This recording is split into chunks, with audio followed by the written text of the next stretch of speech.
offense, of course. I'm just not up for it. Sorry. Oh, good. Finest skooma. Oh, a snitch, huh? Running any guards now, can I?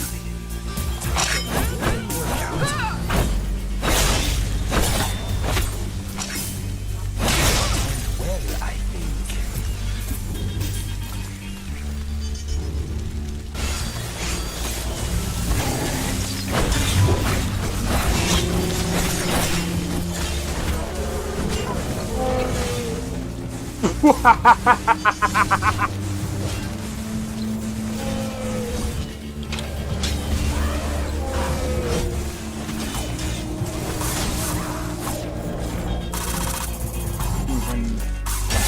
For my work. Whoa, you're getting wrecked. I need to keep my stamina up, so I need to stay away from this one.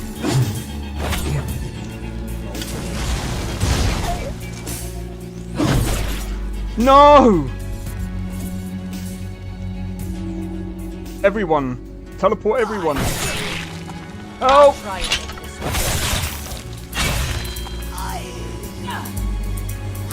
Well, that's taken care of. I haven't seen you before, have I?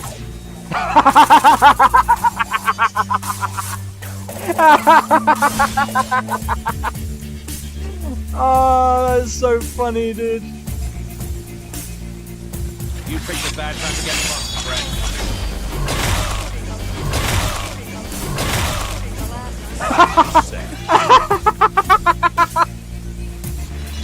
Oh my god! Yo, it's XP. We are back with another live stream. We are doing some Cyberpunk today, and there will be a live stream later of Cyberpunk. So we'll have to see if there's going to be any other news or updates. Always good to check in with those live streams, because you never know. You never know what they'll announce.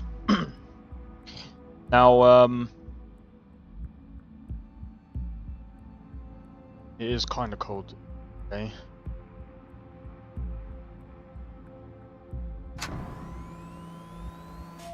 So,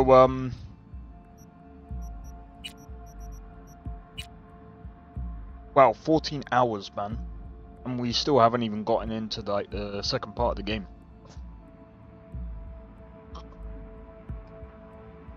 I think it's going to be interesting because, again, I haven't done this. I haven't played as. Oh.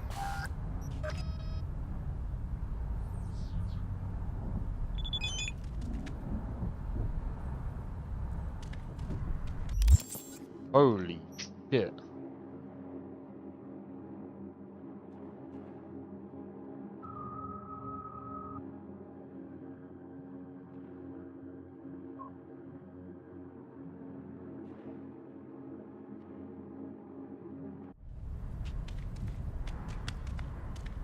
Thing is to do with Steam.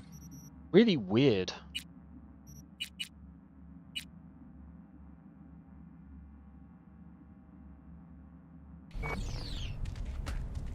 Yeah, by the way, I turned ray tracing off because I was just like, problem with ray tracing is it has quite a lot of issues with it, and the other issue as well is I'm pretty sure it's most likely to do with my CPU.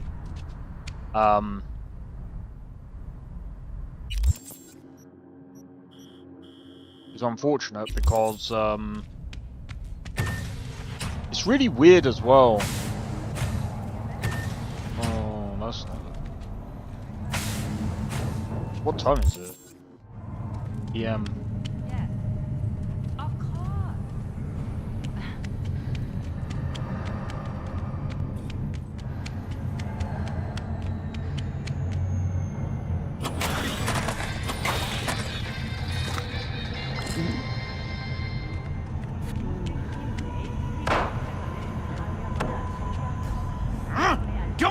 like that? Oh, come on, I wanted to give you some money.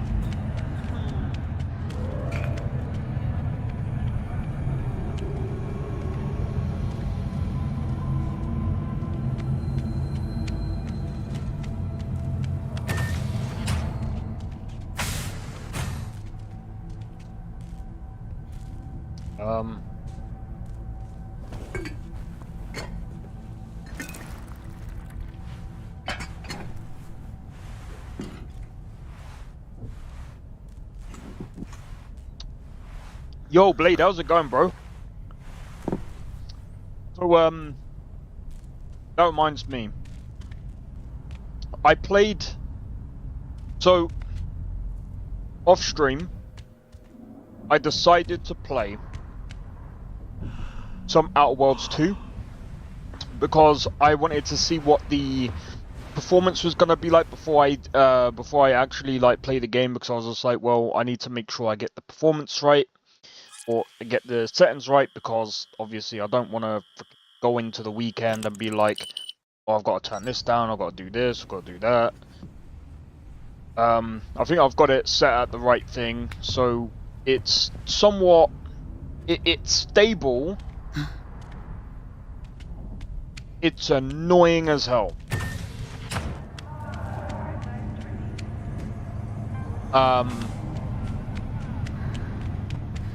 I'm gonna be completely, like... the game does feel better than the first game. It's better than the first one. It feels better than the first one. But it's not... I'm just gonna say this, it's not really... Hey, show some respect. We'll be playing it this weekend. We'll see what it's like. If I feel like it's something I would play on the channel, and it's something that I would enjoy playing on the channel, then, you know, I'll probably like save up to buying it on Steam at some point. I just don't know at the moment. The performance isn't giving me, seeing how it performs on other people's systems isn't giving me enough confidence. But at the same time, this is why at the moment, like, after looking at everything, yo, Ab, I'm just gonna call you Ab, how's it going? Who are you talking to? The other person on... I'm streaming to like technically 3 different platforms.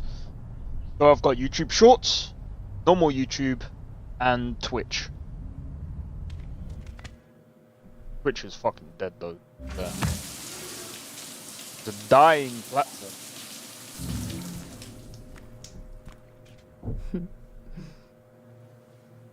Yeah. But yeah, I'll see how Outer Worlds 2 plays out, but, you know, I mean, saying it's better than the first is like... Bro, I'm pretty damn sure. What is the... I added some new mods as well. Oh, it's actually saying this over...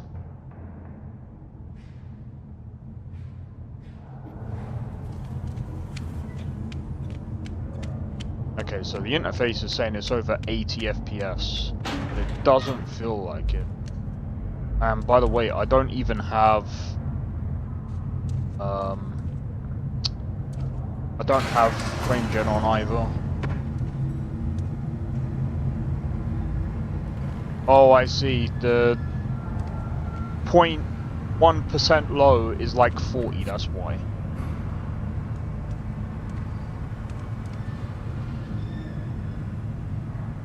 Wow, it's maxing out my CPU. You know, someone was like, I was speaking to someone, they were like, oh, it's gonna be mostly GPU intensive than CPU, and I was just like, are you sure you play with mods? Like, when you play with mods, it's a completely different ballgame, man. It's actually one of the reasons why I'm trying to, it's one of the reasons why I'm doing this playthrough at this moment in time as well, because I want to find out, you know, how well this performs. I'm just trying to think. Right, how much money do we have right now? About 100k. I say we do some taxi jobs for now. Yeah, I'm gonna do some taxi jobs.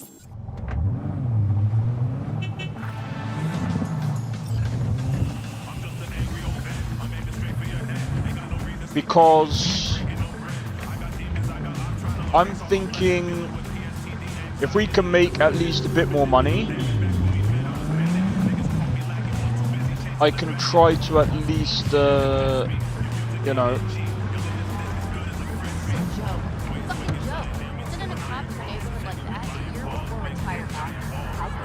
Goddamn death sentence.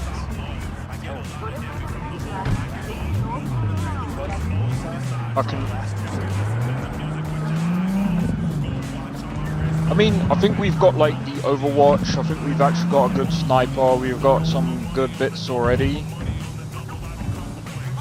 But we do need better cyberware.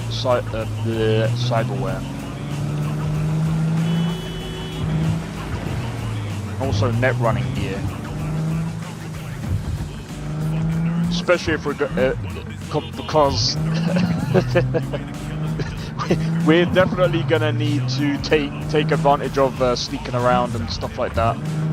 There's just no way, being this low level, well, we're not really that low level, but starting from scratch,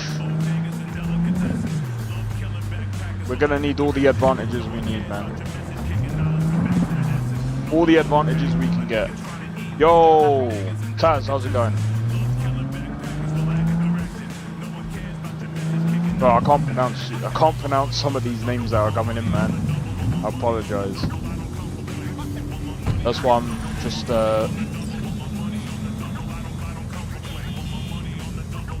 okay, where are we going now?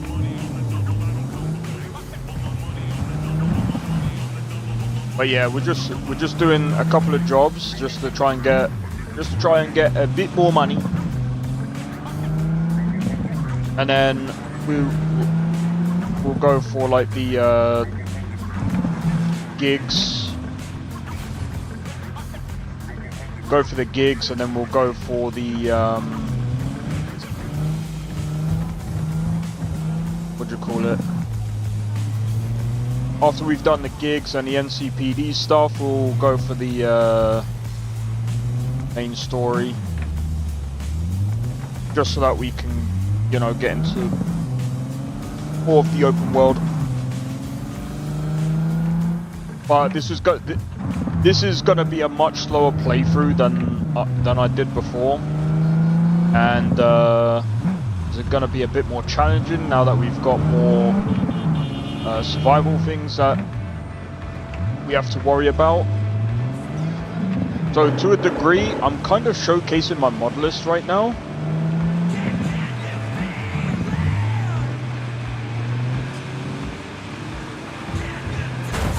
You little...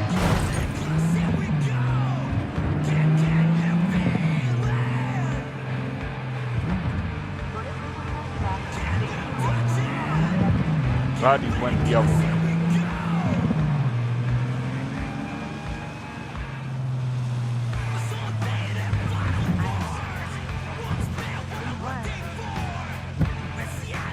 Oh, lovely. Hurry up. Don't just walk.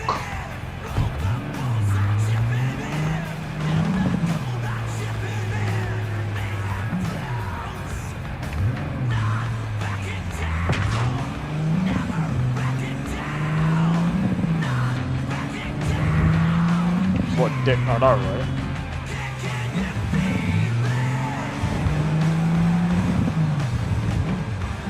It's like, I'm just gonna waste everyone's time on the red list. I'm pretty sure it's a she. I would go and check, but I'll be wasting time. And I want my money. Oh, you'll probably talk about the other car, never mind. I forgot. stupid yeah. You wanna get big flat? What a prick. Forgot about the delay. Yo, Drake, how's it going, bro? Welcome in.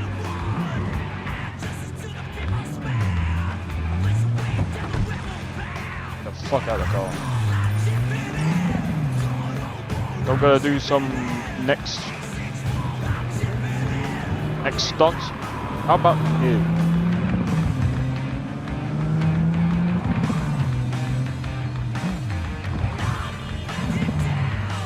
But yeah, I was thinking about adding I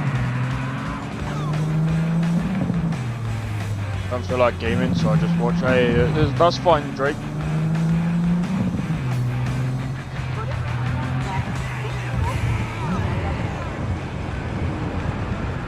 So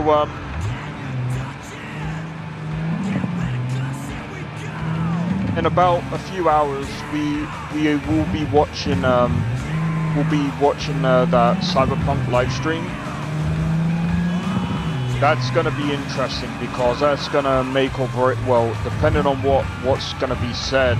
But if they announce another DLC, I'll be hyped. But I have a feeling like if there is another DLC, it probably won't be announced till like the Game Awards. Or if they do announce it, it'll be like on a small scale. They'll be like, oh, we got something coming up soon. Stay tuned, and then literally wait until the Game Awards, and then they'll probably announce something. That's just my thinking. But if they're gonna like add stuff, like small like updates, Kill for a pack of wolves. then are you freaking kidding me, bro?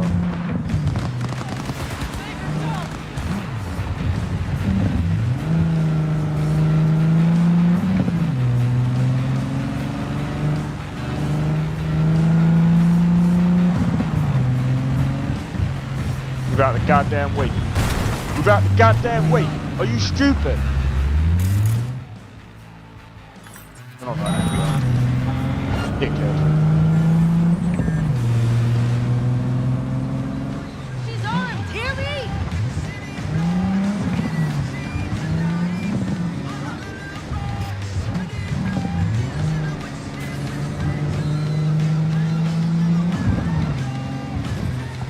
Oh, I can't wait until I unlock my full potential of the net running stuff, man.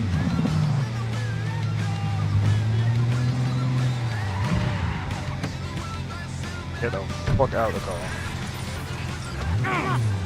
I didn't do anything. Call the cops and I'll frickin' shoot you. Thank you. Anyway, nah, I'm joking.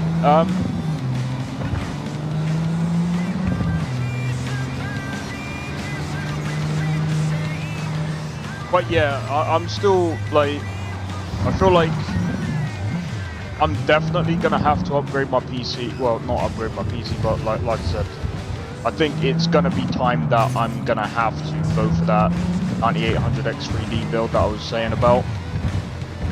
It looks like all of these games that keep coming out, well, the 5800X3D, I don't know what it is. Like, it's still a good CPU. I'm not saying it's a bad one, but like,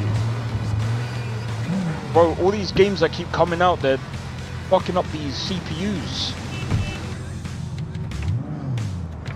Like, I was literally playing Outer Worlds 2 yesterday, and if someone goes, oh, but that's Unreal Engine 5, I don't care, bro.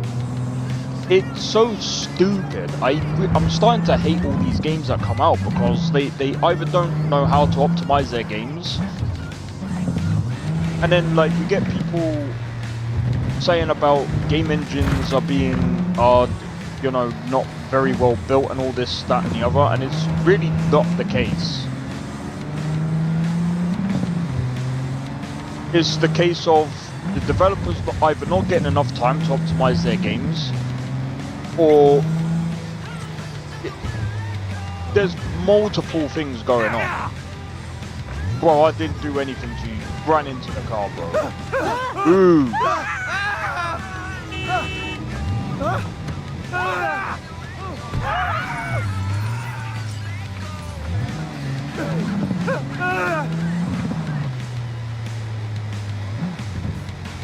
But yeah, literally, Rise of the like when I was watching the Plasma TV YouTube channel, I can't remember. I'm just gonna call him Ariel. He needs to like sort out his name, man. He's so like it's such a long name. But when I was watching him, he was just like, oh yeah, as soon as I switched up to 9800X3D, and I mean, there's probably a few things that are going into that as well, like the faster RAM speeds. I'm pretty sure the motherboard allows for like better stability, like for the CPUs and stuff like that.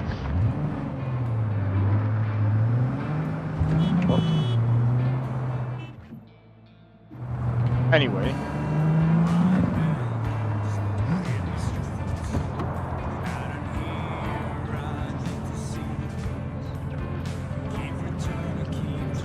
People are still on the AM4 platform. I ain't doing nothing. I've gotta go.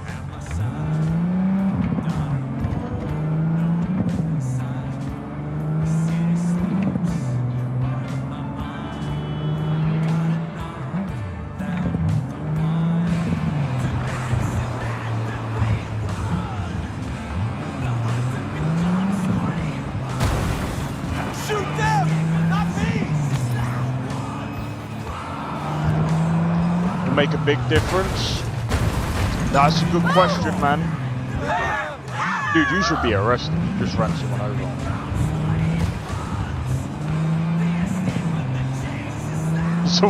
Someone in the comments is gonna be like, you can't talk.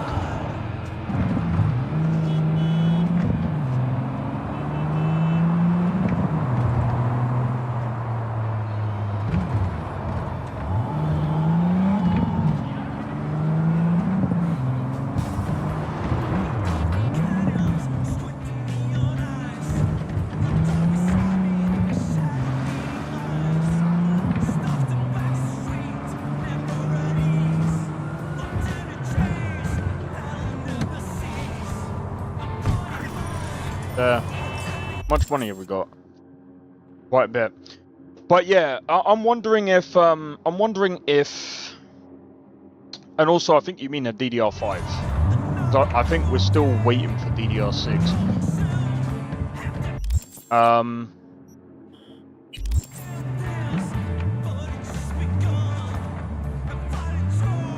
But yeah, to be honest, like,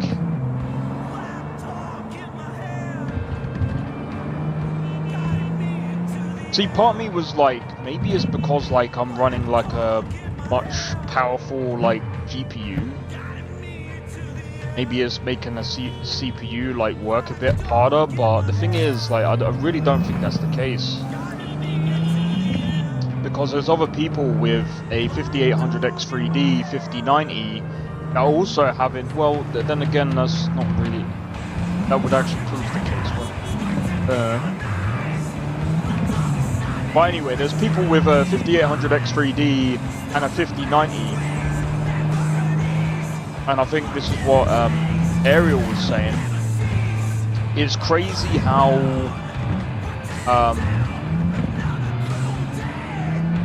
changing the CPU, and then it's changing the motherboard as well, by the way, and again the RAM at the same time. Doing all of that, it's not only made it more stable, but he's got more frames. And I'm like, okay, that's kind of crazy. It's not that crazy. Oye, despacio! Do you think you're having a bottleneck?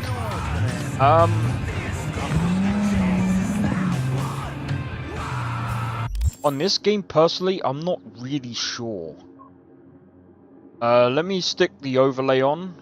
This may or may not be a good idea. You guys won't be able to see it, unfortunately. But I can. Like, I mean, this game is running at like 90 frames per second. CPU utilization is at 100%. So Close the damn borders. my thinking is, actually, if you guys don't mind, I'm gonna stop after this. I'm gonna go onto a different save file, onto like a vanilla one, and I want to see what the performance is like vanilla. No mods at all. And I want to see the CPU utilization, because here's the thing, like, you can't really tell with mods, because again, like, with mods,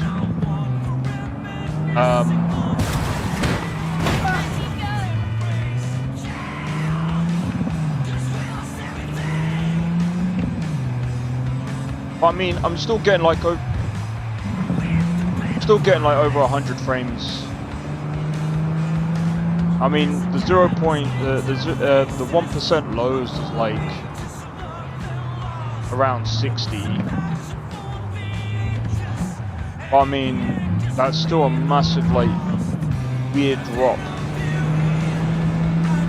But like I said, you can't really tell with mods. It's very, very difficult, because again, like, I'm running like gameplay mods. I might have to actually go in and like, but at the same time, like, I'm also thinking, I really don't know. See, it's hard for me to test, because the thing is, I've only got my PC. I don't have like I don't have any other PC to really test on. I think at some point, this is something that I should really do. Right, so I'm gonna quickly find a spot now to go and save.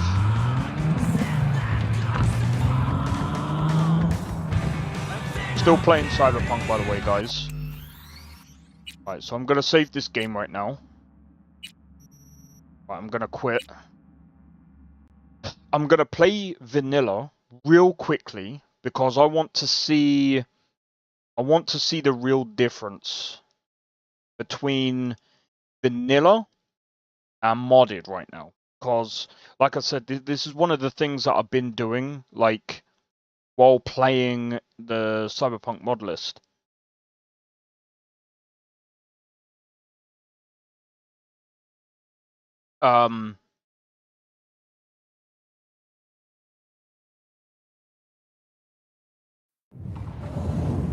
See, look how quick that's.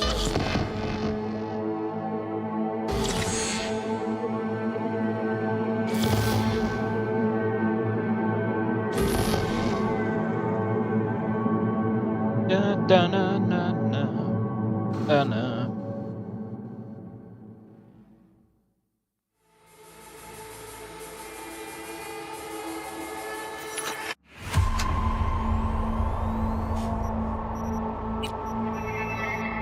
So, I just need to find...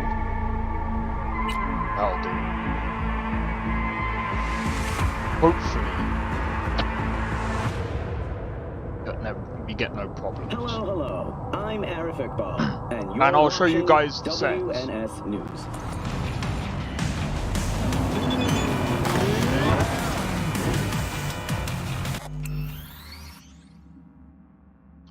That's interesting. Right, we're on ray tracing. So this is on like ultra.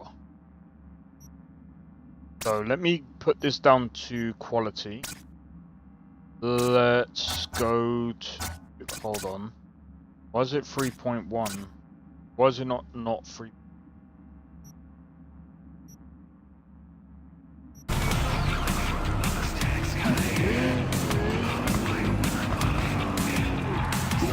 Okay, so CPU utilization is still at 100%. What the fuck?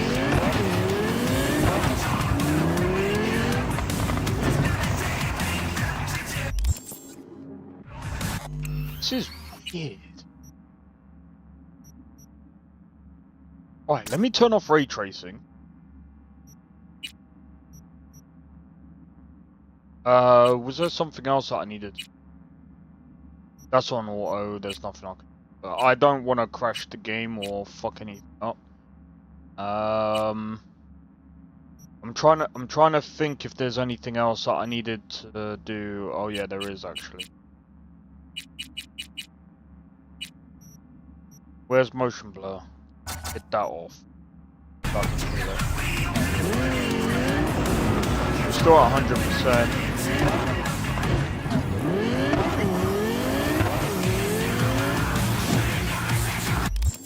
If there's background process, I mean there could actually.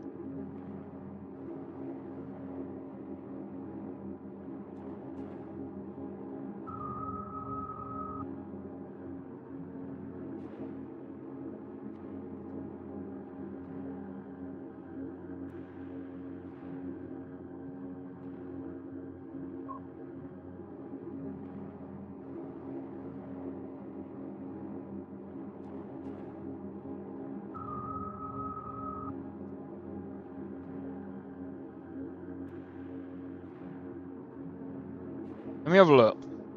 What's going on?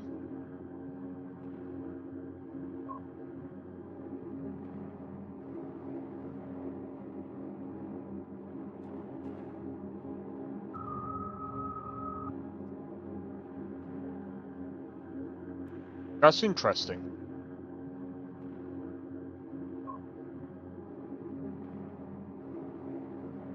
It's only coming up as 90%, 96% utilization. Maybe I shouldn't really listen to AMD's app, because even in the I don't know, maybe there is something.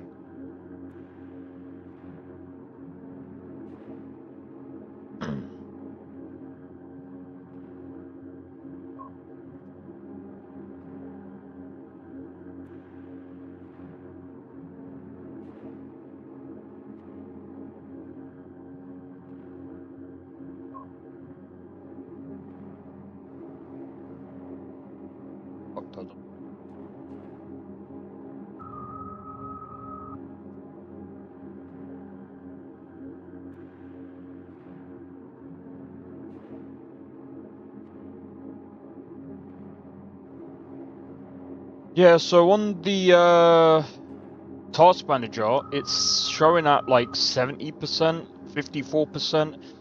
It's going up and down.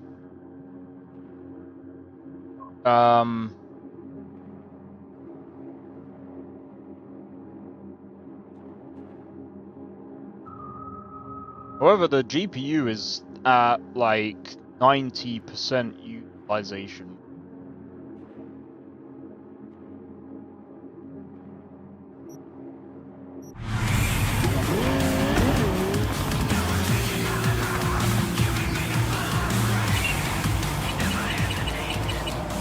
Better turn that down a bit.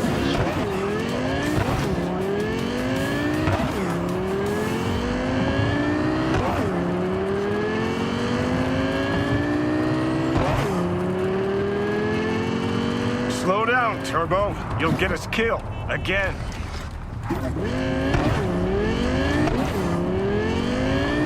140.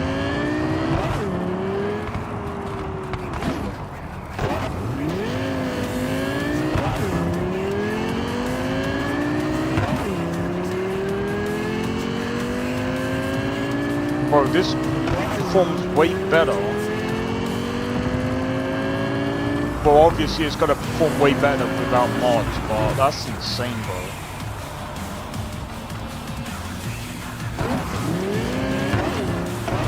Right, the big test.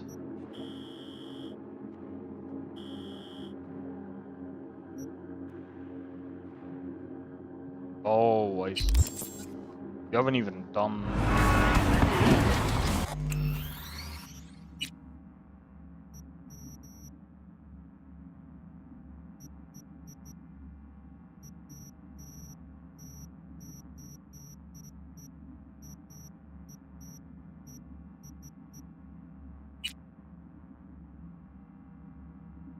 But yeah, what's hilarious is I have well over, like, I'm pretty sure I've got well over like 400 hours in the game.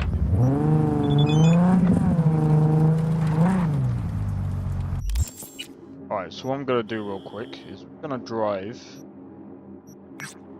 to Dogtown.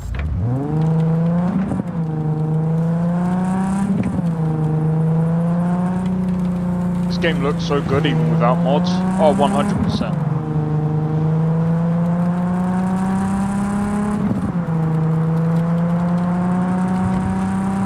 To be honest, I don't think you actually need any like visual mods. Really. I barely have any. I think the only thing that I have is like LUT switches. That's the only thing that I have.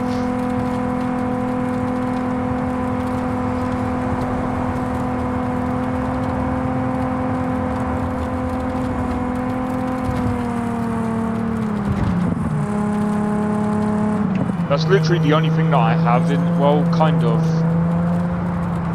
Can be anything in this game, only mod you need. New Game Plus. That's true. But I've also got like loads of Clover mods as well,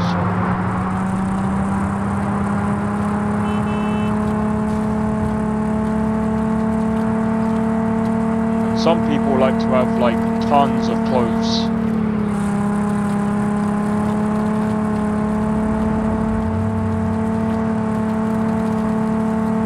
Just trying to think actually.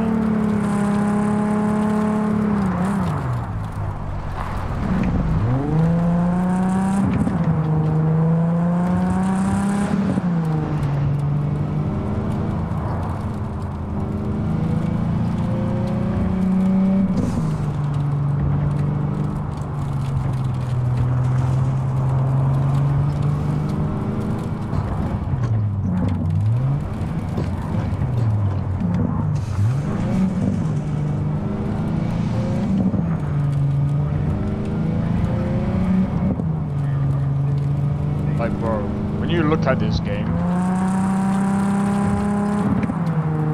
like people like to use like those reshade mods. I just don't see the point. Like, yeah, you can make the game look realistic, but why am I gonna do that, bro? I'm not here to like have the game perform like absolute dog crap. You know what I mean?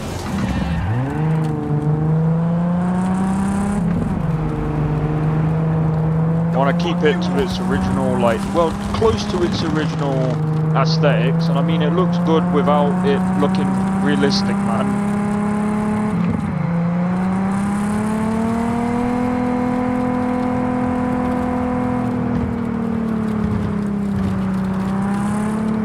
That's how real it is. Well, this is what I mean, like.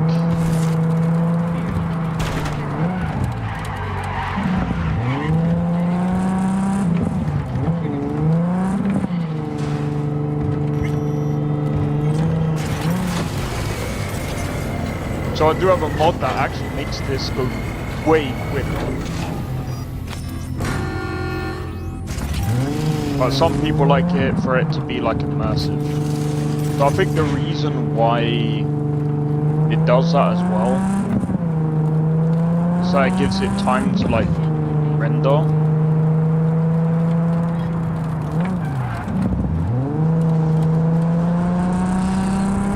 Right, this is where the performance is going to dip, so we're still in like the 90s. Still, wow. It is dipping into the 1% lows is dipping, oh there we go, below 60, but I mean it still performs pretty well. But the others mess up the UI, yeah that's true. Like I said, all you need is a good LUT and you're good to go, man.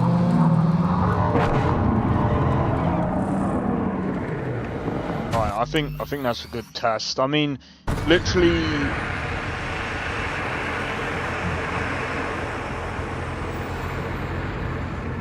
on a VA panel this looks like shit, but don't get, do not, whatever you do, guys, if you want a monitor, do not get a VA panel. It actually, you know what, when I first got like a 1440p like monitor, yeah, it does actually look good. If you've used other VA panels before, I would strongly recommend against getting a VA panel.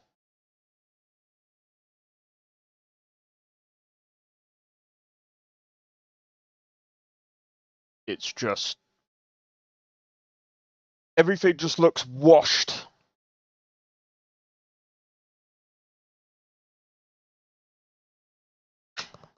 Like, skill is insane. Yeah, bro, I can't do this. I can't do bikes.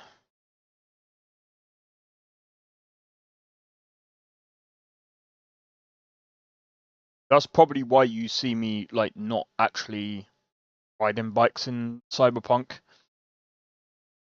It's because every time I end up crashing into something. As you're gonna see, this is gonna take a bit longer to kick in. But yeah, so trying to. By the way, the Outer Worlds 2, by the way.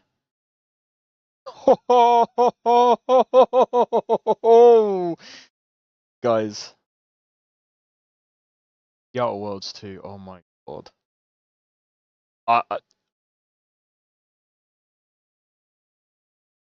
I could have predicted this. I'm gonna show you guys something. Sometimes I think pay Minecraft server better than would your own. Yeah, don't IPS all the way, OLED if you have the money. OLED is actually getting cheaper now. Bro. Look at Outer Worlds 2, man. This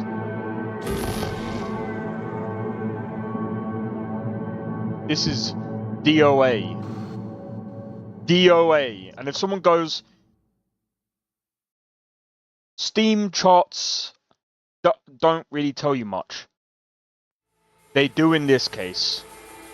What is this? This is the new game that came out from Obsidian. This was the big thing. Mixed reviews? I don't know. Yesterday's body count lottery rounded out to a solid and sturdy 30. 10 out of Haywood. Thanks to unabated gang wars. One officer down, so I guess positive, you're all screwed. But not many people bought it. NCPD will not let that go. Or Got not many people are playing. Santo Domingo. Netrunners are at it again, poking holes in the power grid. While over in give me a Westbrook, second. trauma. I'm just gonna quickly load the game, and then we'll. But the thing is, like, people will say, "Oh, but that doesn't necessarily mean their game is dead."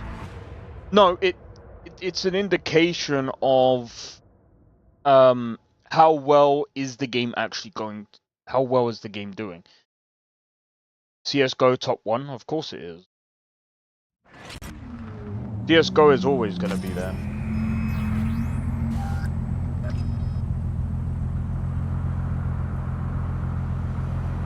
Alright. That's fine.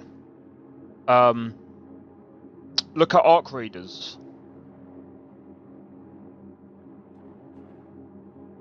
100, bro, over 100,000.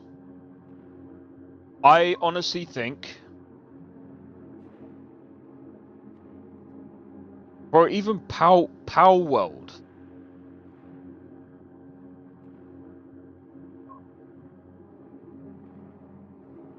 Baldur's Gate 3, I mean, Megabonk.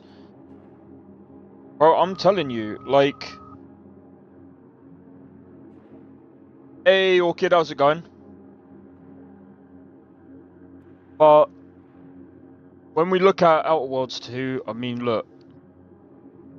Throughout the course of its time... this is when players were obviously in the early access. Bro, when you get...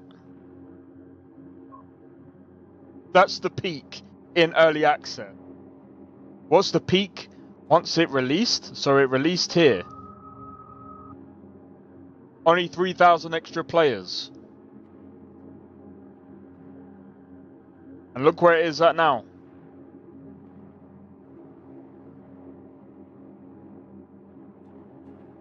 It's now the 30th of October.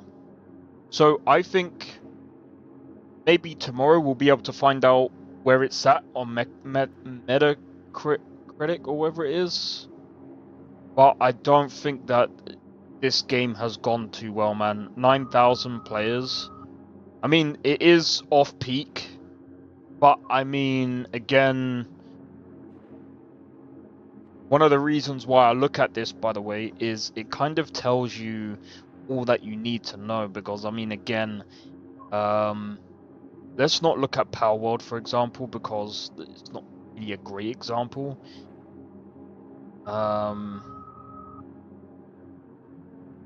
Black Myth Kong. Oh, do you know what? That's not a great example either. Let's have a look at Outer Worlds 1.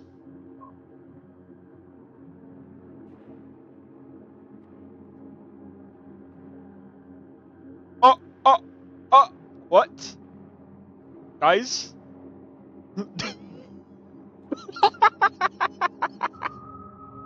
That's bad!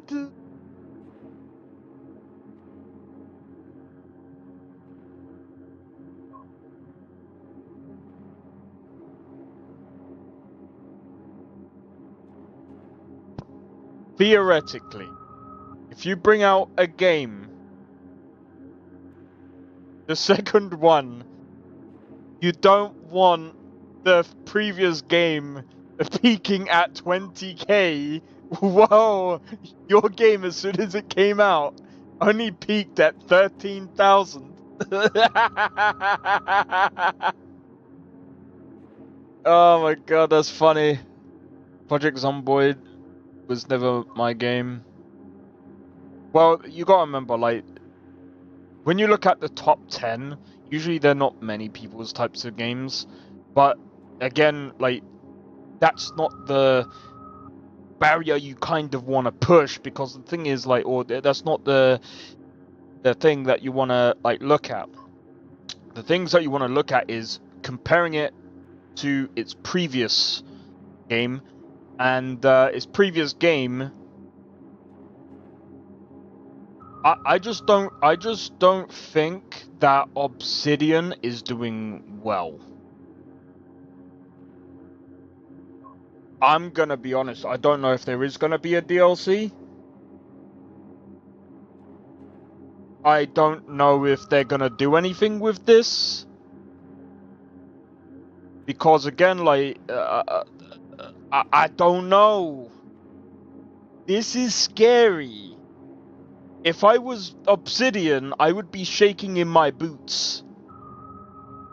If someone goes, oh, buy Steam. Greatest story game I ever played for role-playing. It's not for me. It's a good story. It's pretty good, but I'm gonna be honest, there's some aspects of Divinity Original Sin 2 that I preferred over Baldur's Gate 3. But yeah, this is not good. Especially, and I just want to point out as well, Xbox has been laying off studios, or even, you know, understand everyone got a different taste. Yeah, of course, everyone's got a different taste. I don't know if you played Divinity Original Sin 2, though, to be honest. If you haven't, I would solely recommend it. It's actually got a really good story. Like I said, there's some aspects that I like of Divinity Original Sin 2, but yeah. Also, Orchid, cheers for the raid yesterday. Thanks again, much appreciated. I just want to quickly check. Where's the sales? This, I think this only tells us what's on. I want to see what's on.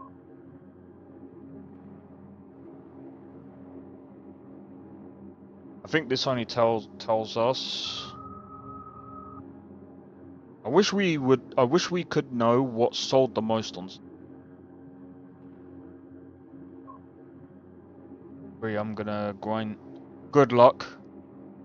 I am not even gonna bother with Black Ops 6. It is such a dead game to me. Mega Funk? I don't know what that is.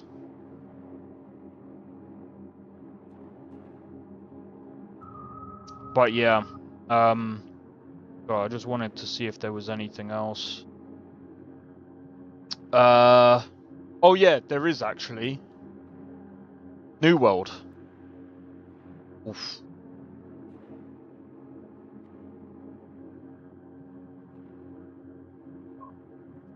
So I looked up earlier, and apparently there was apparently you couldn't buy the game. I could still buy the game. Yo, Nesta, how's it going, bro? We were actually talking about Outer Worlds 2. I think Outer Worlds 2 is better than the first one, but like that's not really much of a comparison. Bro. Like the first, I'll be playing it this weekend, but like the performance, they gotta stop adding ray tracing. Add ray tracing if your game needs it. If your game doesn't need it, stop using it. Stop using it. It doesn't need to be a thing. I don't want to like see a game come out and then I'm already criticizing the performance because it's literally added ray tracing into the game that makes it absolutely ridiculous to actually run the game itself. But yeah, either way, it's not looking good for a lot of these companies, man. It's not looking good. It's looking rather bad. New World is most likely going to end up shutting down in 2027. I'm saying most likely because that's my prediction. Because they can't keep that service going forever if there's going to be no like form of like monetization.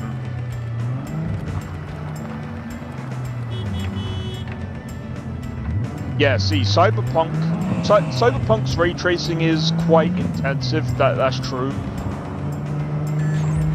I feel like Cyberpunk can get away with that though because they've been, you know, patching the game with ray tracing in it, and you know, over time it has gotten better. Like the performance has gotten better. But the problem with ray tracing, as I've always said, is we have to use path tracing because that's the thing that fixes a lot of the visual problems. And I just don't see why we have to do something like that because it's too heavy for a lot of PCs to run that.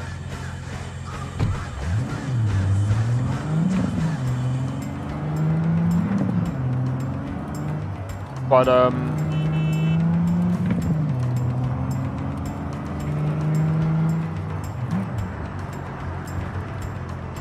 just to heat me. That you could do that, yeah.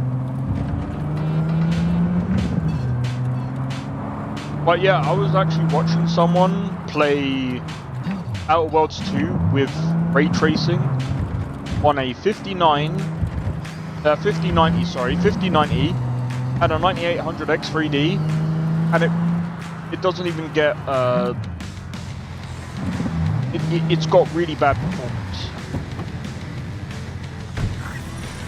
Like I just don't know when we're gonna stop this.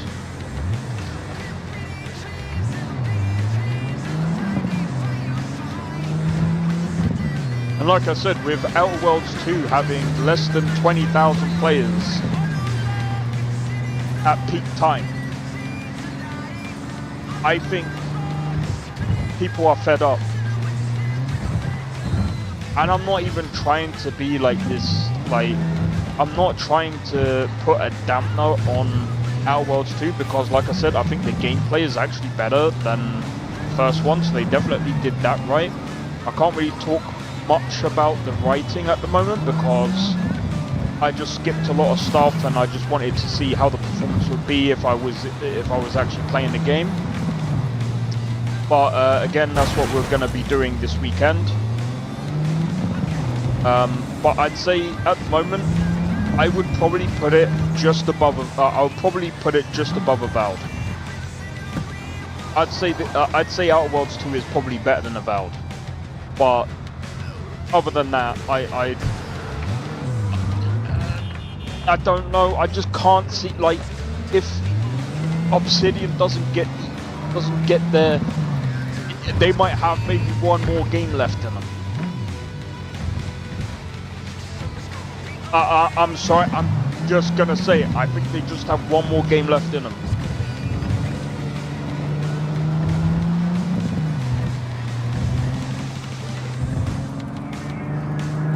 Maybe an extra one after that, maybe. Because Grounded 2, I don't know. I'll have to look into Grounded 2. Grounded 2, I think, did probably better than Outer Worlds 2. Alright, take it easy, Drake. Hope to catch you in the next one. But yeah, I think Obsidian needs to just go to making smaller games.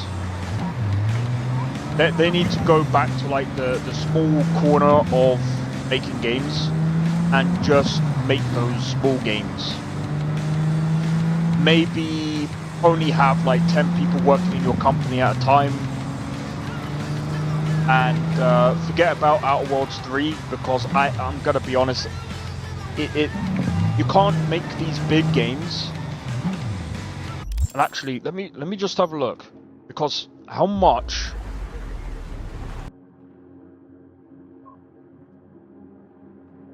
What was the budget for Outer Worlds?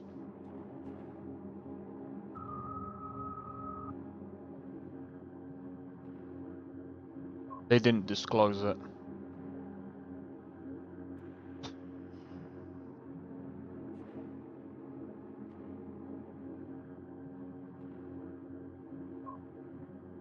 Getting absolutely trashed. I don't think it's getting absolutely trashed. Oh yeah, but that was it.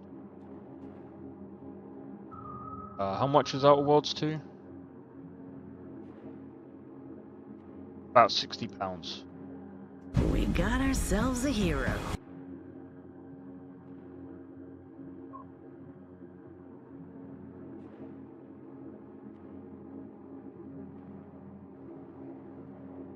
Fund. People could put up these like clown faces if they want to, but they're very stupid. Very stupid. Because what people don't understand is people don't like these types of games, and this is why I said I think they need to just go and make smaller games. Making these big, like budget, like I wouldn't even class Outer Worlds 2 as a AAA game because it didn't even. Maybe there's some innovation there that they've done, but like it's a AA game. It's not a AAA game. It's a AA. It hasn't passed its successor or anything, so it's yeah. I'm sorry, but.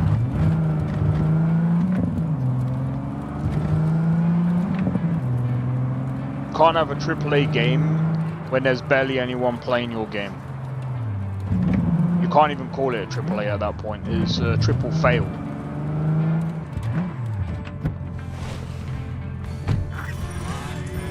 And again, I hate to see it being done to Obsidian because they have made a couple of good games, but I just don't know, man. Like these companies being bought out by Microsoft, I'm telling you now, is days numbered, man. Days are numbered.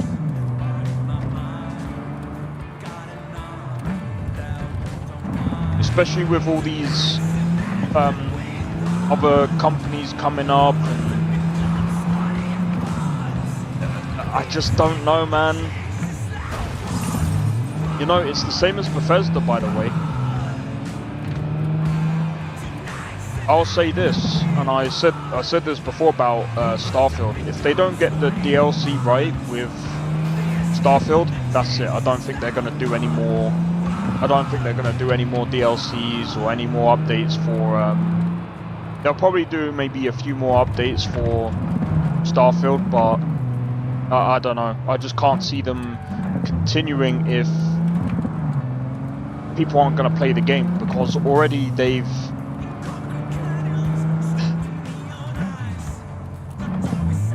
The modding community around Starfield is very small, especially when you compare it to games like Skyrim, Oblivion, but then even Oblivion Remastered is also small. But Oblivion Remastered, the modding community around that is small for multiple reasons, because they haven't brought out a mod kit yet.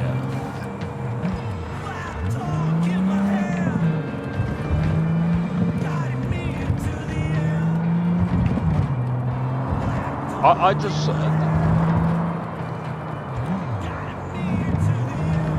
you know, it's gotta be sad. At the end of the day, like Oblivion and Bethesda, they do write games that are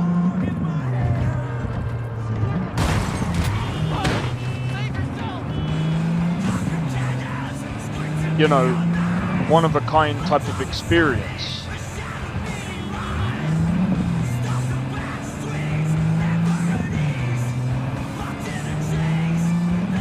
I'm not gonna get there in time. Especially with all these people, bruv.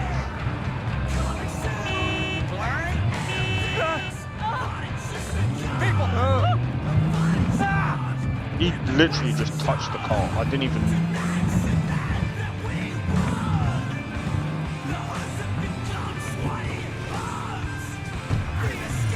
I need to fill up on...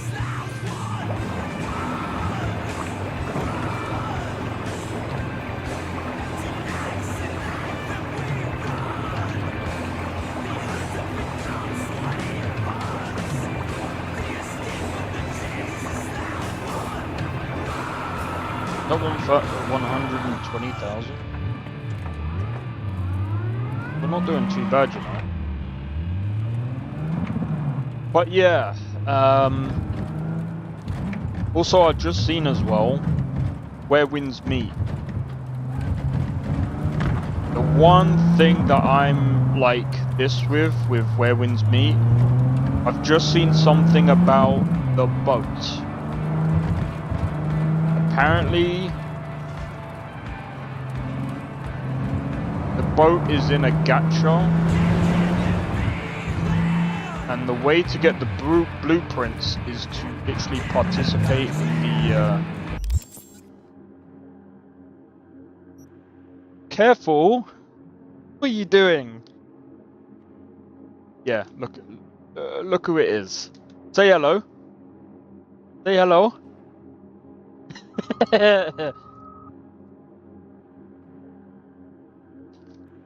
Tuppy.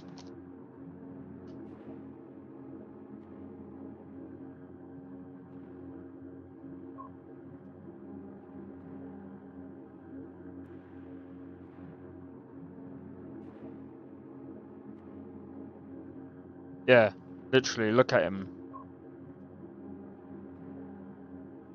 Don't do it near my cup. I don't want your biscuits going in my cup, thank you very much.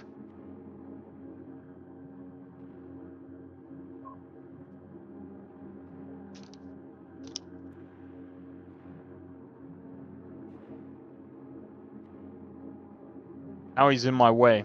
The cat's like, oh, you're not playing your game.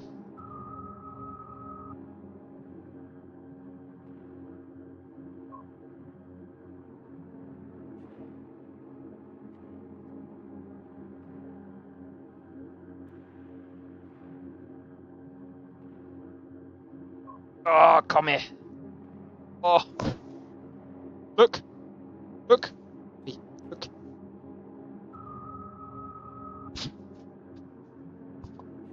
He's in here.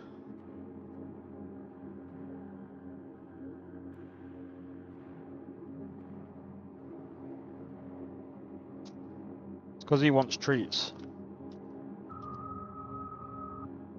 Because he wants treats, literally. I was gonna say because he... Literally, that's all he wants.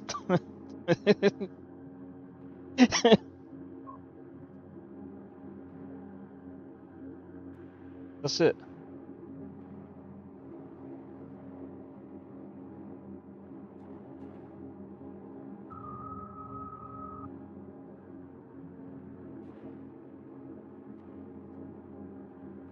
Where you going now?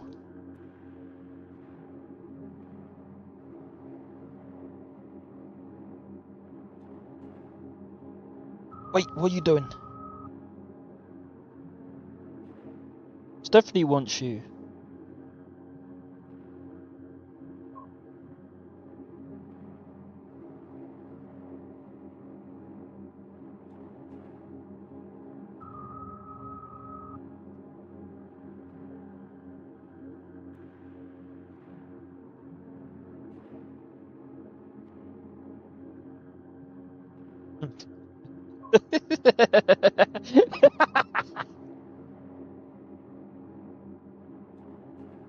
Oh my god.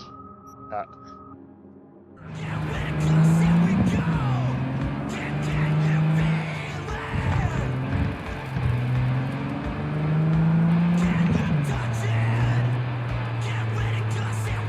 But yeah, he seems to like coming into my room. He came into my room while I was asleep and started meowing. I was just like, what?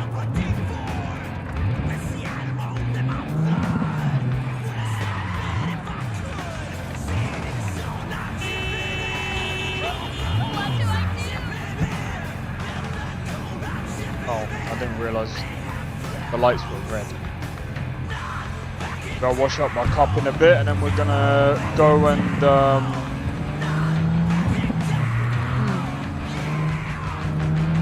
I think after this we're gonna do some like NCPD stuff.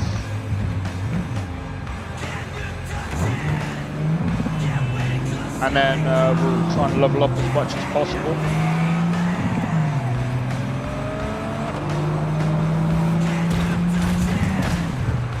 But I think before that I need to see how much the thingy is. I still don't even know how much the rent is. Because it's supposed to be weekly as well. Well, I hope I don't get kicked out.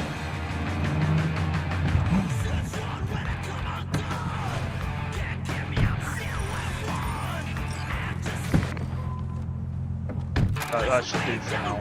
How much money have we got? That's 125. That's 125k we got there. All right. So here's what we're gonna do. We're gonna go to Vic.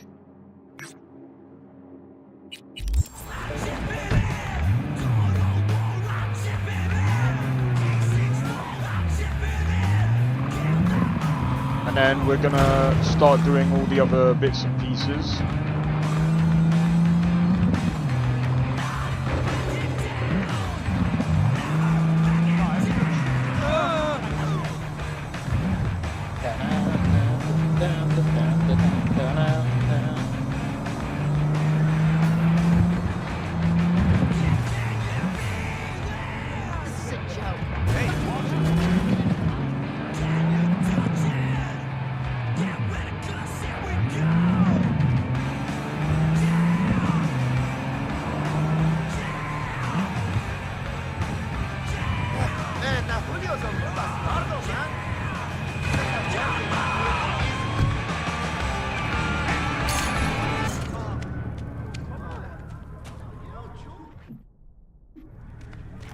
We're near enough top on everything.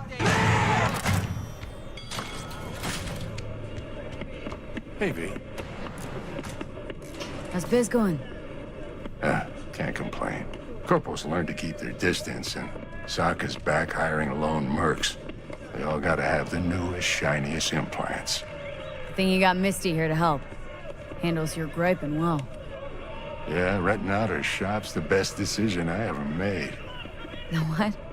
Seems like you're the only person in Night City who's happy with his lot. You get to a certain age, you drop all your illusions. Life just gets easier from there. Was thinking about swapping some chrome. Got any new toys? Excellent. Let's do this. Chair, please. Sit down and relax.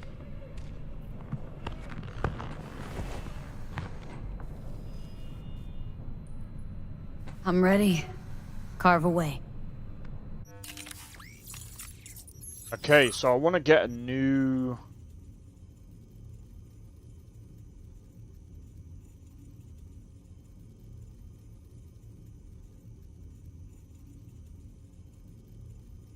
%. Oh.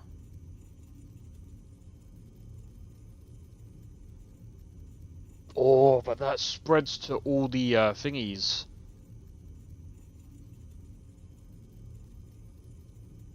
Allows you to perform quick hacks on enemies and devices while scanning.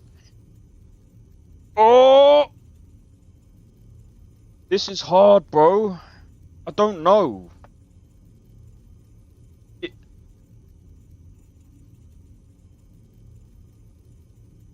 You see, is there another one?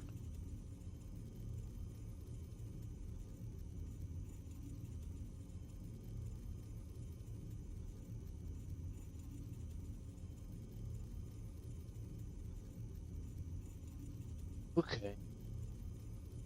This is something that, you know, again, that I haven't had to do in a long time.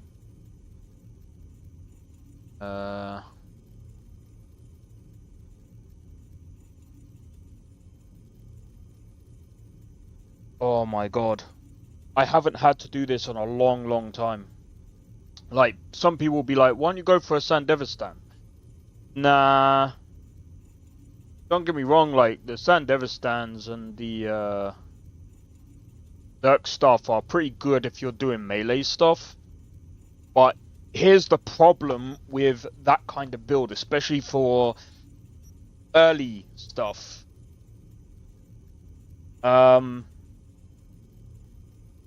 You're gonna get absolutely wrecked. Well, not so much with the Sandevistan, because you can actually use it and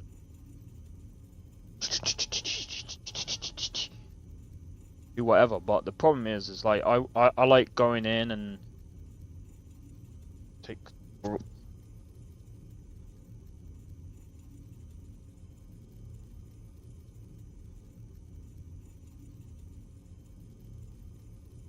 My thinking is this. Allows you to perform quick hacks on it. Well, we already know that. Takes 40% longer.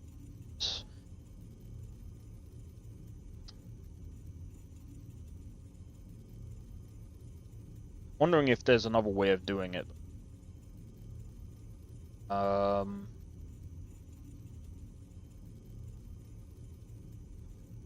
Plus 10% damage or damage over time. Quick hacks. See, this one is probably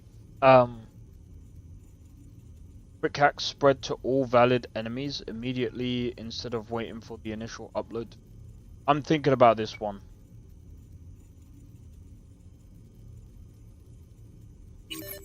Yeah.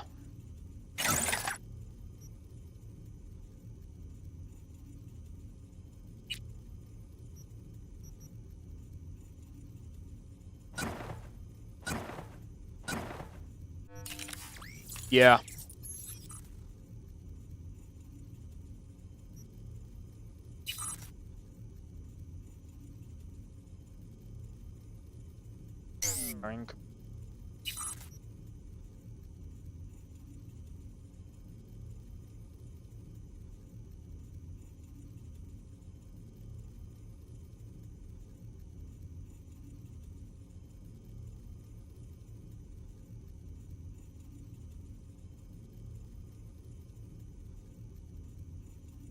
Sorry, I'm just trying to figure out what would be the best. I prefer the one. What was the one that I got before? I'm guessing it's one of these. So one of the cyberwares. When you go into like a fight, or just before you do, it slows down time. I like that one, but I don't think I can get that one.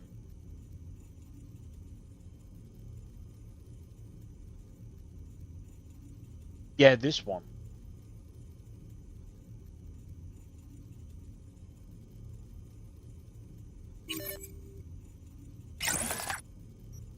Yeah.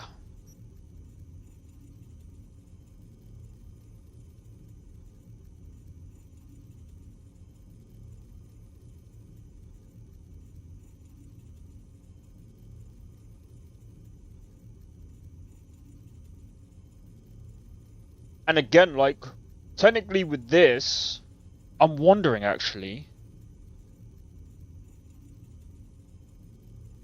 Entering movement, hold on, movement speed for 6 seconds when entering combat. That paired with that, that's technically a Sandevistan. And it activates as soon as you go and as soon as you get detected. But yeah, I'm not gonna do that right now. Don't think that's a good idea. Don't think that's a good idea.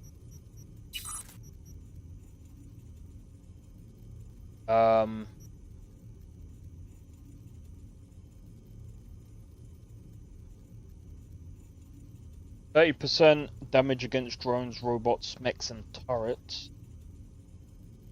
+2 RAM. Minus 100% stamina cost from goes down time by plus.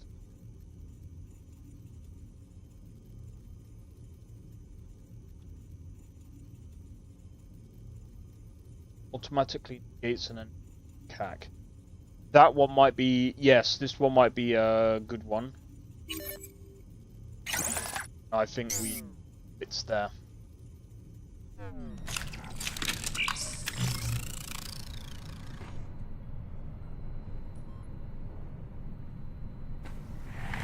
Thanks again, Vic. You're the best. I owe you. This is what I mean, like, I've never had to calculate all this before, man.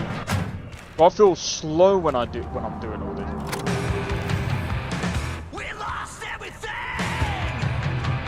We have to pay the price. Alright. Yeah, we lost. Now it's time to test our build, sort of. Best way to do it is probably all the way over here. Right, just before I do this, I'm gonna quickly grab a drink, guys. I'm probably gonna grab something to eat as well, actually. So, grab something to eat, grab something to drink. I'll be back. And in about, I think it's 2 hours. Wow, 2 hours. I've got about 2 hours to... Maybe, I don't know if it's gonna be on. We'll figure it out in a bit. Anyway, be right back, guys. 1 moment.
Sorry about that. I actually went to make pancakes and I was just like, damn it, I forgot I need to eat the other thing.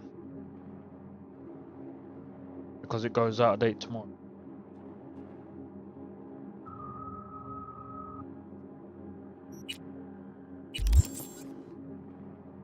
We have to pay the price.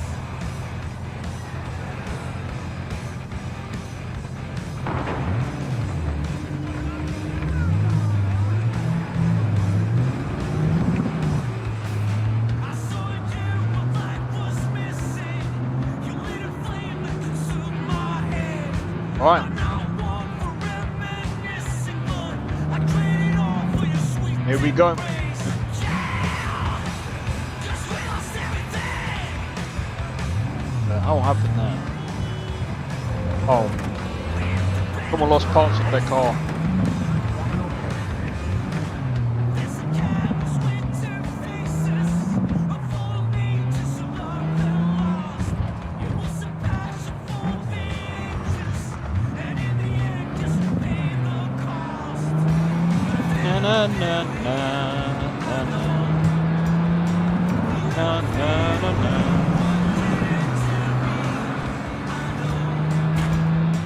So what you have to say? One thing of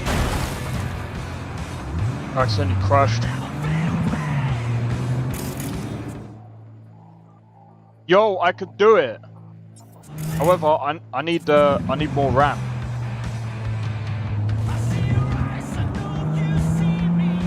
Only got 14 gigabytes. I'm joking. Oh, I can do it.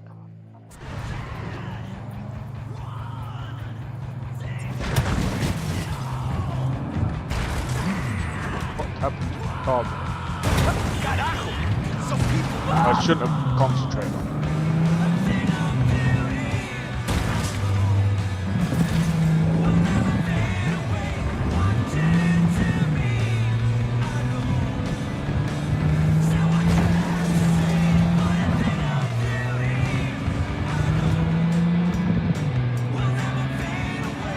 Never fade away.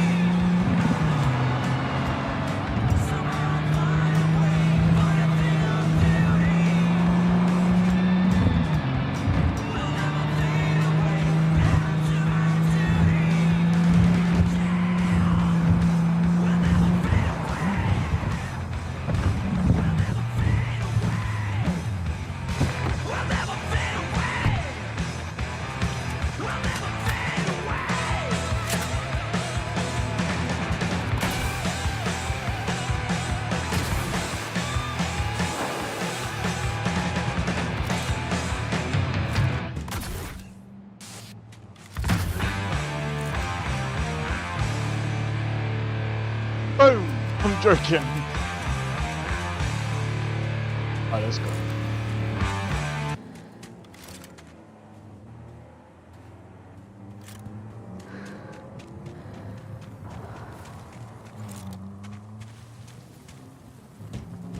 another day. Is there like a camera nearby?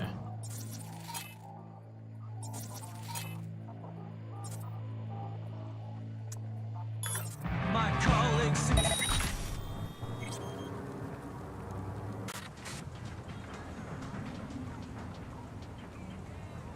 Ooh. I don't have ping. 1, 2, 3, 4.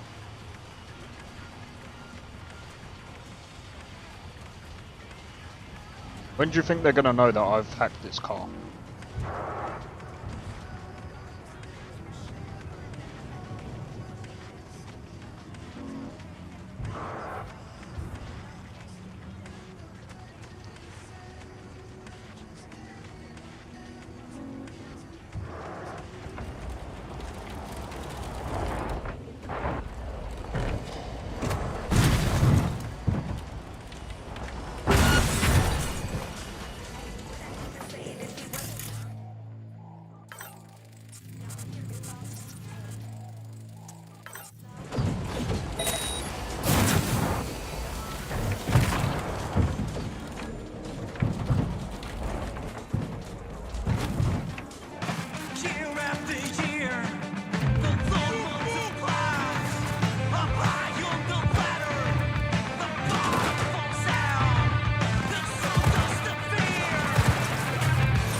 You have gained an injury.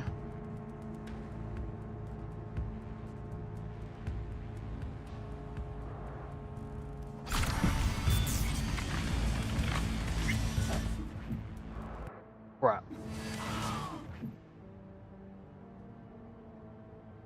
Cured with trauma kit. You have a trauma kit?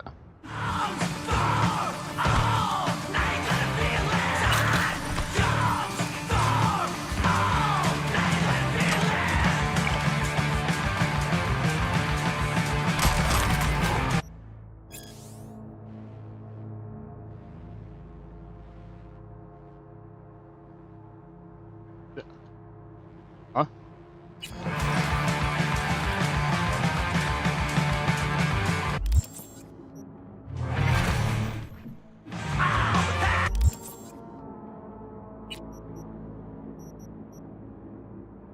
Have a look.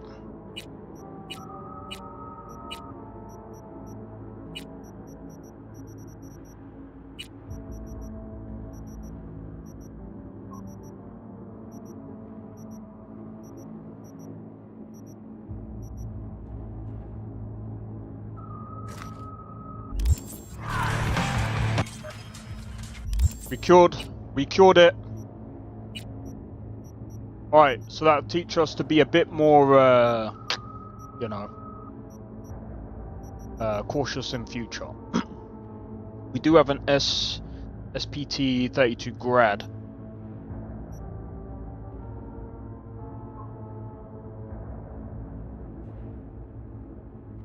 Smart link cyberware required to enable smart targeting. Ah, so you can use smart guns, but you have to get the smart link.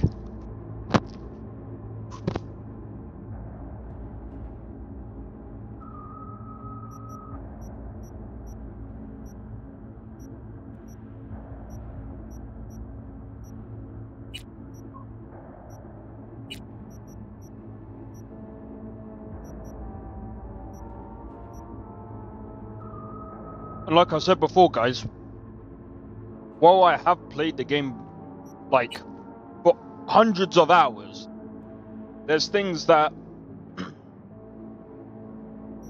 popped popped.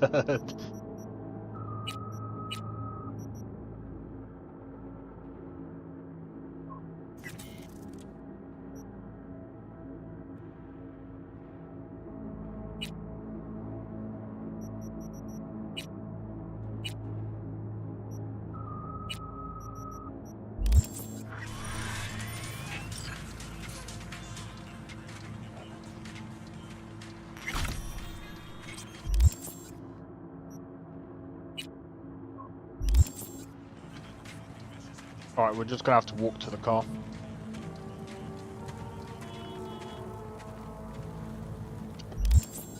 Actually, better still.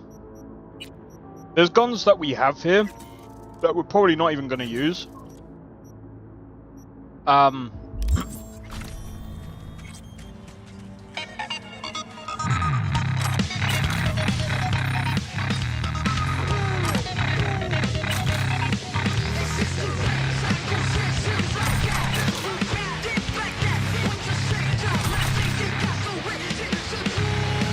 Wow, the ghosting on that is weird.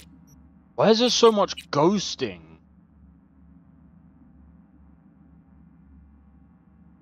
Oh, that explains it. Why have I got frame generation? Time is the showcase gonna be? Probably in about like an hour or two.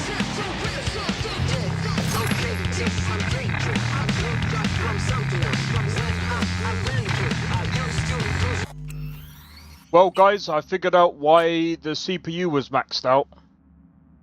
So I have frame gen on. Right, I need to restart the game real quick. Because I forgot, the thing doesn't, why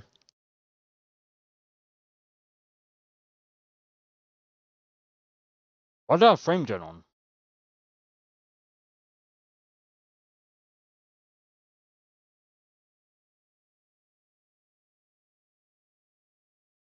But yeah, I think it's about 4 o'clock, which is in about 2 hours.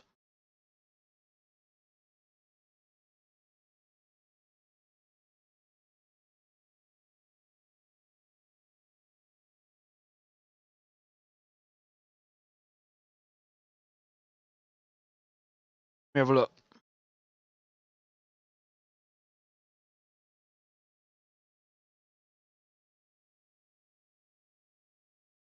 Yeah, I think I put FrameGen on for testing, and I forgot to take it off.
Man, really?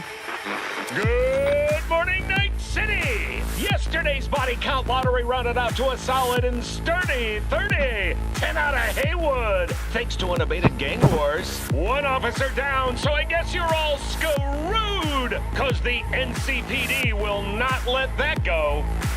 Got another blackout in Santo Domingo. Net runners are at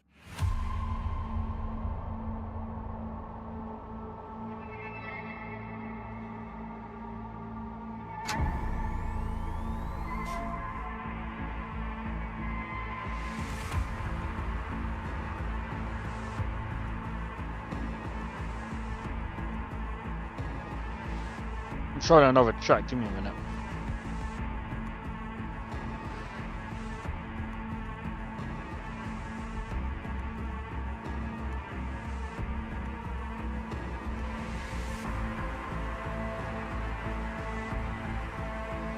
All right. It's very soon.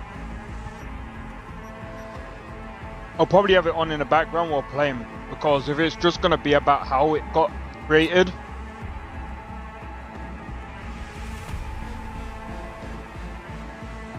I guess we'll listen.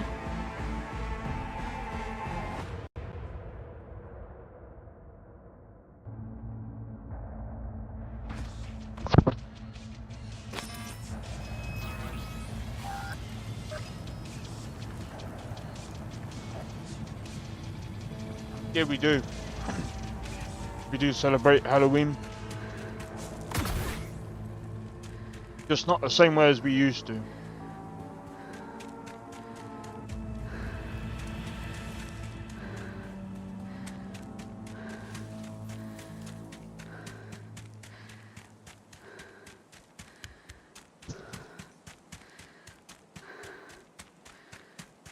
Like, we don't go and knock on people's doors anymore. I mean, you will still get that, but I'm gonna grab a new car.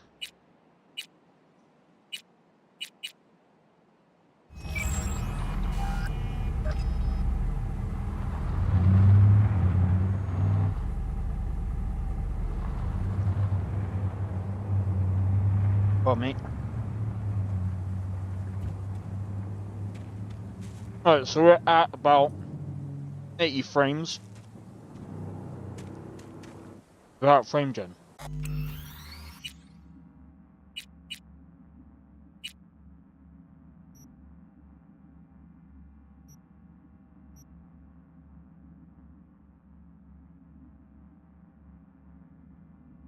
There's some settings that you can probably turn down, but yeah. For safety reasons, yeah, you never know what's going to happen these days.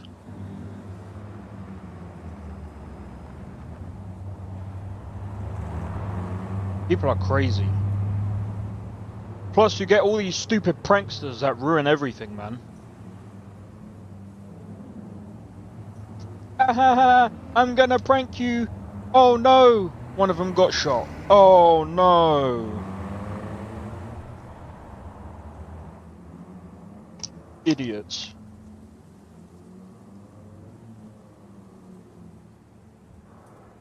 And then the father turns around and goes, "Oh, they just couldn't take a joke." No, they were doing their job, and your dumbass son decided to go up to them while they were doing their goddamn job.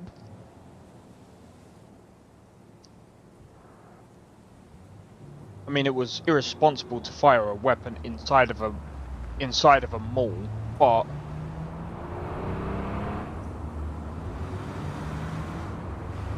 don't prank people while they're doing a job.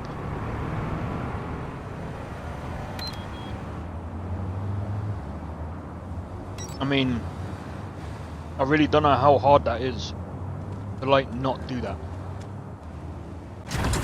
No, it's for content, bro. Now, apparently he's going to do it again. Well, you're not going to see any sympathy from me if you get shot again. Because your content is not funny. Some of these pranks are just beyond illegal as well.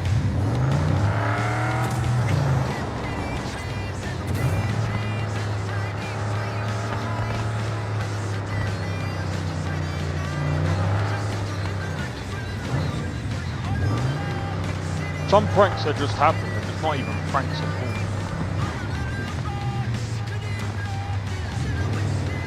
It just goes way, way, way too far.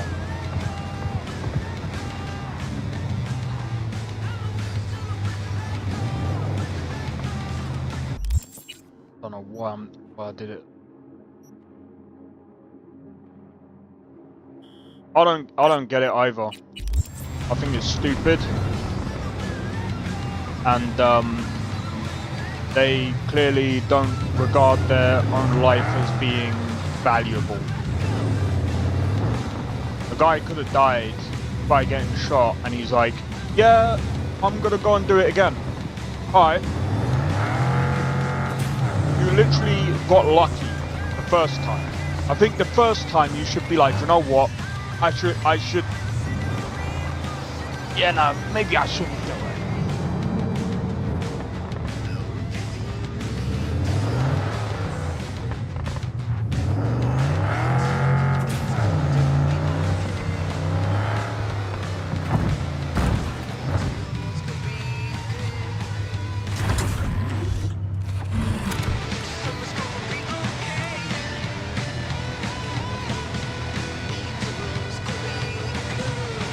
Actually looks pretty sick. Go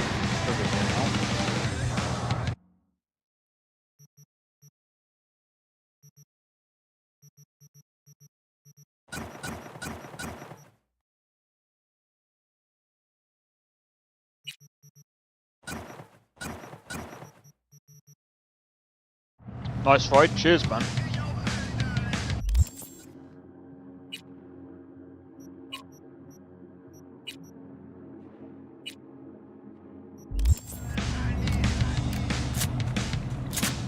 Sounds sick.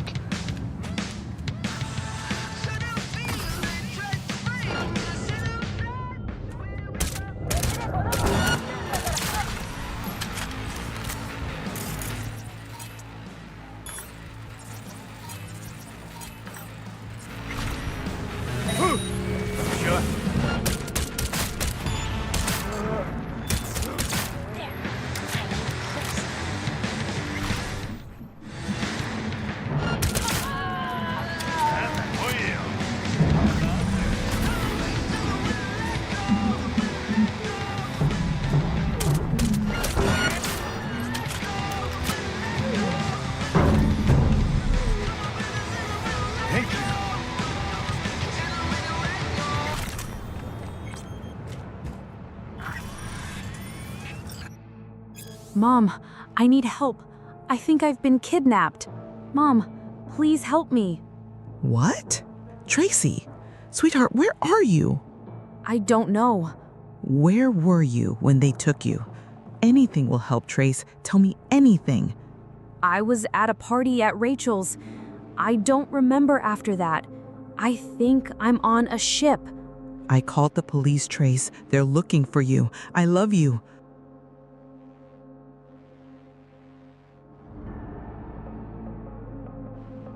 That's messed up.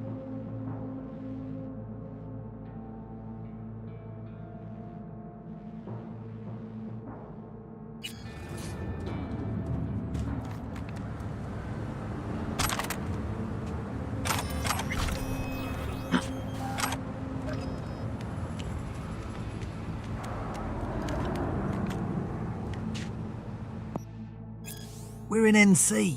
Finally. Sending my people. No worries. Give us a minute. Getting the merch ready to hand over. What do you need these tired, unwashed masses for anyway? Huh? I mean, just saying, they've been here a week in these containers. Not so fresh. Who the fuck asked for your opinion? Just saying is all. Any more unsolicited advice you want to share? Oh, maybe you know what to do with them better than I do, huh? Sorry. Didn't mean to offend you. Oh, you think I'm offended? I'm sorry. Really. Whatever for. Look, I don't want any trouble. We're here, waiting for your people, okay? Choom, I'm just messing with you. Chill. Sending my chooms your way. He sounds... but then again, it's probably the way it's coming across as well.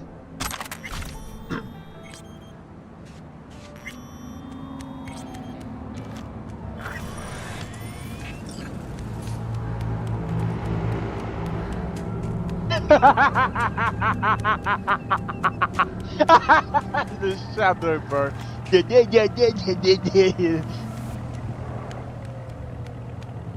The shadow, but I think that's why they didn't do third person. It just looks goofy.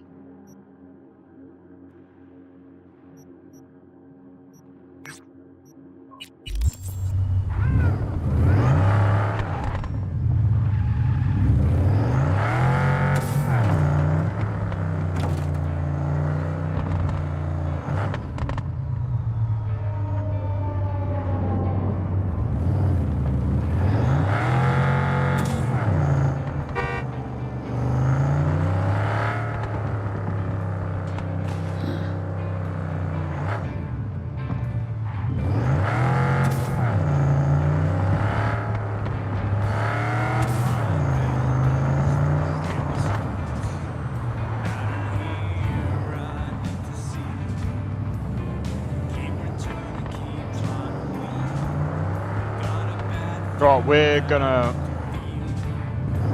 This playthrough is gonna be really interesting when it gets to the cyber psychos, because that's where we're gonna take a lot of damage.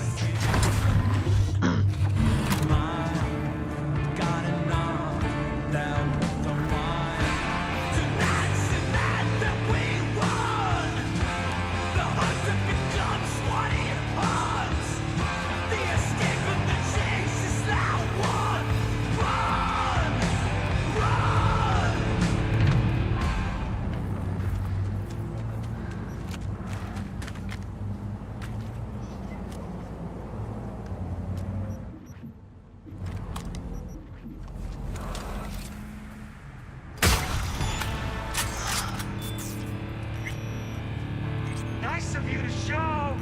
We're starting to get... 2.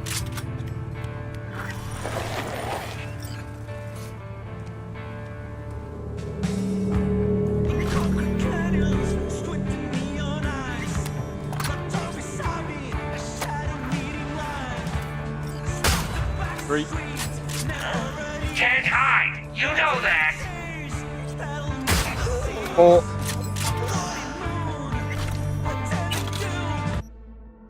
Meat's all set up. Gonks don't suspect a thing. Shit. You ask them, they just struck the deal of the century. Feed 'em lead. All of 'em. Just watch it, don't hit the wheels. Let me know when you're done.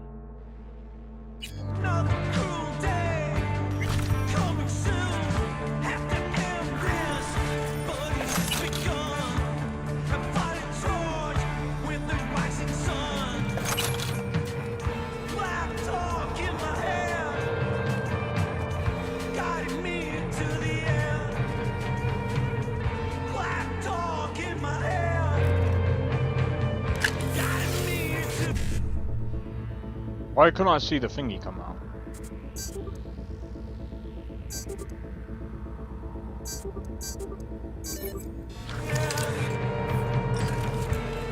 Yo! Void, how's it going? What are you using to have the message read? So it's a mod called... let me see if I can find it for you.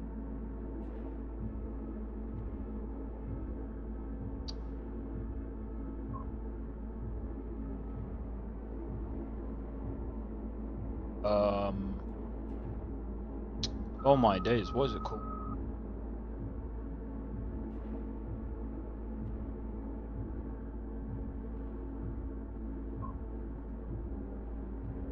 Shard Audio, that's what it's called. If you look up Shard Audio, it will come up on Nexus, and it will have, you could basically start reading the shards that way.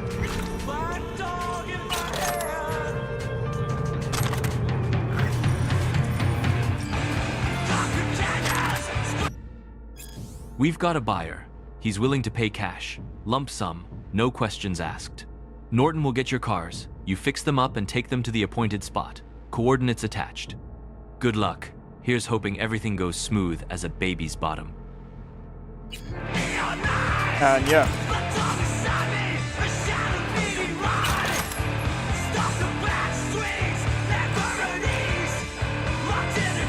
No problem.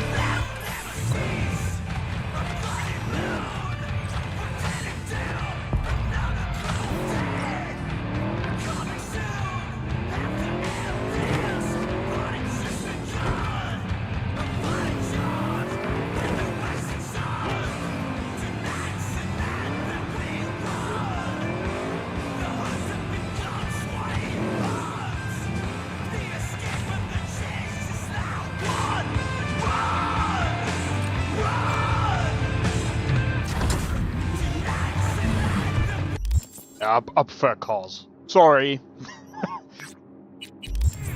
I just wanted to try out the bikes. But yeah, I'm just not confident.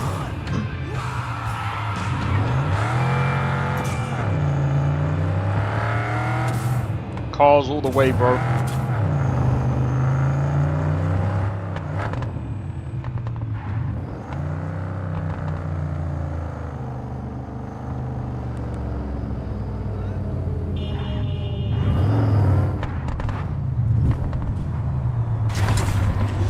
Alright.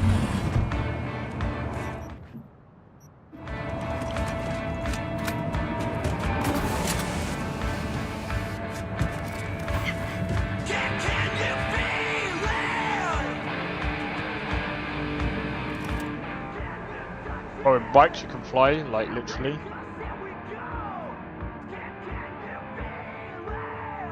Don't talk to him like that. Oh, that's 2! That's 3!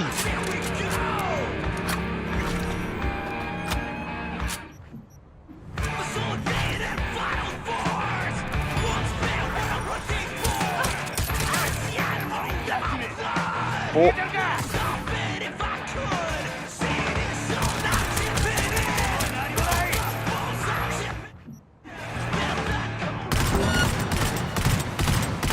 How is that? Gosh. Oh, when you crash, yeah, exactly.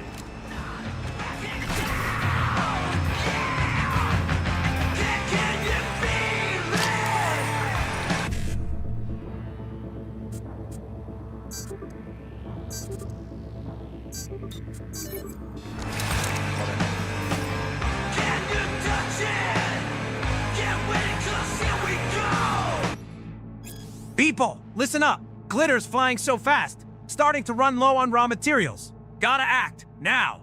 Start with the chemical warehouses. Plenty of those in town. Ones with the least security first, especially in Kabuki. Things we need most. 1. Nitrous oxide tanks. 2. Etanolo. 3. Epinephrine. 4. Lysergic acid. Time to step up. Orders coming straight from the top. Well, well, well. Grenade upgrade. Oh yeah, I forgot the grenades get upgraded.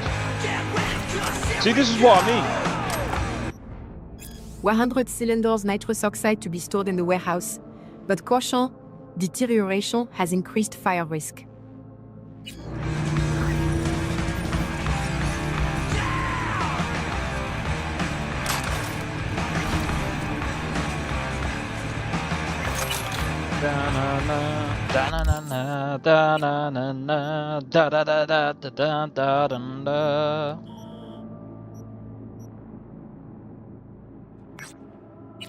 Alright, what time is it?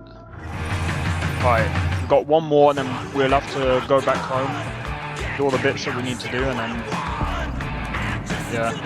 Still have not done the bike climb thing yet. Oh man. Bro, there's so many things that I haven't even done in this game yet.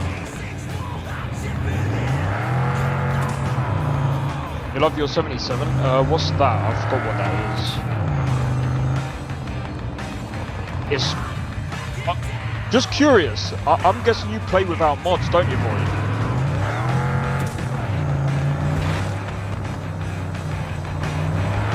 See, this is what happens when you play with so many mods. You end up forgetting about all the other...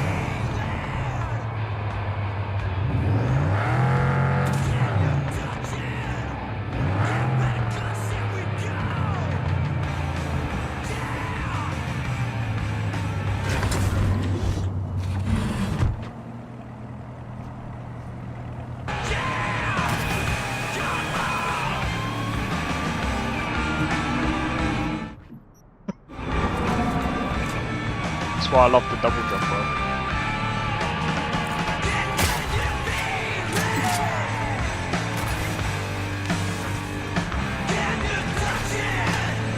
Let's go. Oh! He got no scope. Warning, Tiger Claws headed for the building. Get back into your homes, lock and barricade the doors. I'm shutting down the doors and blocking the emergency exits.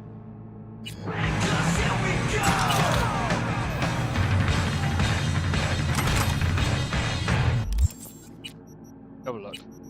What trash do we have? Probably this. We can't do anything with that.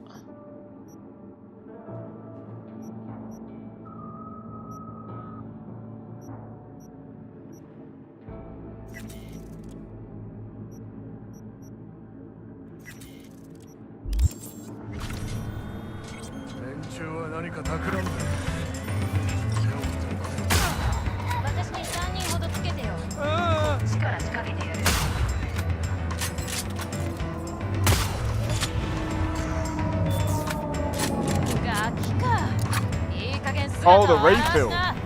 I see, I see. How did that miss?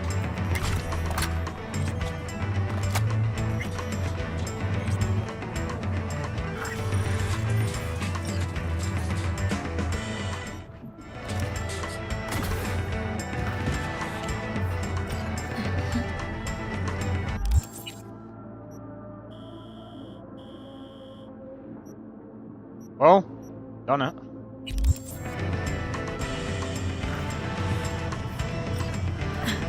do you mean assaulting police? I was gonna say, good.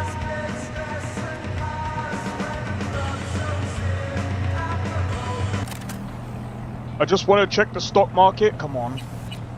Come on, let's go, let's go. Let me see my stocks. Oh! 26k.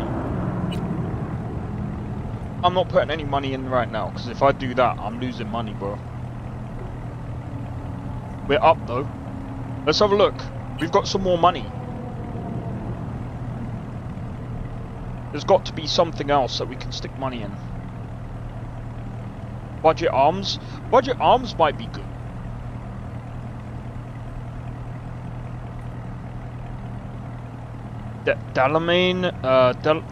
Dalamane might be a good one. Roshi. I don't know what stocks to go for right now. I mean, news networks are usually good.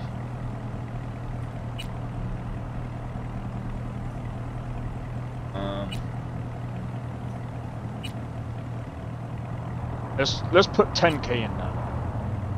Let's put 10k in there. I know it's on a bit of a high right now. Not a great idea to go for straight away. Right, we're gonna head back home. And we're gonna get geared up for the next day.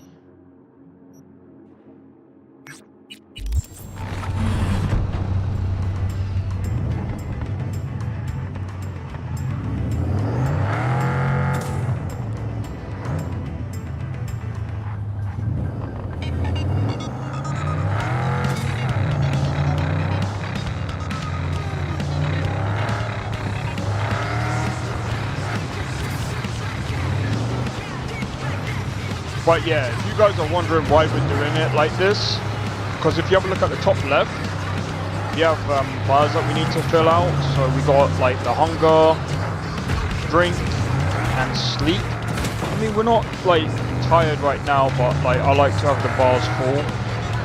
And I reckon by the time we get back,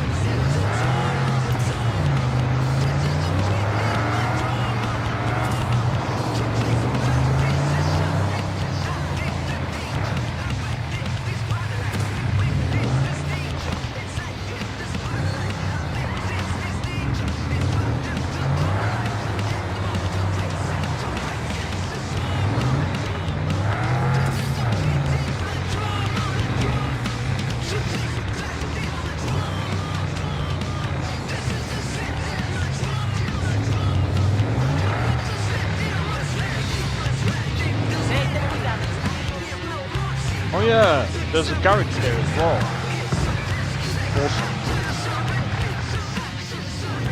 I'm not sure if we should go, I don't know. Do we do taxi jobs first? I'm thinking doing the taxi jobs first in the morning, like when we get up.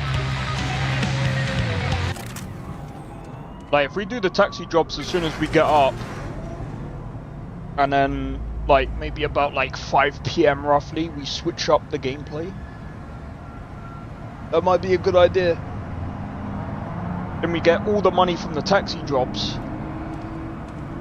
and we save up the money. I'm not entirely sure.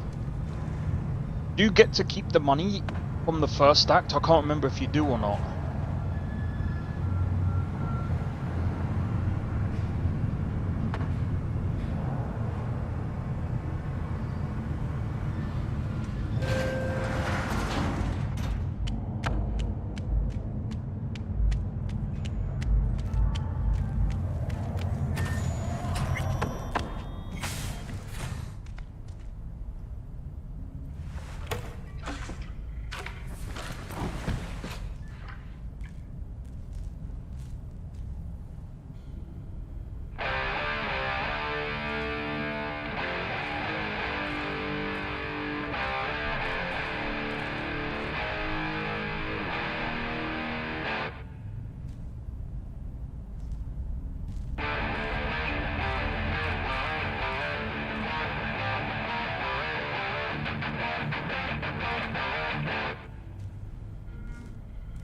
That sounds sick.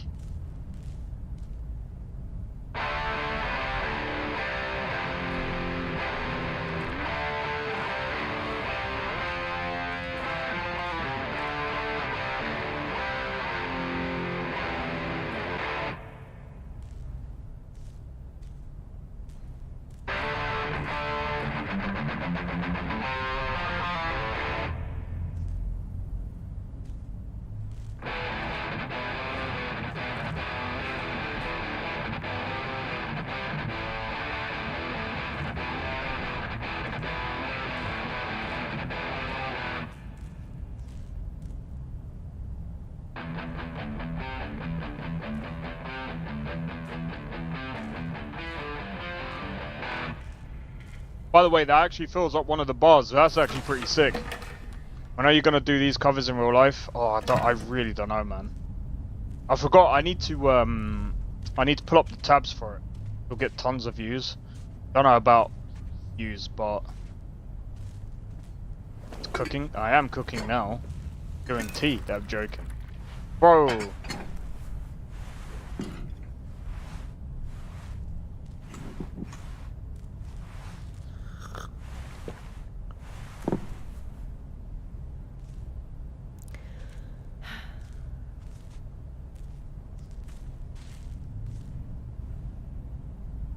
I do this. I use something from my inventory. That easy. It's alright. I was gonna use I forgot what it's called. I go to a website to do it because I get it to slow it down and then I'll play it from there.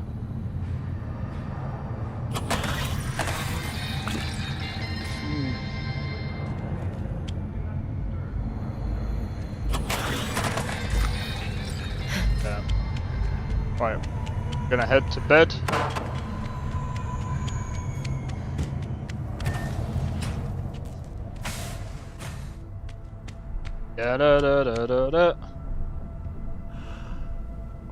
Yeah, because what I do is I slow it down, and then I listen to it, and then I'm like, okay, I can do it that way.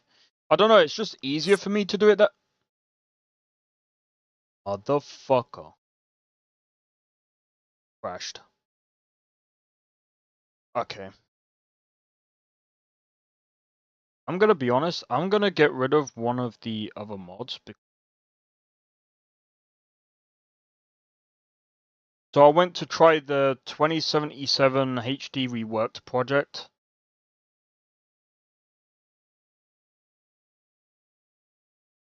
I don't think we need that. Like, it doesn't really make any. It doesn't really improve the actual visuals, and I'm not trying to be funny. The textures are fine as it is. Like, some people go, "Oh, we need 4K textures." No, you don't need 4K textures. People don't understand that by upping the textures, you're actually consuming more resources for no real reason. You can have good-looking textures at lower resolutions if you know what you're doing. And some of these companies that already do have the texture, and the other thing about Cyberpunk as well, and with some of these games, the textures are somewhat already optimized. Imagine upping the textures in an unoptimized game. Think about how stupid that is. And people are like, but we need 4K textures. No, you don't. You think you do, but you don't. I actually don't really notice much of the difference. There is if you use like parallaxing and stuff like that. That's a bit of a different technique, but again, like after a certain resolution, you end up getting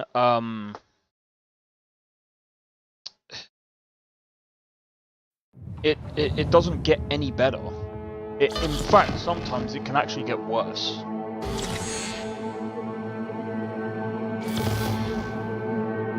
But again, if you make textures look good with a lower resolution, you don't need 4K textures. And I'm just saying this right now. There's too many people out here that are like, oh, we need 4K textures in games. You do that, and then you'll get every company bloating out these games to like over 500 gigabytes. Night City! Yesterday's. If you want a 1 terabyte game, continue to go down that route of asking for 4K textures. Absolutely ridiculous. I don't want 4K textures. I want good looking textures. Good looking doesn't necessarily mean higher resolution.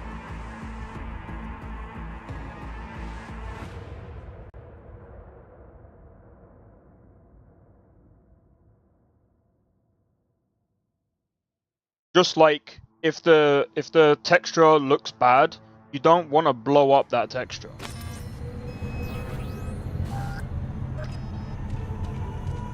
Like, that's just stupid.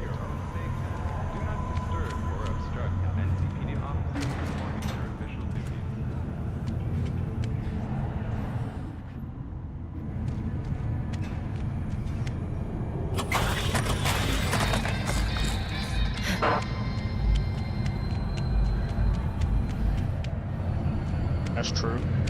Well, that's what I mean. It's just like all these people keep going after these like massively ridiculous textures. It's like, bro, what is the point?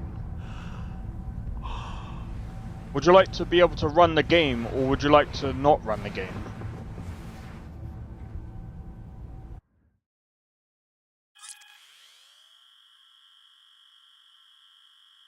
I would like to run the game.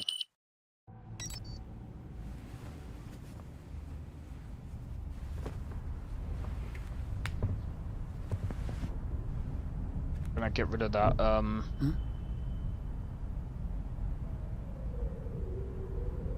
overlay. It's kind of annoying.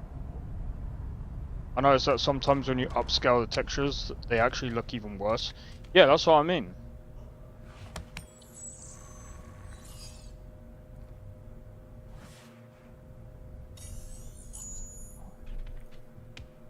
You don't want to upscale textures. Sometimes you just want... The best thing to do with textures, if they don't look good, just change the texture completely. That's all you need to do. You don't need to go OTT and go, oh, we need 16K textures. No. Keep it simple. There's reasons as to why, you know, in every game, okay, not every texture is 4K. For example, if there's the only textures that you want in, like, I guess 4K, are textures like this, things that you can obviously see, things that make a difference. But even then, you don't necessarily need that. Because the other thing as well is it depends on the size of the actual object as well. For example, look at this. The sushi, does that look like 4K textures? No. Would you want to blow that up into 4K? I know for a fact I wouldn't. It would look worse. It would look stupid. It doesn't look any more detailed than what it does now. And, you know, it fits the purpose. Bro, you don't... Imagine sticking 16K textures on sushi. That sushi will be the most resource-heavy thing in this area. Why would you do that? Think about how stupid you have to be just to go, 16K textures, bro! Yeah! And then you're at like 5 FPS by just looking at sushi. What are you doing with your life?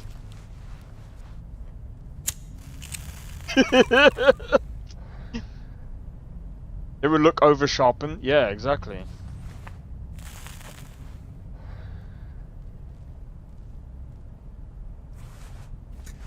To be fair, it would just look stupid. It's just not needed.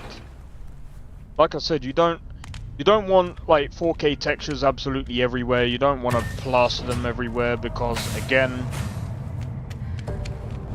like with ray tracing, you're gonna have performance that is gonna be 100% worse. I wouldn't want that. Like, I'm sorry, but like, I would like to have a game that I can play without having to worry about, oh, what's the performance gonna be like? Where wins me? Where wins me? By playing that game. I loved the look of the game, and you know what? I didn't have to go, it needs 4K textures. No, I don't care. I don't want 4K textures plastered everywhere in the game. I want to be able to run the game. That's it. I just want to be able to play the game. I want to be able to play the game, run the game without having to worry about, oh, my performance is going to dip below 60 or something ridiculous like that. No. I just want to play the game, man. I just want to play. I don't want to have to care about the freaking performance, bro. Like, I don't get how you would. And some people are like, oh, but textures don't ruin the performance. They can. 100% they can. They fuck up the RAM as well as your VRAM because they're stored.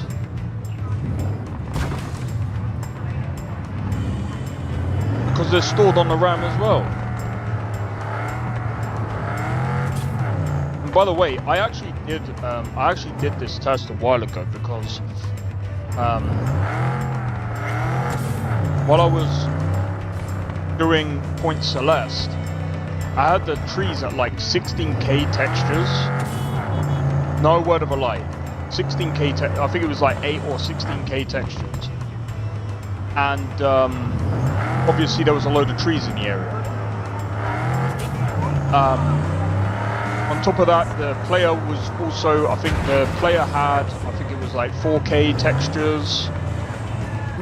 I saw some graphics overhaul that would upscale the textures.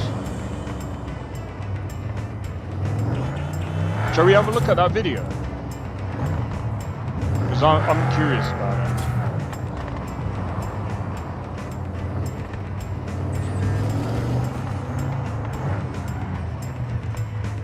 I do want to play. I'm still going to be playing Cyberpunk, by the way, guys. Give me a second, because I'm curious. Because you said about Fallout. That's in about 40 minutes, so give me a... Right, so what is this?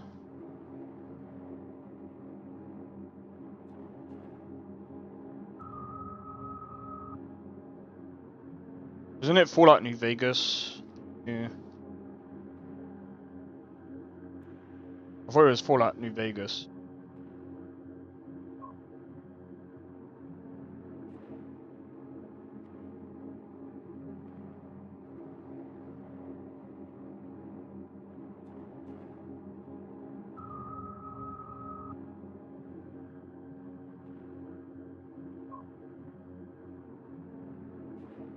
I've called it the New Vegas Remaster Collection because I couldn't think of a better. I've just released a collection for Fallout New Vegas, the purpose of which is to make the game look better. I've called it the New Vegas Remaster Collection because I couldn't think of a better name, to be honest. And it adds way more detailed textures, better lighting both inside and outside, daytime and night. It improves many models, fixes lots of minor glitches and bugs, and dramatically improves the distant terrain. And honestly, that's probably one of the more noticeable aspects of this collection. The world looks way more interesting and detailed now.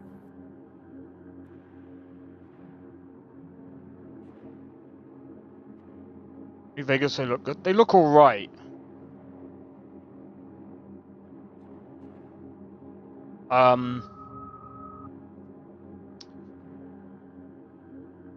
They don't look that... See, I'm gonna be honest.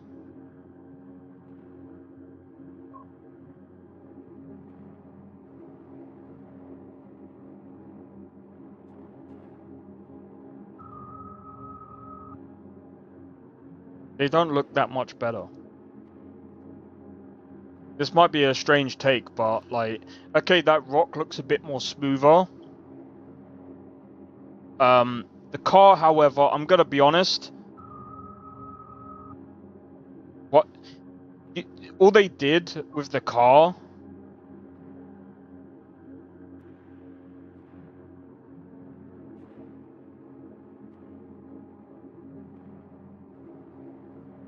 No, why would you do that? Oh my god, it actually, no, because that's not what... You added the glass back in, it's supposed to be smashed.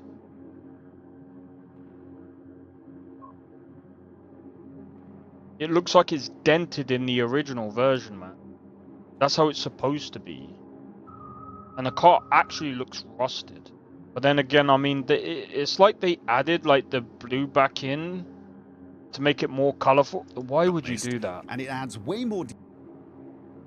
No, it doesn't add way more detail. I will say it does look like the rust has actually, you know, it does look like it has added more detail in a way that you can actually see, like, the bumps and things of the, or the rivets of the rust, which, yeah, I'll give them credit for that. True. Detailed textures, better lighting, both inside. Better lighting, though. I mean, a little bit. And outside, daytime and night. It improves many models, fixes lots of minor glitches and bugs, and dramatically improves the distant terrain. And honestly, that's probably one of the more noticeable aspects of this collection. The world looks way more interesting and detailed now. I mean, this looks okay. And detailed now. More importantly, when you look at the horizon, it doesn't look quite as empty and dull. This is a standalone collection, and by that I mean it can be used by itself, if all you want to do is make the game look better. However, I do highly recommend using it alongside my stability collection, which adds a lot of mods that make the game perform way better and are less prone to crashes and other problems. If for some reason you don't want to use that collection, and I can't think why you wouldn't, but if you don't, you must at least use the 4... And I can't think why you wouldn't. The lights there are they're no different. And I can't think why you wouldn't.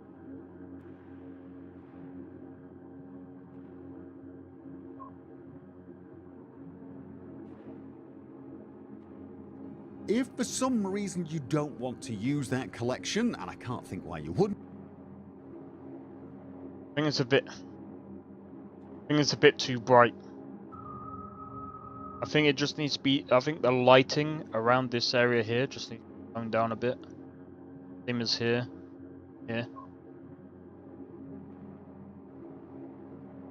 Just needs to be toned down a bit. But if you don't, you must at least use the 4GB patcher for Fallout New Vegas, unless of course you're using the GOG version of the game, because that's already patched. For Steam users, it is essential. Wait, they patched Fallout New Vegas on... that you use the 4GB patcher. Honestly, a lot of the other mods in the collection I just mentioned, I would personally consider essential too, but that patcher is non-negotiable. This collection is completely compatible with my other collections. Water, I mean, I think it's probably because of the lighting. It does look a bit better. Like I said, it does look a bit better, but I guess that there's not much you can do with it, I suppose. But I mean, again, like, you can make the textures look a lot better than this if you know what you're doing. Well, my other New Vegas collections, including the stability... The thing as well, though, is you don't want 4K textures in a game like this because you can make it crash. Just because of the way the engine is. UI collection, and my soon-to-be-released Vanilla UI Plus collection. In fact, it's kind of designed to be used alongside them. You install the Stability Collection, you install this one, and then you pick one of the UI collections. I'm also working on another collection that adds a lot of new gameplay elements, and that of course will work alongside all of these collections. This particular collection has over 100 mods at the time of making this video, but I still consider it more of a starting point, and I'm going to be adding more mods over time. I'm open to feedback and suggestions, by the way, so if you know of mods you feel will actually make the game look better, I will definitely consider them. I'm already looking at a number of other mods myself, some of which are going to need a lot more testing before I can include them, and one or two that look great but might be a little difficult to add to a collection at this moment. Specifically did work well with the collection, and more importantly, are easy to install via a collection. Anyway, that's basically it. There are some shots in the video so you can see the sort of improvements this collection brings. And I'd love it if you could try it out. Yeah, I mean, it doesn't look too bad. I mean,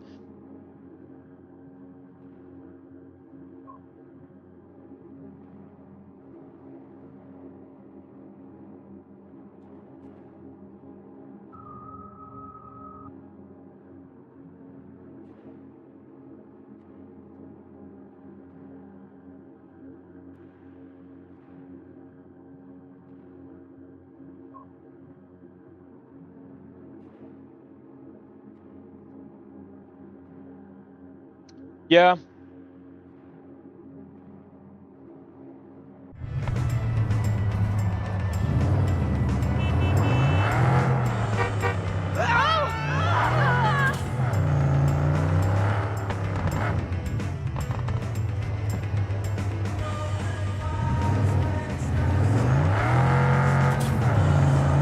Find the space. Right. We'll make a space. I was gonna do taxi driving, but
You're gonna be dead!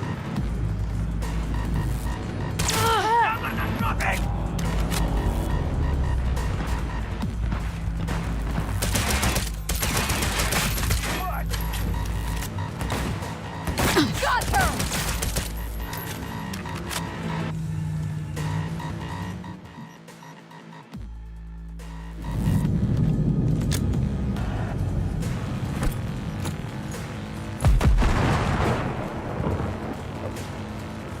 Да не высовывайтесь, придурки!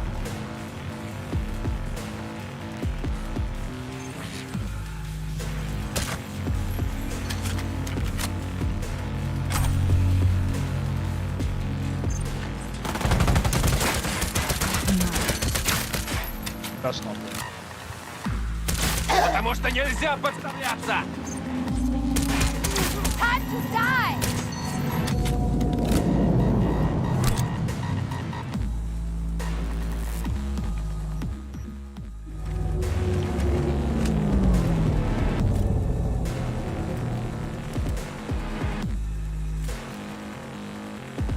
Pathetic.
Oh, got a trauma kit. Nice.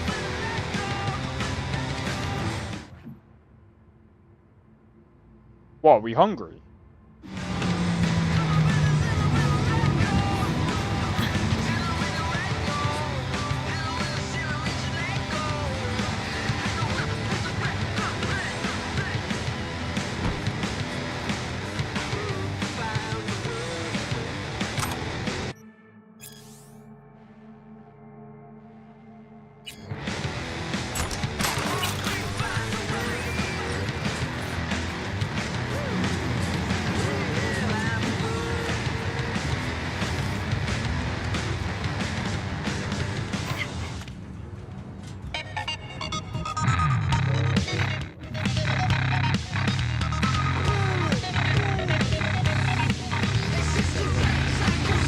Yeah, I've heard of that game, Blade.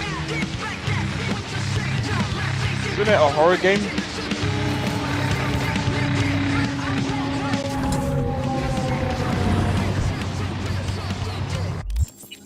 Right, let's have a look. Right, there's one around the corner.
Package is waiting. Not quite in the same place as usual. The fuck you mean, not quite? Hit some bad weather. Couldn't make it to shore. Had to make do. Left it right on the edge of the dump. Fucking great. You even know what the undertow's like out there? I swim that way, I'll get tossed on the rocks. Wait for a clear night and good weather. Should be fine. Yeah. Thanks for the advice. Boss is gonna hear about this. I promise you that. Dickhead. Should worry what the boss will do if you don't deliver the merch on time. So quit your fucking griping. Get to work.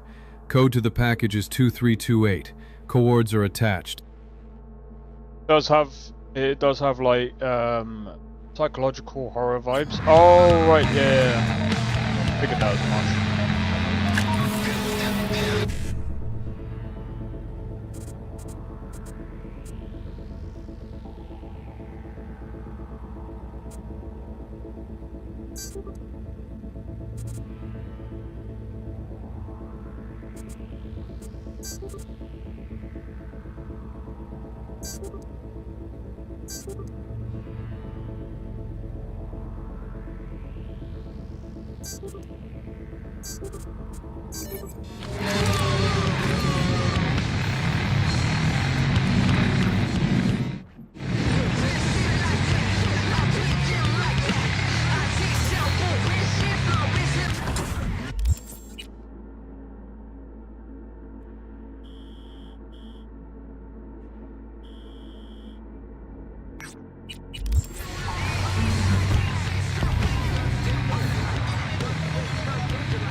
jumped out before.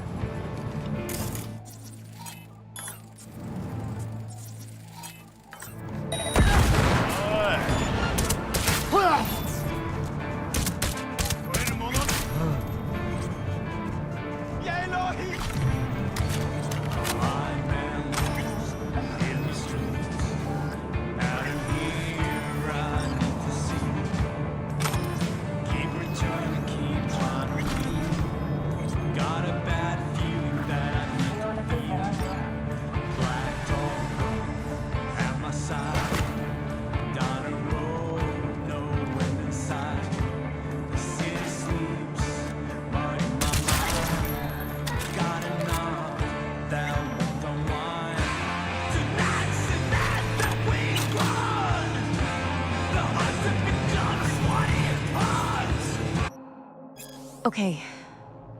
Let's try. I'm ready to leave. Really? Mean it?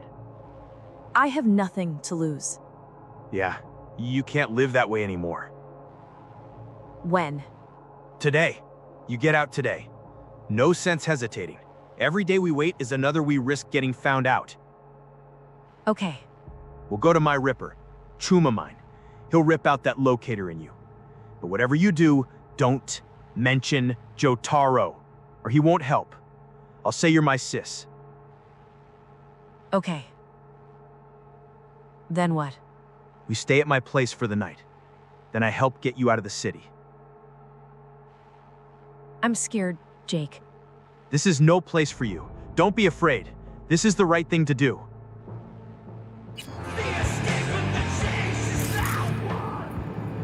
Ended up dying anyway.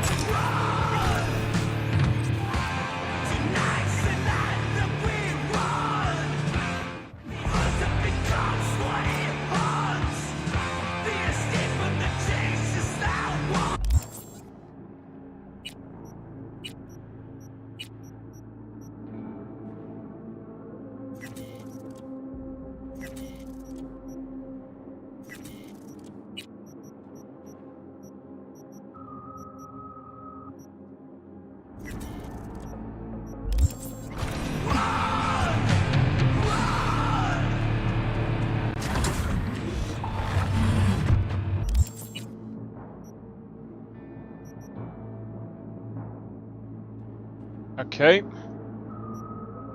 On to the next one. I think we can go all the way down here.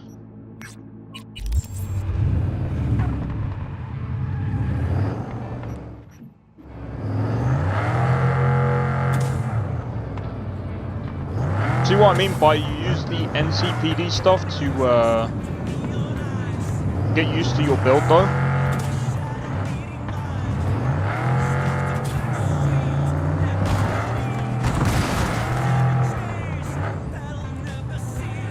I mean, I am literally not the best player at this, but I can play it very well. I can survive.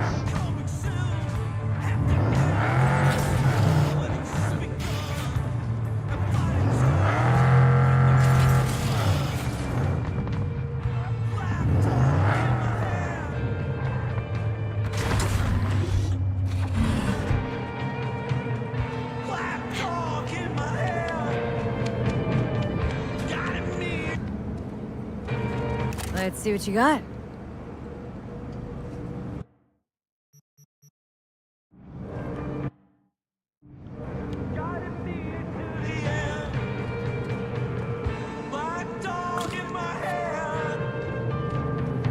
This is a travesty. Sorry, but I'm hungry.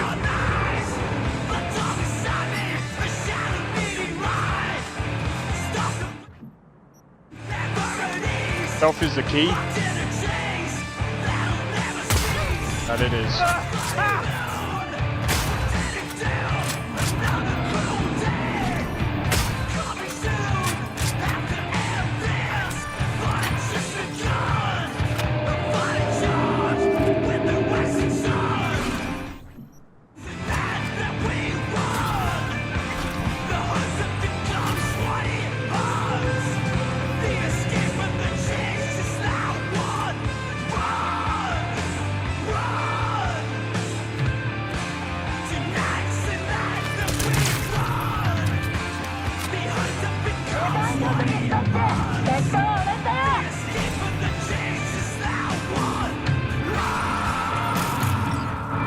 I need to get ping.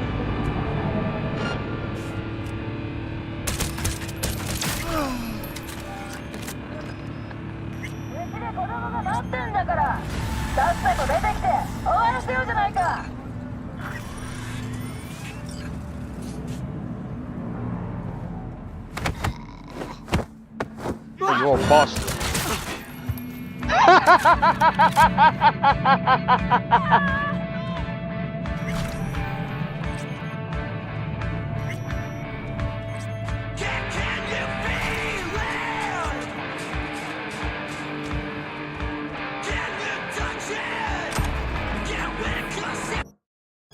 Happy birthday, you crazy motherfucker! Sending you our best wishes. And a little present. You've got glitter. Don't do it all in one go. And other goodies. Hope your party fucking slaps. We'll try to drop by, but can't promise anything. They're making us do overtime at the lab to pump out this glitter shit.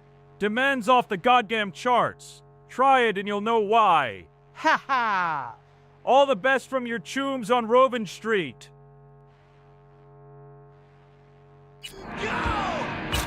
Bro, that mod is... I love that mod. But I'm telling you, like, Cyberpunk with mods is like... It's becoming like Skyrim, man. But you know what makes this kind of better than Skyrim? It's written better. Skyrim.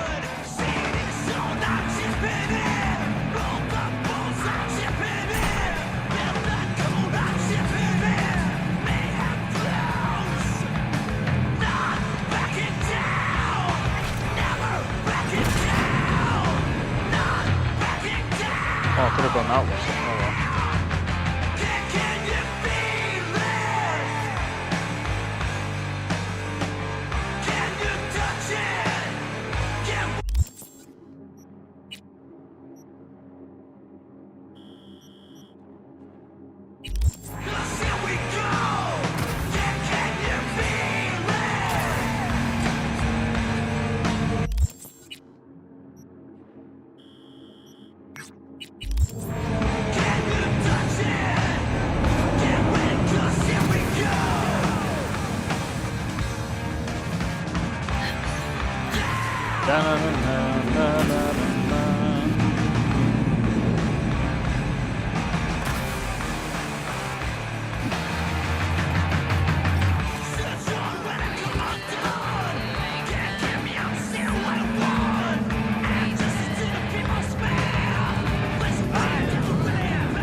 Damn, BD.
I'm waiting. Crate with the item on its way to you. Plus, about 50 doses of glitter. Next week, make it 200. Hell, I'll take 300 if you can swing it. Of glitter. 2 more things. Yes? The terms with the badges have been settled, and the samurai wants you to put more kids to work. The children are recruited, already running. Don't worry about the badges. We pay, they keep us hidden. Really? You still don't get it?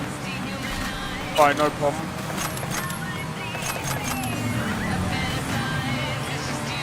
If I can find out, if I can find another one.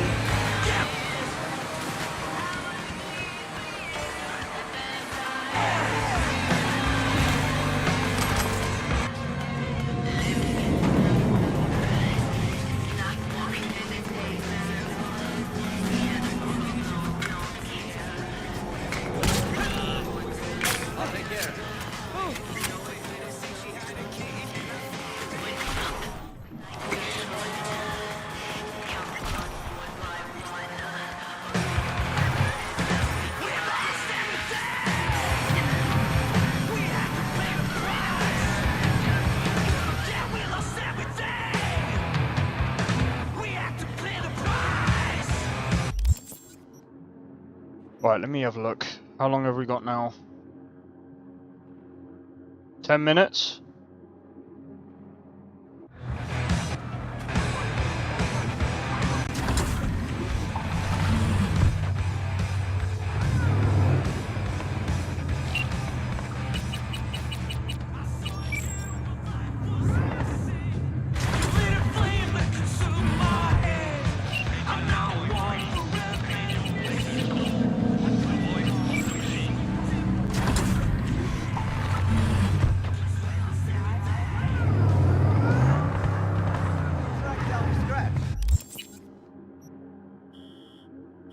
Alright, I'm gonna go and collect the thingy.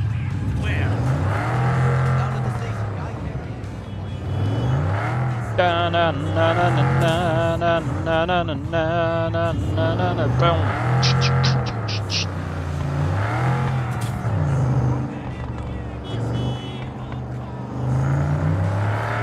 Beauty, I know. By the way, if you're wondering why I turned the song down, it's because got the thing in about 10 minutes, but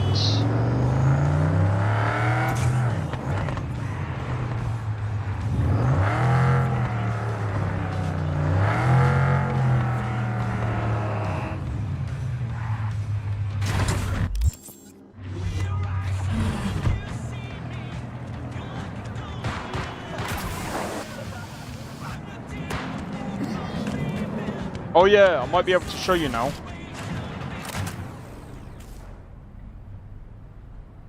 How's this work? Any punk off the street can waltz in here, grab some shady running soft? No, not just any punk. Over the counter, we fix cyber decks. But if you come recommended and you know what you are looking for, the hacking ones, I'm sure you will find it. T-Bug sent me. Said you'd have something for me. You're V, right? She had me hold the demon for you. It should work on any 3rd gen deck. Okay. Glad to grab a demon always. You could test it now. I have an access point. If you'd like, that is. You might extract some shimsoft or subroutines. Seems worth a try, either way. there's also other ways that you can actually make it easier as well, by the way.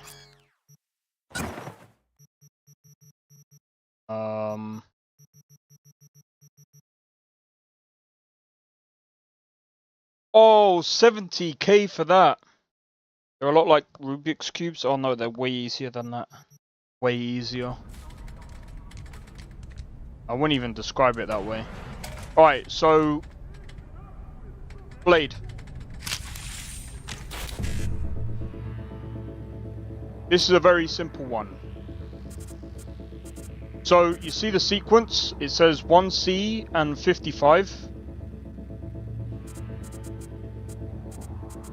Easiest way to do that is to go E, E9. Very basic. Right? That's the basic one, right?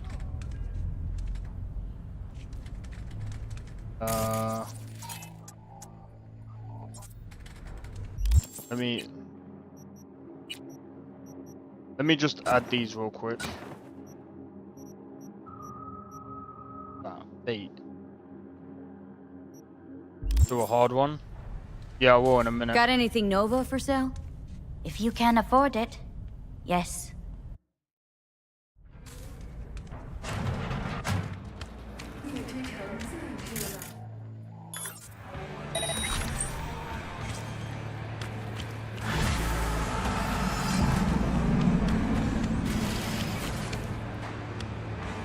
You gotta beat the countdown. You can actually disable the countdown if you want. Oh, let me just save it. So, what I would suggest, Blade, is for the time being, until you understand it, go over to accessibility and turn this off. Oh, my numbers I want to hit before I start off. Yeah, so I've actually got a mod on where it, like... That's cheating. No, it's not.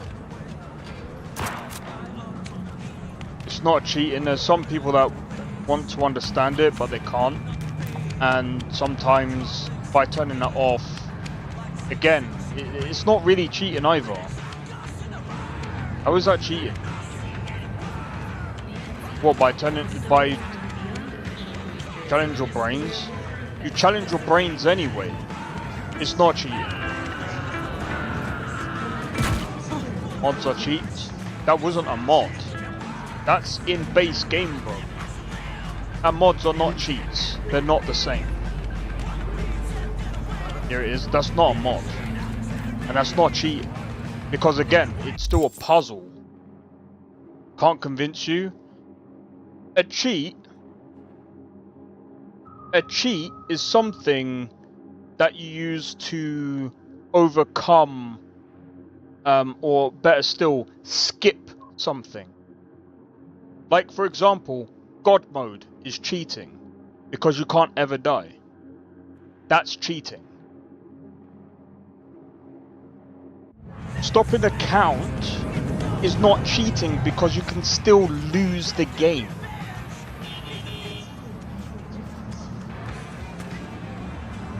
It's not cheating.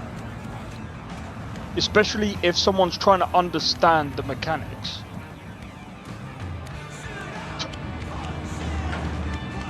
But yeah, no. Ignore what Nestor's saying. It's not cheating. If you want to understand the mechanics, just turn it off, and that way you can understand the mini game to your level. That's why I'm sorry, Nestor, but it's in accessibility.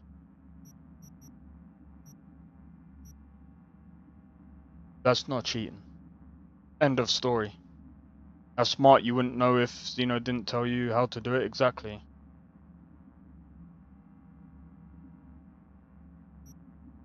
If it's in accessibility, it's obviously not a cheat.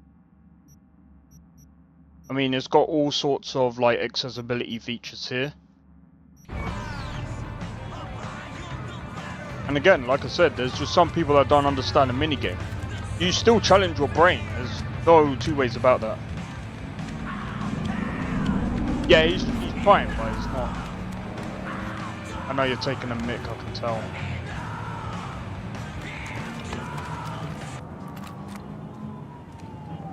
Stop it. You're out in the streets, bro.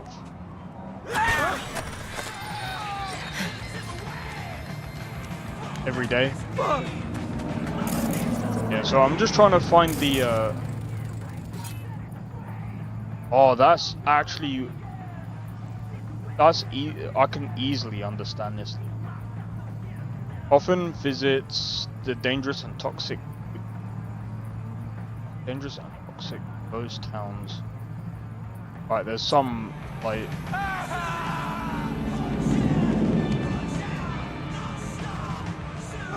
wow, you are talented. You can hold your phone while holding a bag of chips at the same time. I'm waiting for a friend. Careful, you're gonna...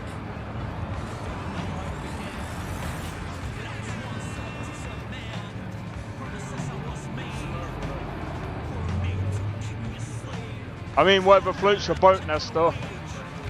And how do you know it's a she? You could be hiding something. It's Cyberpunk, bro. You could be hiding something, bro. So I'm still just trying to... Okay. Got to be a thing. There has to be. I can't find it.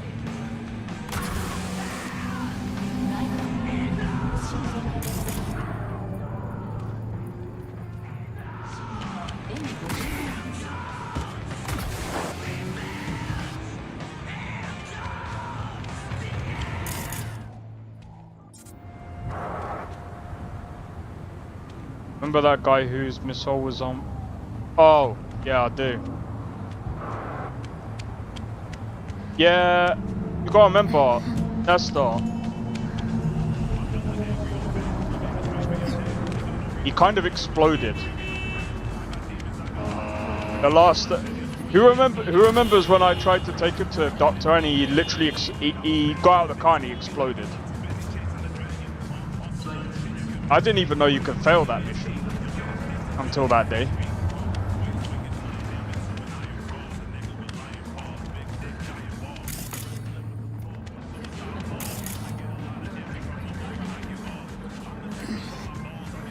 Because I was taking a mic. You always made it on time. Yeah, I was taking a mic. I was driving super slow on purpose. That was tragic. I was funny, bro.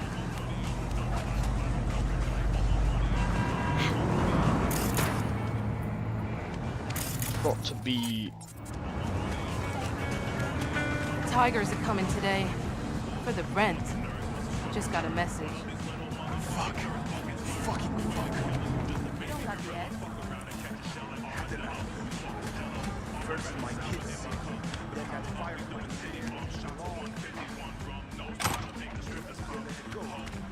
I always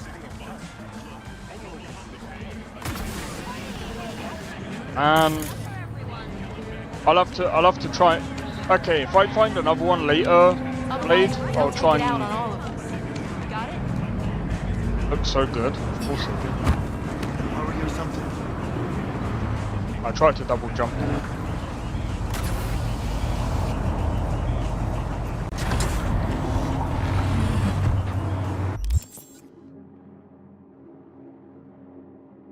Alright, it starts in 15 minutes. Roughly. Alright, I'm gonna quickly be right back. One moment, guys.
Don't know why. I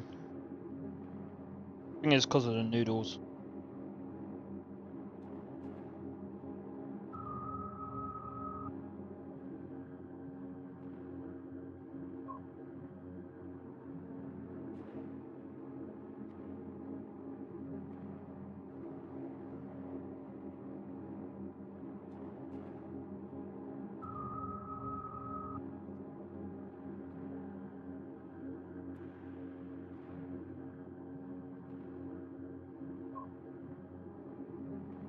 Yeah, sorry.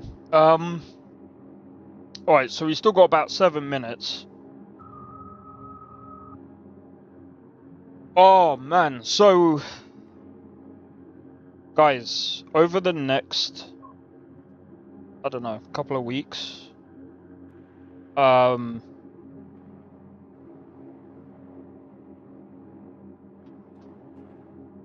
just while I remember,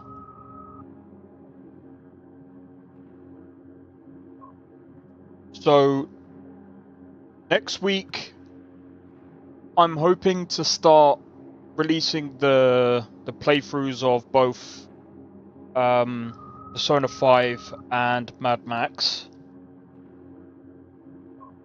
And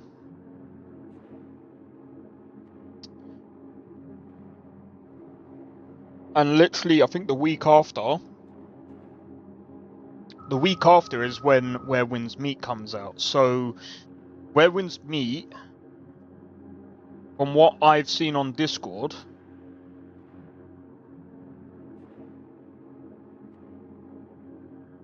comes out at, well, it comes out on Friday, but it comes out quite late on Friday. So it comes out at about 10 PM. So I won't be able to cover that game until the weekend. So I'll probably play that. I'll probably play Where Winds Meet like starting from Saturday onwards. But yeah, I mean we've got quite a lot of games. We've got quite a lot of games to get through anyway. Because I mean we've got like freaking oh, what's that game? I'm trying to remember it.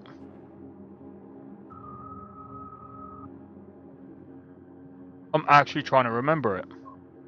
So we got Digimon. On Tuesday we're doing Grand Blue. Then Wednesday we've got Final Fantasy VII. Which, by the way, I reckon we will actually complete that next week because we're literally on the final chapter. But I'm just trying to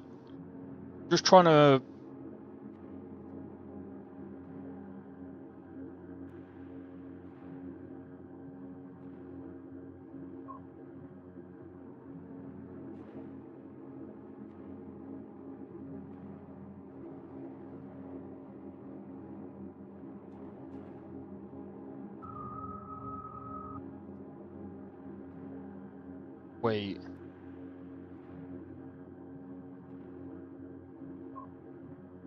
Oh, I don't want to get...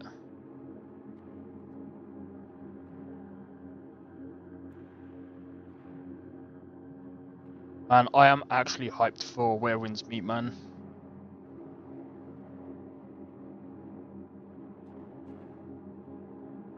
Bro, we're still... Alright. Because we've got 6 minutes left, I'm gonna quickly,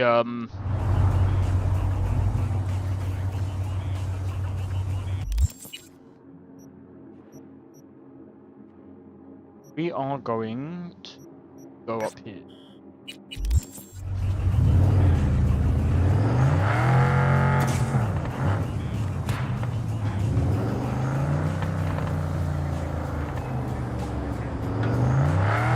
What level are we?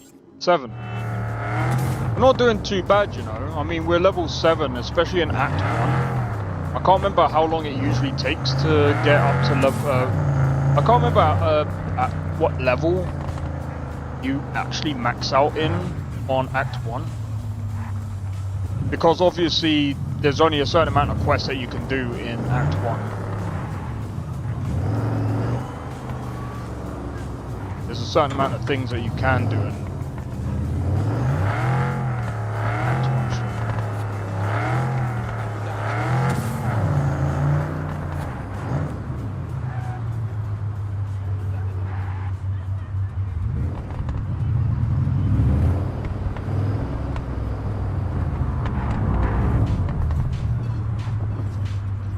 What you doing?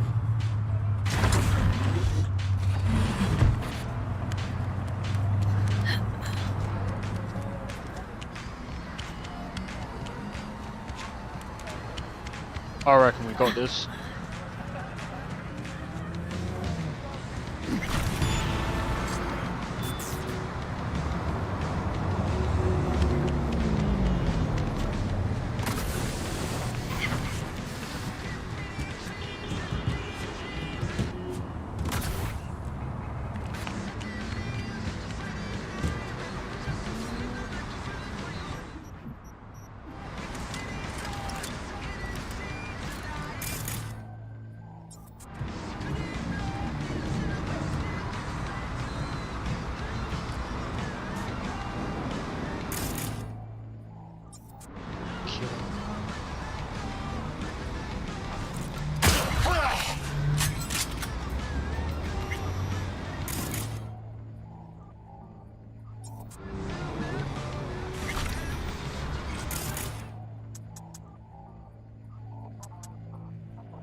What are you gonna do with that?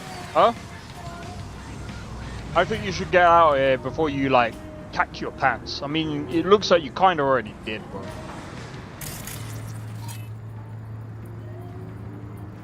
Criminal record does not exist, or you do not have permission.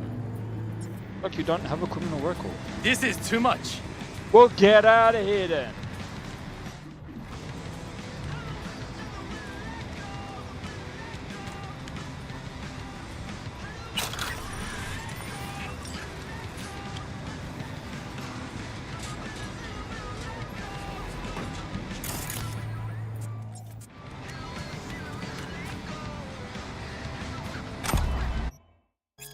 Got the stuff you ordered.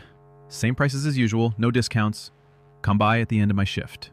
Wait by the back door. Okay, thanks. This is the last one. Boss is starting to suspect something. Shit. What happened? Stuff I swiped was from patients. Swapped out med drips for glucose and took some unused chrome from coma patients. Like they were using it anyway. More started getting worse. Dying. The smell's hard to miss. You get it. I don't make the problem disappear. They'll figure it out eventually. Right. Well, shit. Happens, I guess.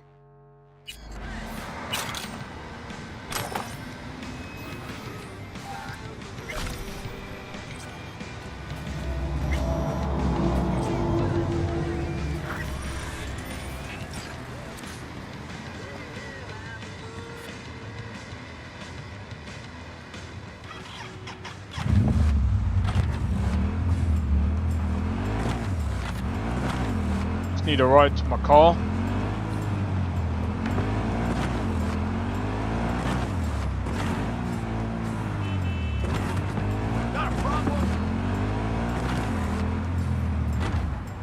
There's no carry weight limit on this game, right? Yeah, there is.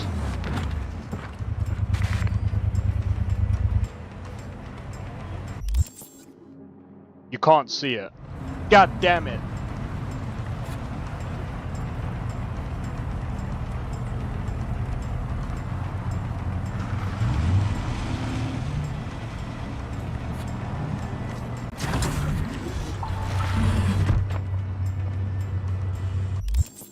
Right, let me see. Where are we now? Still 6 minutes. Oh wait, hold on. I would just love to know what inspired you to create this world. Well, when I started, it wasn't exactly a world. It was more of, I'm going to make a game. And my original thought was I was going to make a game that was effectively my favorite movie, Blade Runner. But then at some point I realized I couldn't do the rules for replicants and make them work. So part of it was that feeling. I'm a big fan of film noir, and I wanted to get some of that sort of tragic and cool thing. But I'm also a big fiend for technology, as anybody at Talsorian can tell you. If it's a new weird thing, I probably bought it and brought it into the office. So I took a couple things I really loved, threw them together, and started to put together the rough concepts of it. And then eventually, it didn't gel until one night I was headed back across the Bay Bridge in San Francisco, and I'm looking out at basically the San Francisco area and the billions of lights and all that, and I said, the city is coming out at night. Night city, okay. But the idea was, at that point for me, a fun thing to do would be to get in the car and just drive all over. I had 40 miles of territory and freeway I could just go roaring around on. And when you go to a city at night, it's a different place. I love the neon. San Francisco, it's a lot of, rain-slick streets and things like that. And there's always interesting things happening in the background. People will be doing things on the corners. People will also, have their apartments, lights on, and you can sort of see the dialogue. Even if you can't hear it, you can kind of see how people do things. So it's like watching a movie. And when the movie happens in a future that's a little film noir and a lot technology, which was the core of the 80s then, all that new tech, you end up with what we got. But it didn't all happen that way. It took time, and it evolved. That's very cool. So we actually have some questions in the chat already. Okay. So let's start with the first one from Riley. Hey, Riley. What part of Cyberpunk world horrifies you the most? That we're actually creating it, but that's another story. And yes, my son always teases me about that because a lot of the things we wrote about are happening or have happened. And as he says, Dad, think happy thoughts for God's sake. Okay. So I'm working on that. Okay. What I find is that we are moving towards a sort of a dehumanization on one side, and a lot of forces that would like to have it be that way. And yet we ignore the fact that people do make community and they do make ways to unite. But they don't know that. They don't know that there's somebody on the other side aiming for the same thing they are. So what I find in the cyberpunk future is that we lose all that and we buy in on the idea that it can't be changed. They talk about cyberpunk being a dystopia, but it's a dystopia with a kind of interesting version of hope. Yeah. It's a dystopia where if you're willing to get out there and do what you got to do, it could work out. But you're not going to save the world. It's not really designed in that way. What you're going to do is you're going to save the people and the things you care about. You may not change all of climate change, but you can rewild an area. You pick your targets and you fight for them. Yeah, it's like in that one of the very first video that we as CDPR did with you, where you said that cyberpunk is not about saving humanity, it's about serving yourself. Yep. Do you think it's still a valid point? Oh no, that point is very much there. You can win those battles against mega corporations or corp governments or whatever, But you're not going to do it by throwing yourself up against the wall. You're going to be more subtle about it. You're going to make alliances. You're going to choose what you can save. Yeah. And the thing about saving the world is that's a job for superheroes. That's a job for people who have powers beyond any comprehension. At best, in the cyberpunk world, you are a low-yield superhero who has certain abilities, but those abilities are the extension of the technology you're using. So you're not going to pull off a Superman. You're not going to go step into a phone booth, if you can find a phone booth, and be changed from Clark Kent into Superman. It's not going to happen. But you can drive the local booster gang out of your neighborhood, or you guys can lie and find ways to get things that your neighborhood and the people around you need, and be willing to go to the mats to fight for them. So yeah, it's not about saving the world. Superheroes save the world. You're cyberpunks. You don't save the world. You save your people. I'm going to throw to a question that we have in chat from somebody called Sensign. And they say, I have a question. How does it feel to see something you've created so many years ago now being a video game and received the way it has around the world? Actually, it's really weird. Here's the thing. When you write something like this, you're writing it in a vacuum and you're throwing it over your shoulder, hoping someone's actually reading it. And you hope you do well in it. And originally when Cyberpunk came out, when we got to 2020, it was very strange because we had a lot of different competing tabletop companies who were rushing to do the same thing. And I likened it then to being a surfer and you're on a wave and you're starting to paddle up and you look behind you and all the best surfers in the world are lining up right behind you on the wave and you're going, I need to get faster than these guys. That was what it was like when we first did 2013 and then went to 2020. And by 2020, we were up on the wave, we were moving fast, and it looked like we were right. And that's about as good as I thought it would ever get. Occasionally people would say, hey, didn't you write that? And I go, yeah, sorry your character died. But, it boiled down to, you don't take it seriously. But here's the thing, over time, particularly the fact that we sent this out into the world, and one edition ended up going to Poland, and a couple guys over in Poland said, gee, we'd really like to do this as a video game. That metastasized it. And if you looked around you now, there's clothing, there's music. Just started out art. Yeah, we were behind. There's jewelry. There's, and only buy a bit, won't buy a lot. I always wanted to have action figures. I never thought it would happen.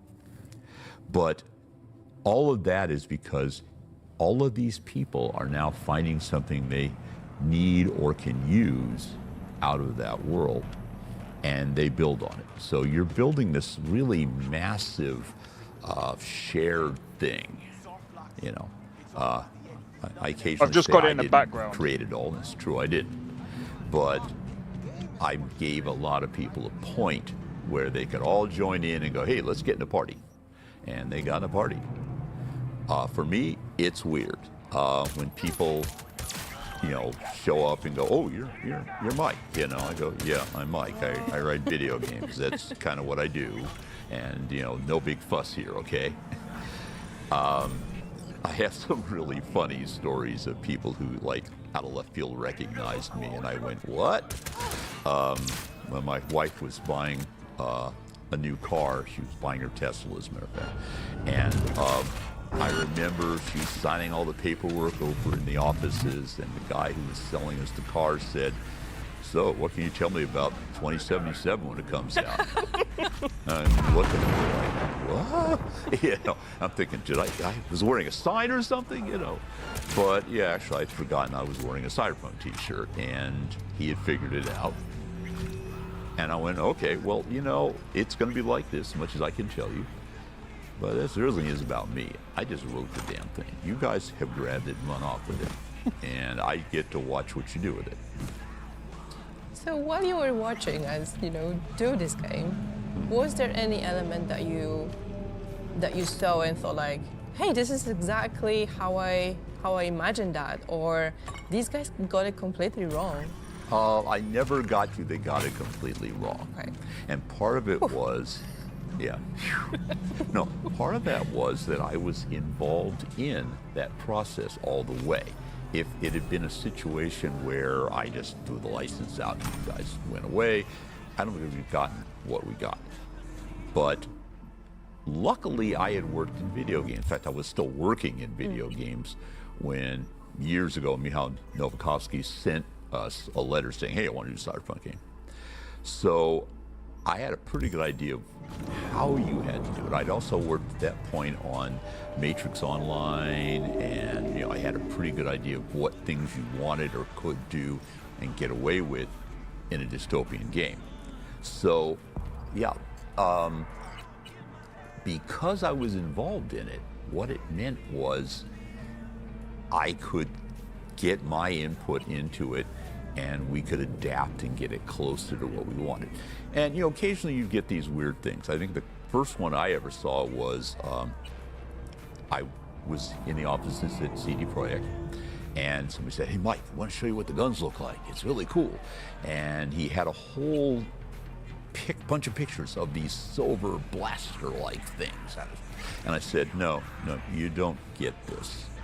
Cyberpunk games, Cyberpunk guns, rather, are big, nasty, black, scary things which occasionally have little lights on them that watch you like eyes, but they are not science fiction. They are brutal things from where we are that have been basically kicked up 2 or 3 notches. And that was interesting because after I had that conversation, Adam got together, Adam Badowski, who was studio manager then, got everybody together in a big room, like about 100 of us. And they said, Mike, explain what this is like. And I went and explained it.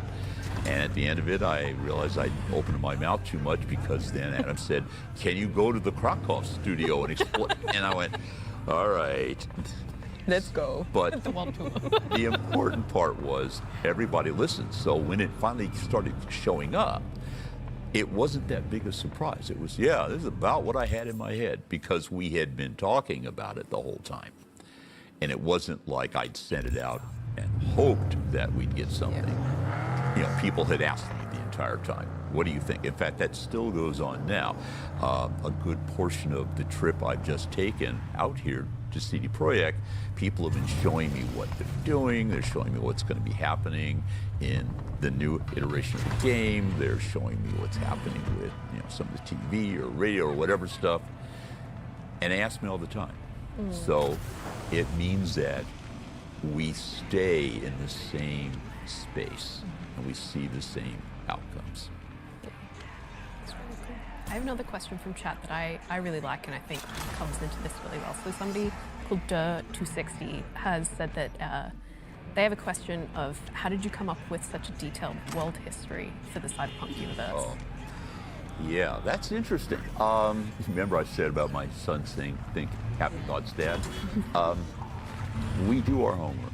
We do a lot of homework at TAL. We have tons and tons of books we read.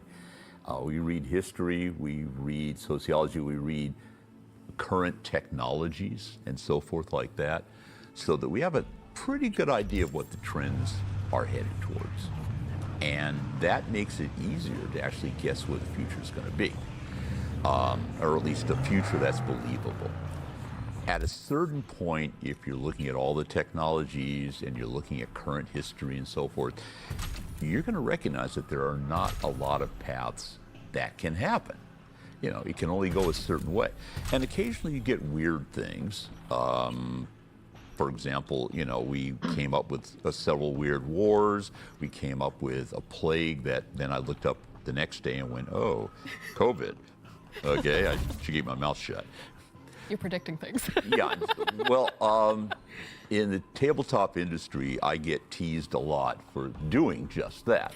And I kind of go, well, yeah, I could be predicting, but to be honest, like I said, it's all laid out. You just have to find it and look at it and assemble it. And in a lot of ways, it assembles like a model kit. You go, okay, you know, a dark future will have cars or vehicles. Okay, what are the vehicles I see? What kind of vehicles could we get out of that? You know, you're going to have food that is going to be more processed because there's so many people. But what's that food going to look like? You know, how will it be sold? I remember our art director had a lovely time. She got together with Jay Gray, who's one of our leads, and they just created corporations that did food. And then they roped in one of our other designers, and James Hutt basically looked at it and said, well, yeah, but they've got to have these things. And as it turned out, his mother had actually worked for a very, very large food combine, so he could go draw on that. And next thing we knew, we had a food company that made kibble. But that wasn't me just coming up with a weird idea. It was assembled from all the things we saw around us. And that's how we get this stuff. We don't just all dream it up. We do the homework. And we do a lot of homework. If you were in my office, you would see, you know, 5 bookshelves of just, you know, everything. You know, World War II, animals, space, history, you name it. It's on the walls around my office. That's really cool. I guess on doing your homework and inspiration beyond the world building itself and things like the guns and the vehicles, the cyberware itself, where are you drawing your inspiration from and then thinking about a piece of cyberware yourself that you would like to have installed? What do you think it would be?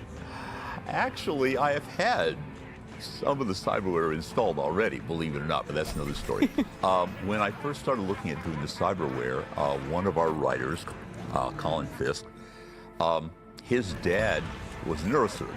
So I went to him and said, what can we do? How can we get away with these things? And he gave me a lot of ideas about what was feasible. Of course, this is in the 80s, but it gave me a solid grounding on what you could do with the technology involved. What I didn't see at the time were things like 3D printing. 3D printing, like I love it, for example, now that a kid can be born with an arm missing, and you can 3D print an arm that works. And that can be upscaled for as that kid gets older and needs another arm, and it doesn't cost $1 million. That's astounding. That is technology that's gone to the street and is giving people what they need. So one of the fascinating things we do is when we look at technology, we kind of go, where are we right here? And you were asking about what kind of, you know, technology I would want. I kind of had it done to me. In my family, cataracts run. And eventually my doctor said, you're getting cataracts. Before they get in there, you should get your eyes worked on. Okay, so there I'm going, yeah, all right, this is going to be interesting. And I go in and my doctor, she's pretty amused by the whole thing, and she says, okay, so we're going to do one eye 1 week, we'll do the other eye the next week. And I said, okay, this is going to be really painful. She said, no, not at all.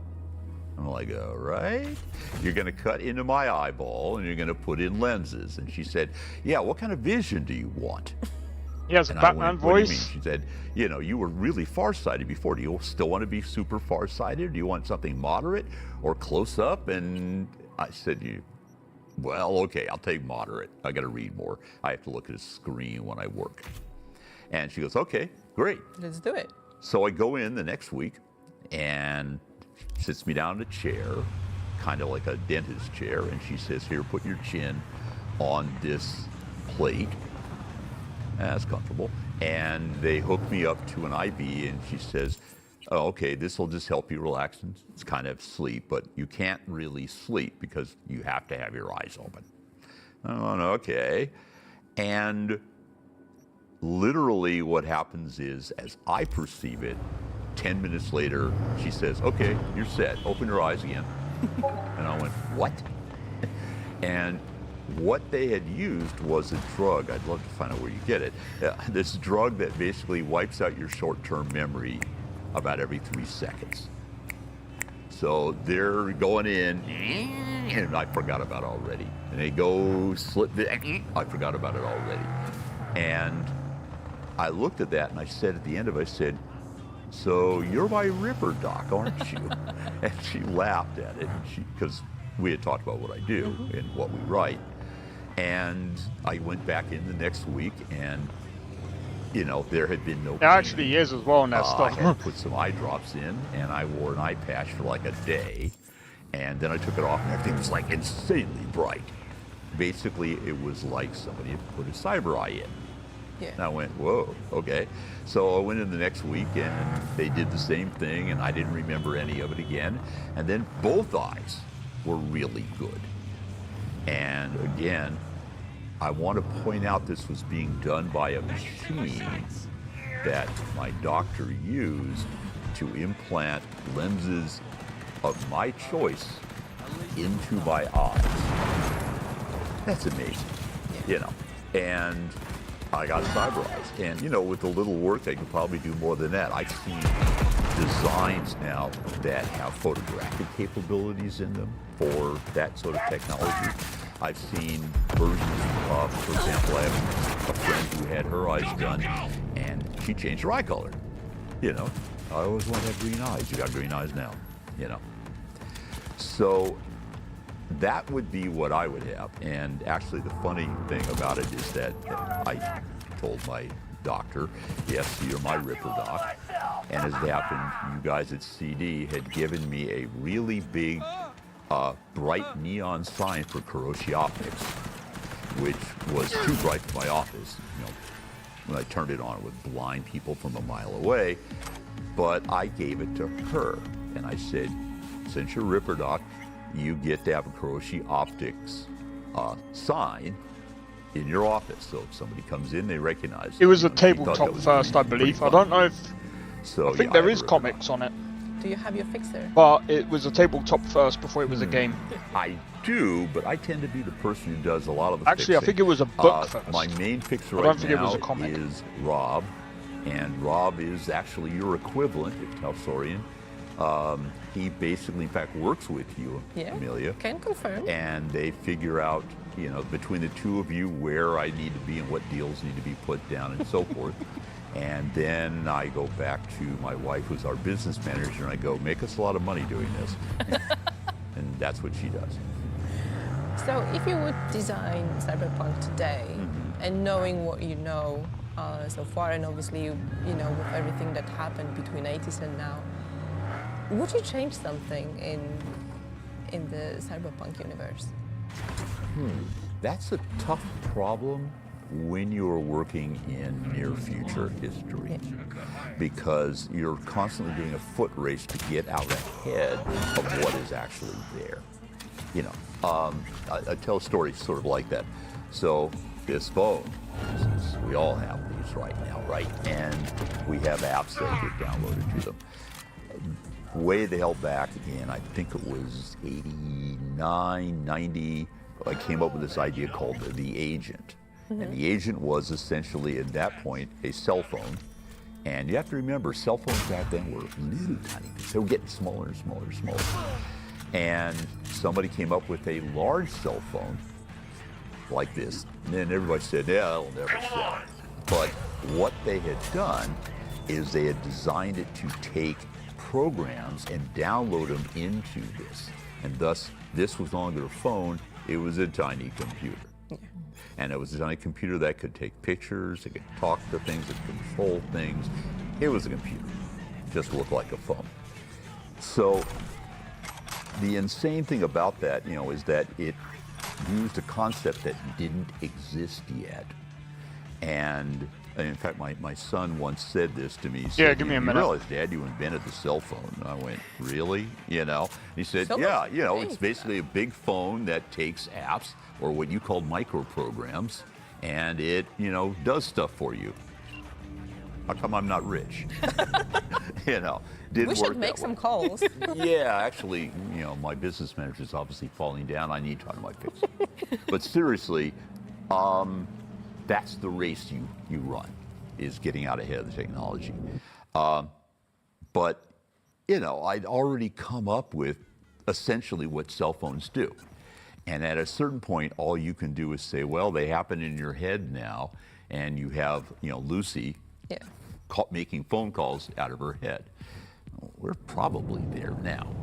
So, Someone is probably doing that already. Like well, testing. I'm He's sure, testing it. actually, at this point, if I were to go down the hall and talk to, let's say, James, who tracks this sort of thing these days for us, he would tell me who was doing it, and, you know, I'd be set up. Get to work, James.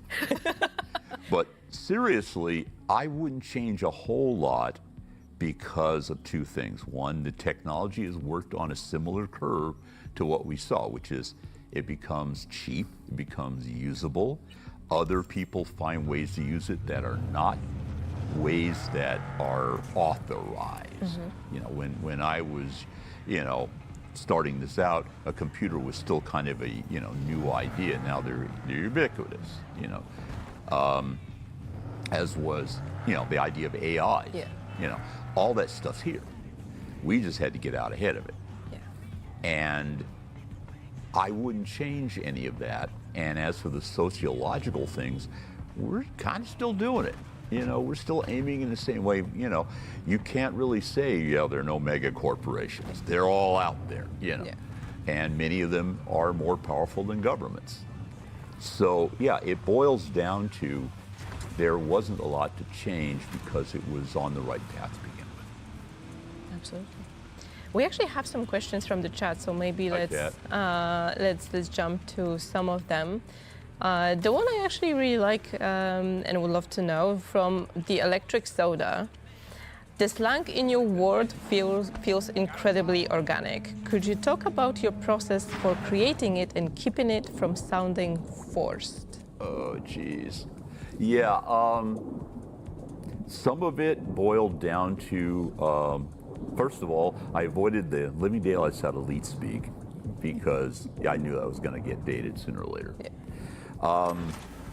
A lot of it develops out of what the slang is supposed to be describing, you know, input, output, you know, that sort of thing.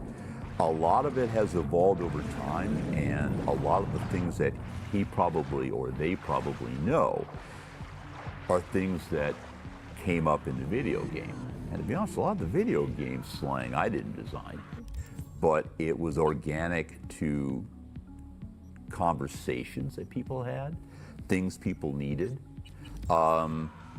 It basically was going to be an extension of that organic creation because people make language. You know, language does not come out of a box. Language is an ongoing process in which we code ourselves to communicate to each other. So it gets to be organic, and if you try really hard to make slang, you're going to get it forced. So, you know, it may sound goofy, but people still say cool because it worked. Oh, yeah. And it's cool. Did I People just say still that? say choom. They say choom. Choom was really fascinating because, you know, I thought that was going to be one of the more forced ones, okay?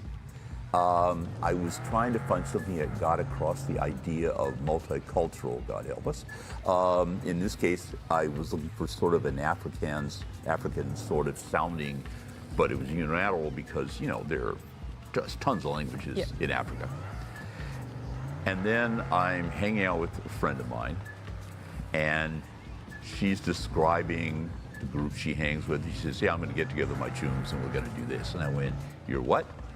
And I went, let me get this straight. So you now use choom and choombada as language right now. You have that as part of your language structure. Yeah. Well, obviously it meant something, and it worked. And I noticed later on that other people were trying to create things like it. But its main idea was that it was somebody that was not just a chum, because it had some connections to chummer and, you know, many other terms. In fact, Britishisms in some cases, and Australian. Yes, Australian is a great place to get great slang. We have plenty of it. Yeah, I borrow it all the time, no worries. Okay, but seriously, there obviously was a need for that. People needed to be able to say, you are my friend, you're important, and this is a group. When we're all chooms together, this means this group of people are all important too. So yeah, I have to say that slang basically in Cyberpunk is as much an evolution as almost anything else we do.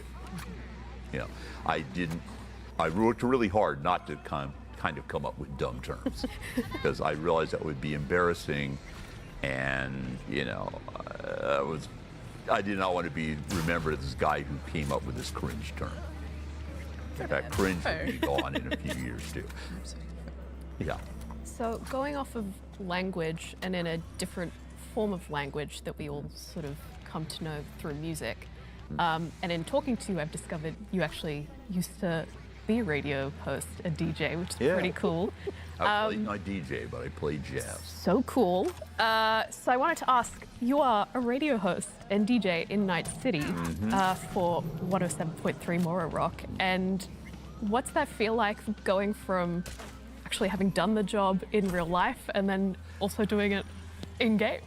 It's a lot easier in that particular situation because I don't have to figure out how to, you know, plug in radio carts and have a playlist that I have to hit. You know, when you actually are a DJ, there's a lot of sub jobs you end up doing. Okay, I'm gonna run cart number 3, and there's the commercial. You know, and you know it's now gone to computer or computerized systems that make it easier. There's actually a funny story. Was originally I wasn't going to be doing that gig.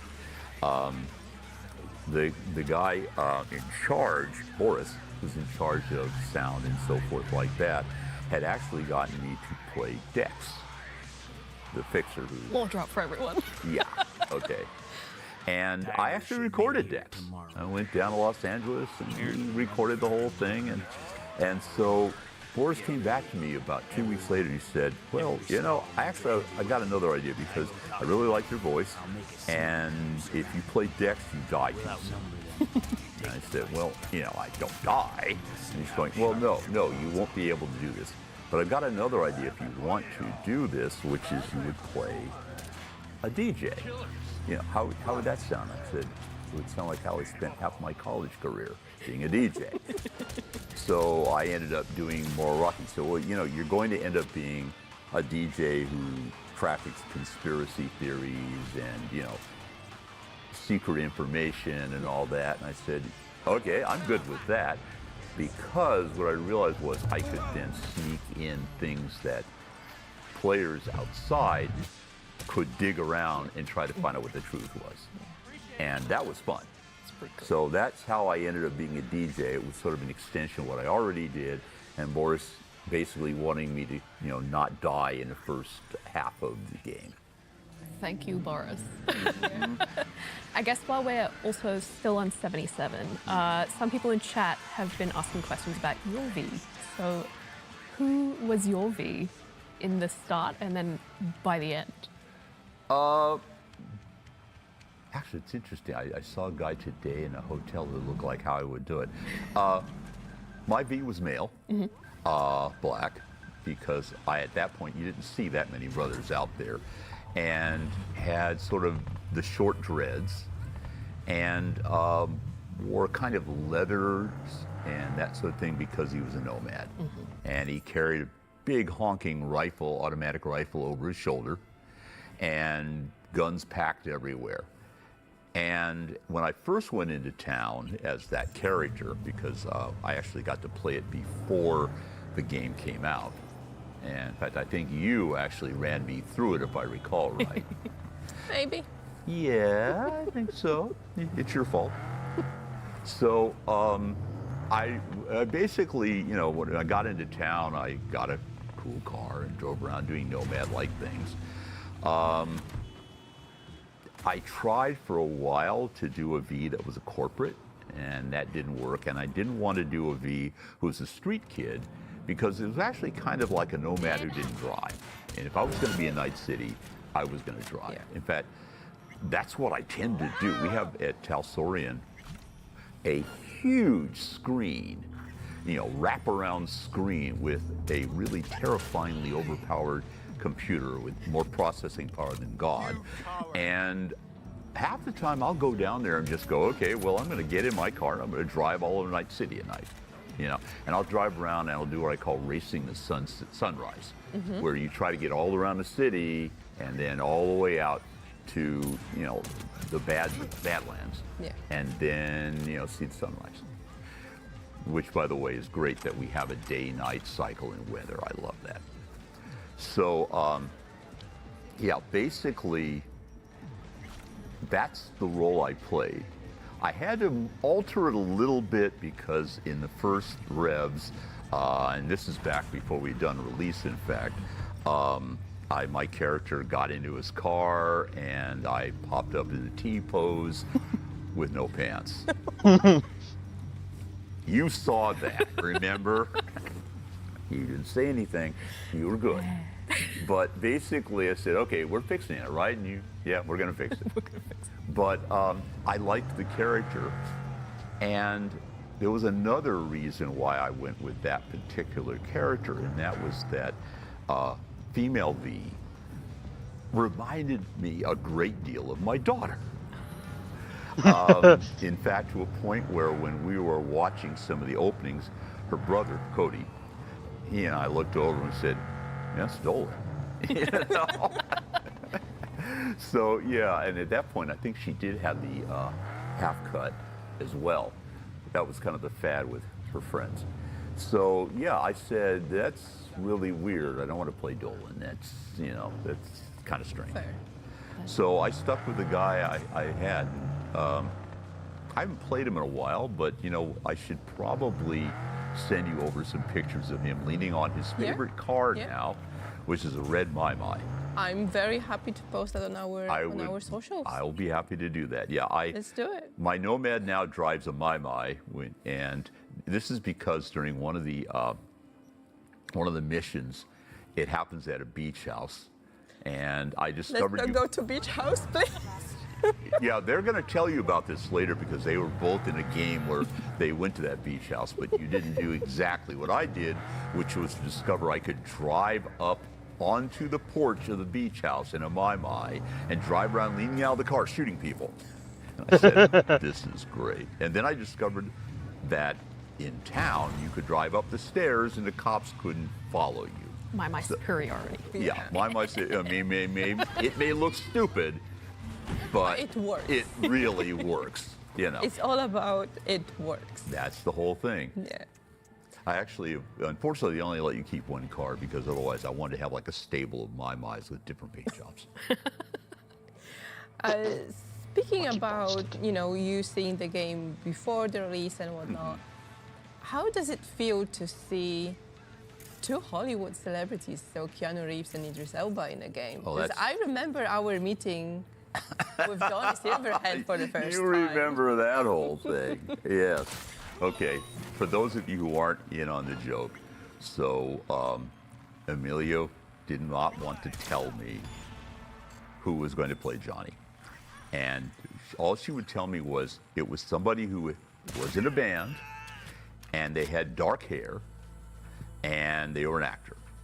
Okay, and I said, okay, Johnny could have dark hair. You've got a lot of time between, you know, when he was blonde Johnny until now. And, you know, how many times can a rock star change his hair, right? So we're sitting there that night, my wife and I, our business manager, and we're sitting around kind of talking and stuff like that. And she says, yeah, I think it's Keanu Reeves. And I went, what? She says, well, he plays guitar, you know, he's got dark hair. I'm going, that could cover anybody. You know, I mean, there's a lot of people out there, you know. So we get in the next day, and Amelia's been just waiting for this. See, she's blushing now. It's great. But she's been waiting. She's going, have you figured out who it is yet? And I'm going, I got no idea, And behind us, sitting there is Lisa, and she says, Keanu Reeves, isn't it? And Amelia's kind of like, this poker face ever. she's like, what? And I'm going, she does that. Because Lisa's very good at jumping to logical conclusions that I would never see. And yes, it's Keanu Reeves. So, my first thought was, she showed us, the mocaps and things like that. And I said, this is really weird. The nicest guy on earth, Keanu Reeves, is playing an incredible jerk. If Dolan brought Keanu Reeves home, or rather Johnny Silverhand home, and said, this is my new boyfriend, I like to say, I don't know whether I'd shoot her first or him first or both of them just to save the disaster. But he was good in it, and he likes it. And I didn't think he'd ever play a Cyberpunk character again. But I think he got the right Cyberpunk character. And his Johnny has really grown on me. I like the way he plays Johnny.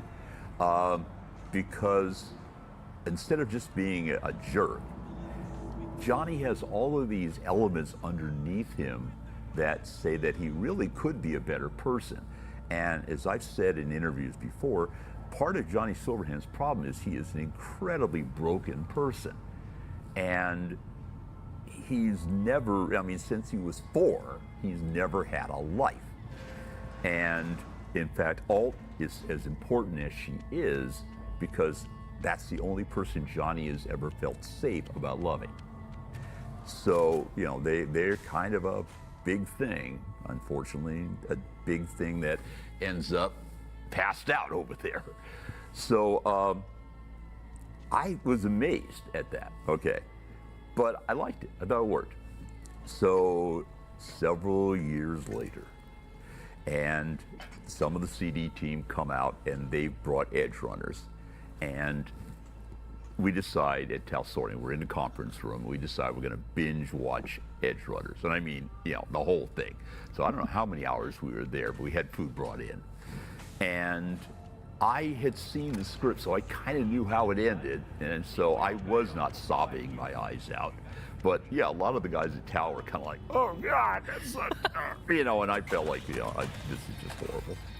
And later when I saw people who were writing about this just broke my heart, I went, whoa, what have we done? Romeo and Juliet for the 21st century. Wow. But at the end of it, to, kind of get us out of this utter depression we were in, they said, oh, we want to see the trailer for the new one, Phantom Liberty. And I said, oh yeah, let's check that out. Okay, so Phantom Liberty starts running. And there's Reed sitting on the end cart, and the end cart is just how I imagined it. And he's sitting there, he's talking, all that, and then the guys come in, and we see it go down, right? And I'm going, yeah, that was really good, but guys, are we gonna get in trouble because that guy looks a lot like Idris Elba? He's probably gonna sue, going, it is Idris. Okay, so let me get this straight. You got Keanu Reeves, and then you turn around and get Idris Elba. What's next? Scarlett Johansson? Don't say it. I don't want to know. I'm not saying anything. Scarlett, I have roles for you can do in this. But seriously, 2 things hit me. 1, they worked really well for the characters. 2, they were actors who wanted to play those characters, and so they immersed themselves in it, and they did a great job. Yeah. Because they wanted to be there doing it. In fact, not that long ago, I saw that Keanu would like to find a way to come back from the dead and play Johnny again. I have ways to do that, Keanu. Contact me. Oh, no! On that note, and I think this would just be a fun little piece of information for everybody to know about you. If Night City were real, what district would you want to live in? I'm trying to remember the district that I think it was based out of one of the apartments you could get in a later game. The two-story one that essentially becomes the place where David and God, just went blank on her name. David, come on. Lucy's apartment. God, I can't think of her name now. Because I think is it the Glen? Maybe? Yeah, it's the the Glen Glen. apartment. It's Glen? Yeah, It's Glen Glen, apartment. right. That is my Rate, favorite apartment. yeah, so, I love that apartment, the two-story levels and all that. So, yeah, I liked that apartment. I would own it myself. I would get one of the cats around, and hang out, and probably the iguana, Lucy, that was it. Yep. Yeah, David and Lucy. Breaks my heart. But at any rate, yeah, I would move out all their stuff and I would take that apartment. It had a great view, and it was a really kind of nice place, and there are versions of it where you can get yourself an electric guitar sitting over in a corner so I could play the guitar, for my lizard. How old is Keanu? Rockabye moment for yourself. About 50, I think. Yeah, well, I was in bands when I was, back in college. Is there anything you don't do? Oh, he's 61. Not that I'm going to confess. 61. Oh yeah, my God. You live long enough, you do a lot of weird things. I'll have to tell you about the time when I had a scorpion as a pet. But that's Never mind. I was off by about 10 years. Next time. Yeah, next time. Do you have your favorite character in Cyberpunk universe? So it doesn't have to be from 2077, can be from 2020 or Red. I know our community was betting on one, so kind of want to see if that was the same. Over the years, it would be Morgan. Morgan is not, oddly enough, he's not one of my characters. Ripper Jack, rather, is one of my characters I played. But in order to build Morgan and make Good him question, work, I'm not sure. I had to know him very well. And one of the things I love about Morgan that most people miss is that he is utterly normal. He's a guy who, served his time in the military, came back, ended up in a situation where, he had to go take some people down, and Militech said, "You want a job?" And it continued. So he's a guy who he's still making goes bikes. into what he does as, I kill people for a living. But I live in a world where people kill each other for no reason. Yeah. So at least I'm getting paid. And other than that, Morgan is really kind of normal in a world that's utterly bizarre. And it's interesting because I really like that character. I understand Johnny, but he's too broken for me to actually try to inhabit in my head. I like to say Johnny Silverhand's been living in my brain now for 35 years. And You feel like V. Yeah, I do. I feel like V, but V got to an accommodation with Johnny, I just kind of go, Johnny, go back, Wait, get back in the room, he did the... come out. Backseat, bro. Yeah, backseat, bro. That's it, man. So, basically, I would say Morgan, which is probably who you guys guessed. Yeah, our community was betting on Morgan, Yeah, and it's not because Morgan is such a total badass, although he is, but the fact that he is a badass who is totally normal. If you met Morgan Blackhand on mass transit somewhere, you wouldn't think too much about it. You'd go, yeah, that guy looks like he's probably a salesman of some sort.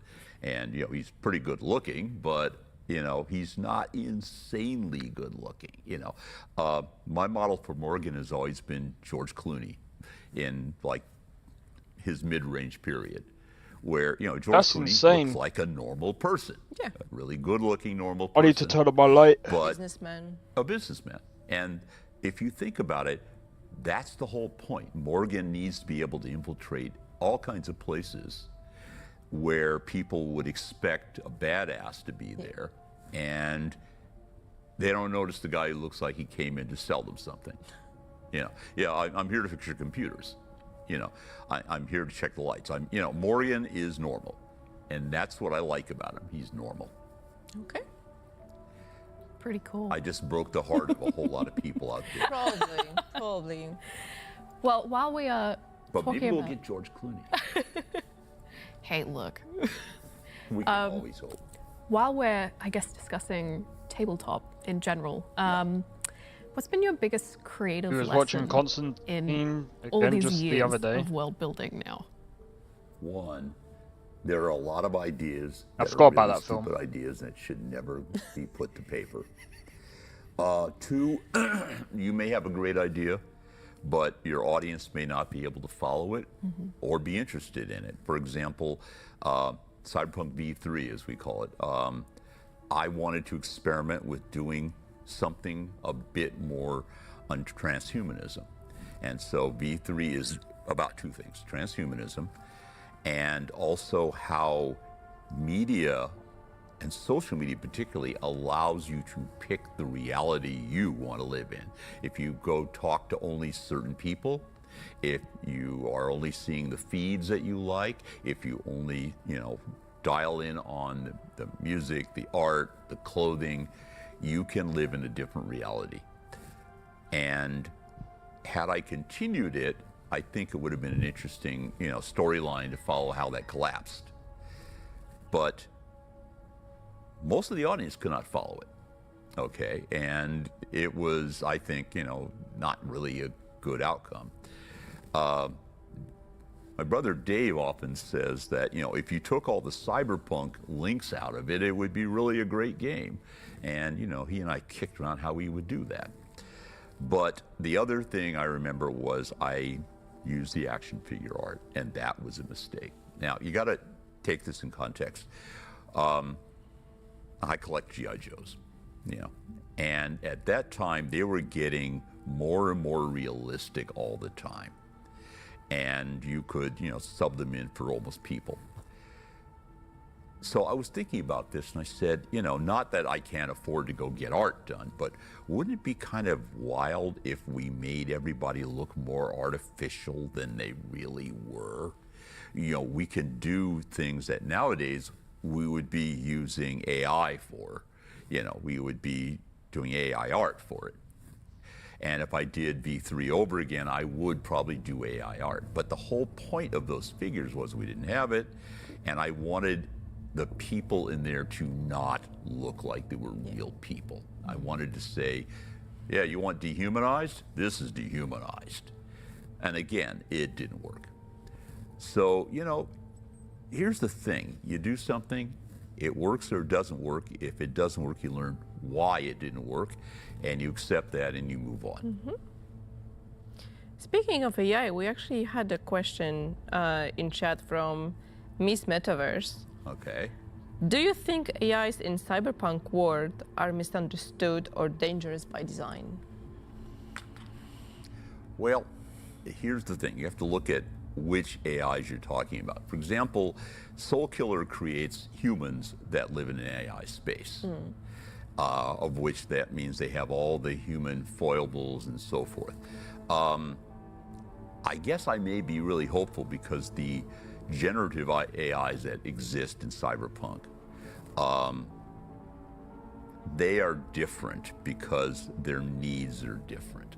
And, we're going to find out in the next 10 years whether I was right. But essentially, at some point, the AIs in Cyberpunk realized, well, anything that human beings really need, we could do with 1/10 of our brain power and go on and live our lives.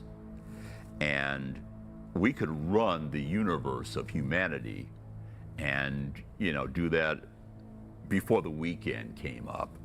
And give them all what they wanted and then get on with our real business.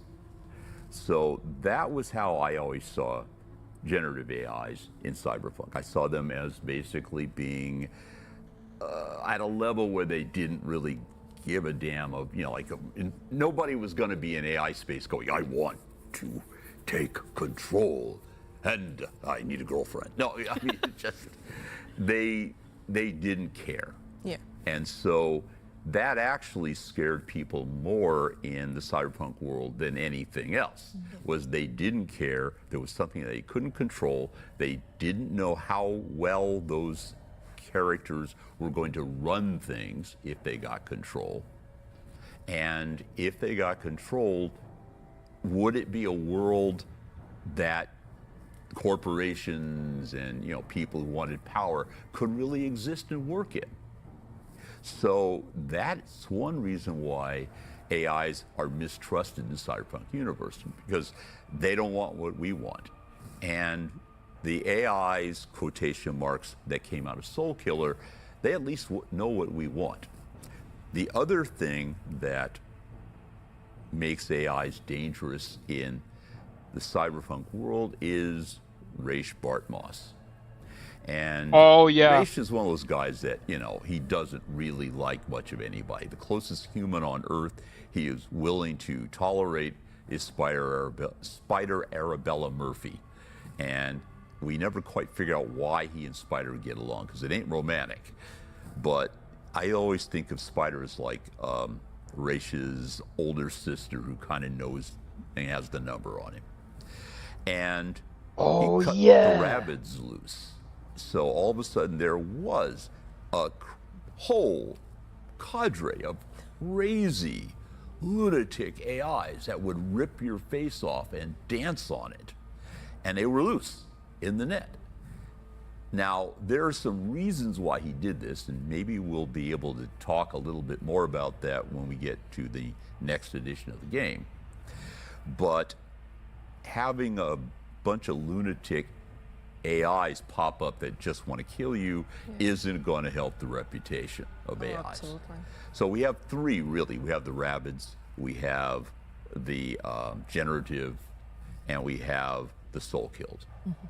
And Alt basically is stuck right in the middle, trying to make sure that we can get peace between all those factions. And it turns out that Raish doesn't like Alt, but he's scared of her because he realizes she's actually smarter than he is, and probably a better coder.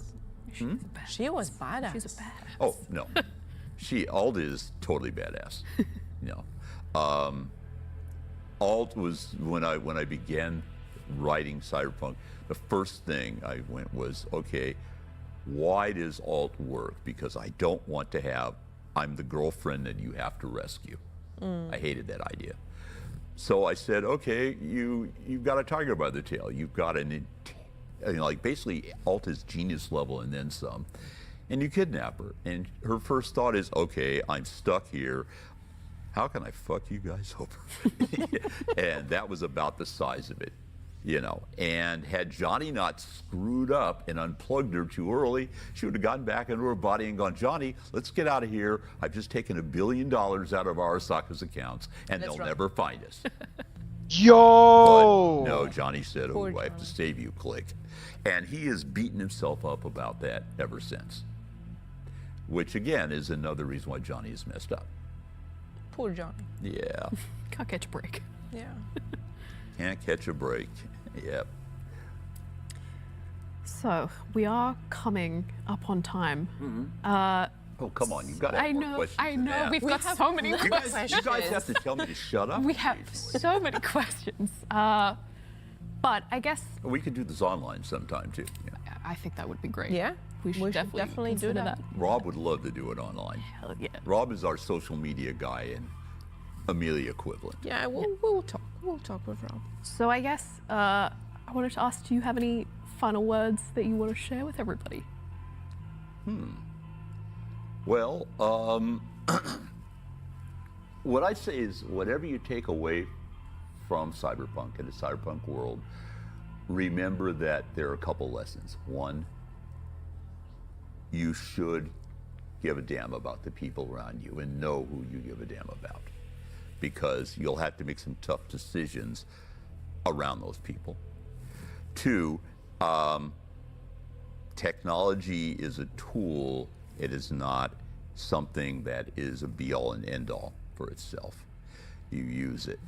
I use this phone a lot, but I can also put it down, because in the end, there are things that phone cannot do that my mind can't do, okay? And third, I'm a guy who wrote a video game and a game. which means I don't have any superpowers or anything like that. So go out and do the same stuff I did and make your own legend. Hopefully, it will not be at the afterlife, even though you might get a drink out of it. But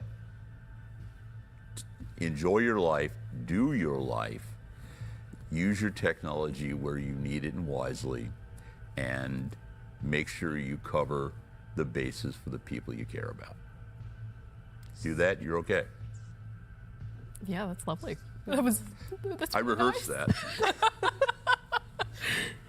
Oh, well, I just want to say on behalf of us and the team and all of the community, thank you so much for being with us today. We really appreciate it. That was actually quite insightful, actually. We really need to do it again. Absolutely. Talk to Rob, and let's for get longer. it set up. Yeah. Rob, I'm gonna give you a call later on, so pick up. Yeah. All right, guys, that would be everything that we have time for tonight. But hopefully we'll be back soon with some more stuff from Night City. So, make sure to follow us on socials. Make sure to follow our folks from Earth Historians as well, because they do pretty amazing stuff as well. Thank you. And yeah, we'll see you with Laura next time on Red Streams. In Night City. See you in Night City. Bye. Bye.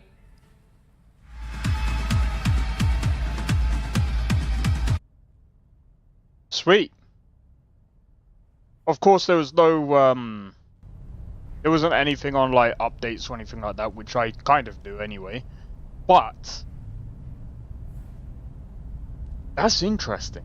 So if Johnny didn't unplug Alt would have gone back into her body. Bro!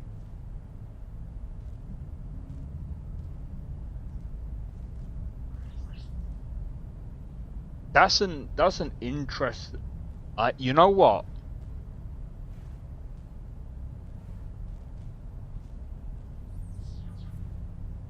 So he technically. Wow. Okay. Bro.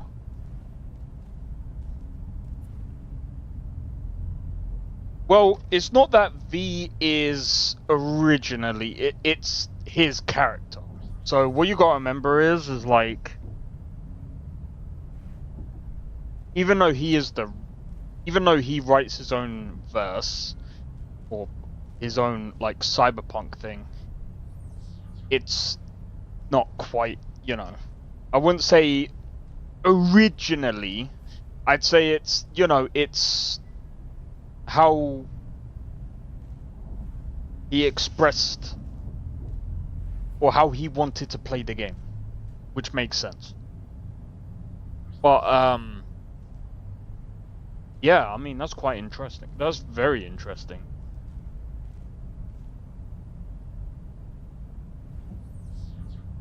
My headcanon it is, that's how he sees V. Yeah, but what you gotta remember is... the way this is most likely gonna get written is, like, V is like a... This is probably gonna sound weird to some people. V is basically a skeleton. And basically he's just gonna write whatever happens. I think, to be honest, V just goes into the sunset. Johnny is gonna come back. We're not too sure, but it sounds like he is thinking about bringing him back. So that might actually be quite interesting if he does. Though I don't know how that would happen. Well, I mean, obviously I'm not going to know how that's going to happen, but it's more like... So... I don't know. I mean...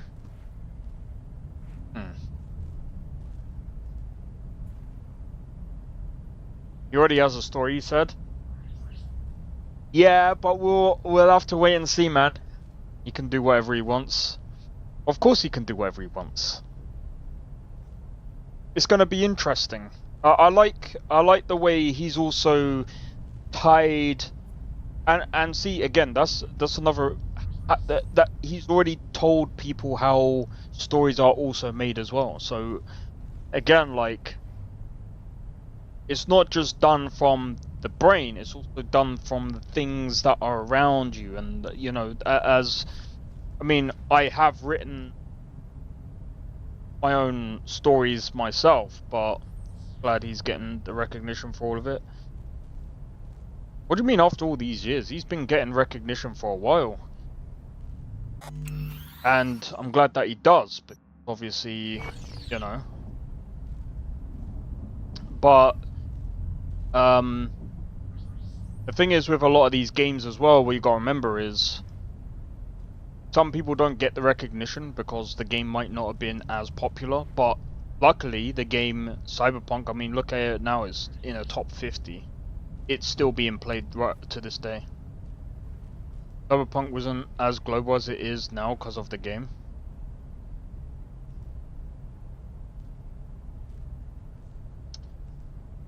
You're on about his books and stuff. Well, that makes sense. But you're saying after all these years. Cyberpunk was pretty popular, and as he said, it was popular when it first came out. 2020. That's when they started to ramp up doing multiple different things. It's just gonna grow from here. Well, we'll have to wait and see, because I wouldn't necessarily say that's always going to be the case, but yeah, I wait and see. I am looking forward to seeing how things go for Cyberpunk, because like I said, I think, in my opinion, it's one of the best games that I've ever played. But I'm still skeptical on how Cyberpunk 2 is gonna go. But we all know that they can't mess that up, because if they do, that's not gonna be good. But as I've said before, we'll have to wait and see what happens with Witcher 4, because Witcher 4 is gonna tell us how good they're gonna... Witcher 4 is gonna tell us how good or how performant they can make their games in Unreal Engine 5. If they make the most performant game in Unreal Engine 5 and it goes smoothly, I think that personally, we probably won't have anything to worry about when it comes to Cyberpunk. Of course, it's a total different game. Different people are making it, but, well, it's not totally different people making it, but, you know, it's the same studio, so they should have, you know, they should have ways of communicating and stuff like that. But yeah, I think that that's going to be quite interesting. But yeah, from a writer's point of view, I think he does have quite a few interesting takes.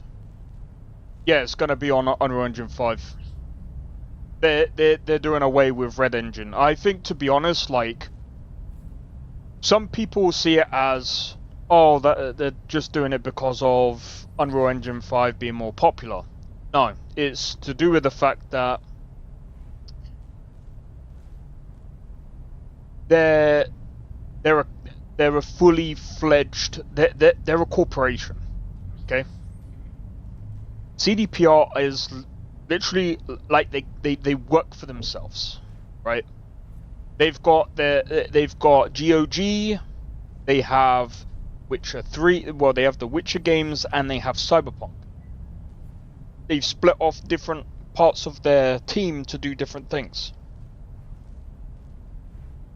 So, the thing as well is that they only make, if we have a look at CDPR,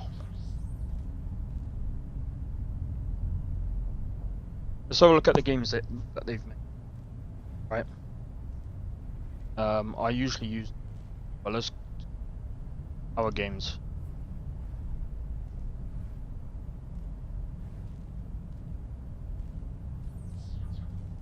Cyberpunk, Witcher, Gwent.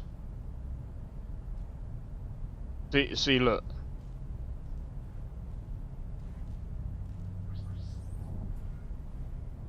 One. Oh wait, and see, look, they make card games as well, but they probably obviously outsource that. 1, 2, 3, 4, 5, 6. They're looking at 7 games of The Witcher, and there's technically one game at the moment. Well, let's call it, hold on. Right. Let's get this right, hold on.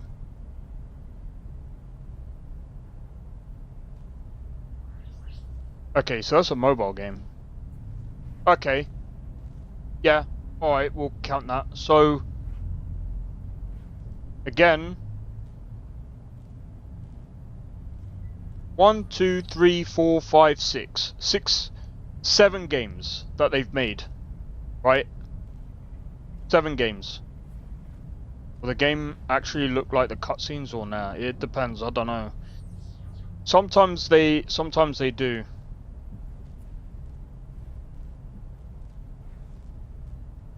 But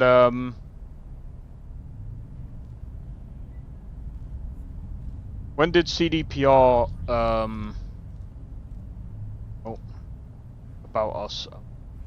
When did they start? Well, I'm pretty sure.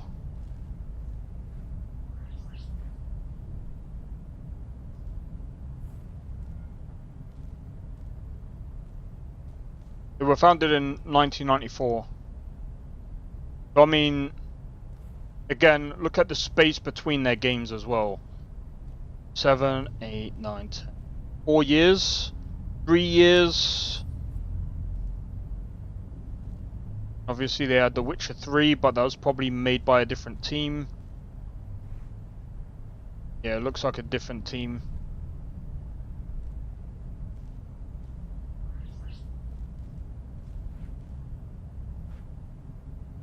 So, between big releases, I'm not going to count this because this is a mobile game. That's 4 years. 2015, so look, 5 years. And all these, like, tiny other games, I don't really count. So, Witcher Remake is being done by Fool's Theory. Witcher 4, obviously CDPR. Cyberpunk 2 is being done by CDPR. Project Hadar, don't know what that is. I think that looks... But look, they've got multiple different games here. And you see, there's a reason why this is happening, by the way. So, again, if they were to use Red Engine, it would cost not only more money, but that means they would have to do an EA or a Ubisoft, which is bringing out games every year. Now, people will be like, "Oh, but what about Rockstar? They don't bring out games every year." No, they just rely on GTA Online. People forget about that. They make money every year anyway because GTA Online. It's, bro, I'm telling you, if GTA Online wasn't a thing, Rockstar would be. I don't like. You wouldn't be getting GTA 6 with $2 billion as the budget. I'm telling you, that's guaranteed. Okay, that's just the obvious. If it wasn't for the online of GTA 5, you wouldn't get GTA 6 with a budget of $2 billion. 100%. Because they would probably more than likely move to another game engine, because again, it's a lot of money to keep up costs for a game engine, and not to mention you have to get rid of the redundant stuff that you don't need in a game engine, because again, over time, just like Windows 11 gets updated, Linux operating systems get updated, Mac OS gets updated, other systems like a PlayStation, Xbox, all of these things get updated. And with the game engine, you have to update that very constantly. And that's why, I'm sorry, but Epic Games, Unreal Engine 5, or should I say Unreal Engine 5, Unity, and Godot, these kind of game engines, they're going to be around for a long time because they're being updated by people who are dedicated to building a game engine. Now, I don't care what people say, but people who build a game engine that are dedicated to doing that will be a lot better than actually making an actual game engine from scratch, by the way, because as I keep saying over and over and over and over and over again, the problem with making a game engine from scratch, you're going to be behind. There is no if, buts, maybes, or anything. You will be behind. And I've seen so many people trying to make this whole thing going, but that's not true, because if they make their own game engine, it'll be more optimized. No, not the case. Go and ask Capcom. Go and ask Capcom.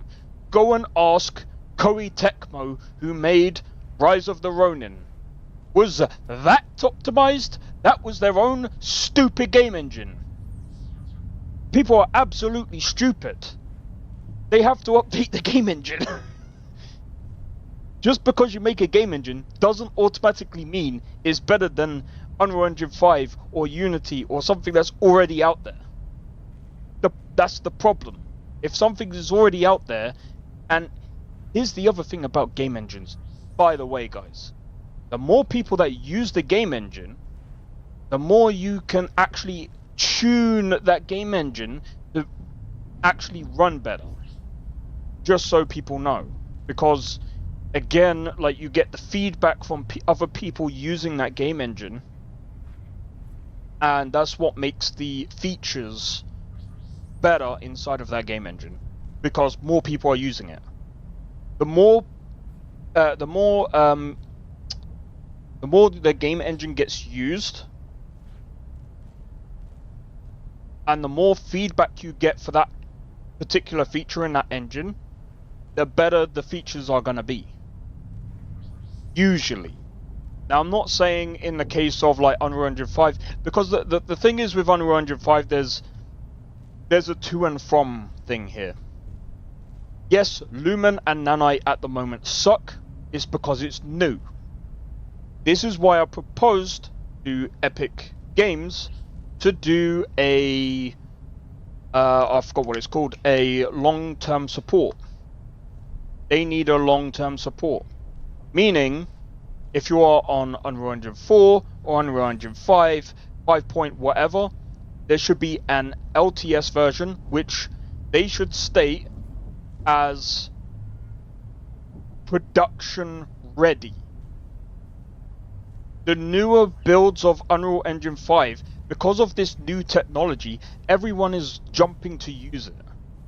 I remember back when I was using Unity, this was a long time ago.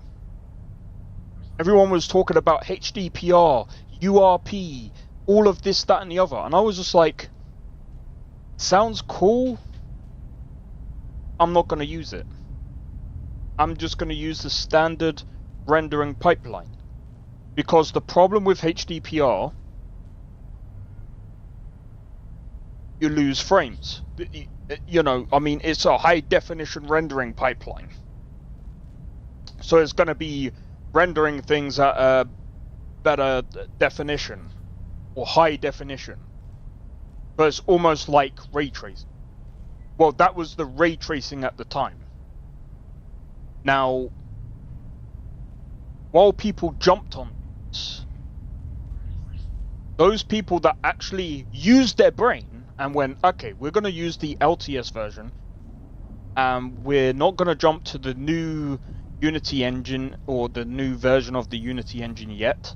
We're going to use the standard rendering pipeline until HDPR gets, you know, fully has an actual release, as in like it's no longer buggy, it doesn't have problems or anything like that, that we can actually just go onto the thing, use it, and it's perfectly fine. We just stick to the previous version until it's ready. But people didn't do it just for that either. They stuck to that game engine or that version of the game engine because when you're making a game, you don't necessarily want to upgrade that engine, because you then have to update your code, you then have to update a lot of other stuff, and yeah. What is Red Engine? Red Engine is the game engine that was used to make Cyberpunk 2077, Witcher 3, Witcher 2, and The Witcher 1.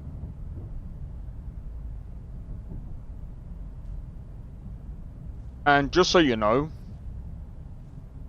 The Witcher 1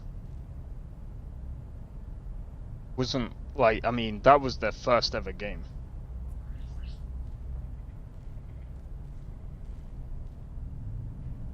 That was their first ever game as this company.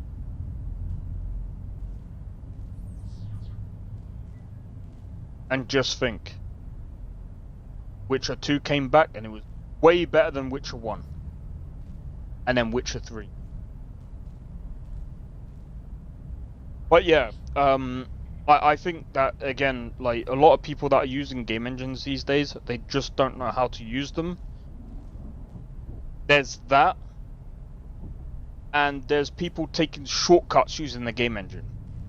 Which, again, comes down to publishers and other things like that. Which reminds me,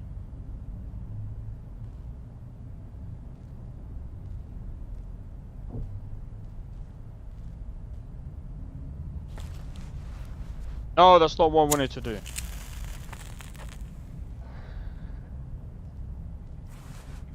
Put it out. More TV.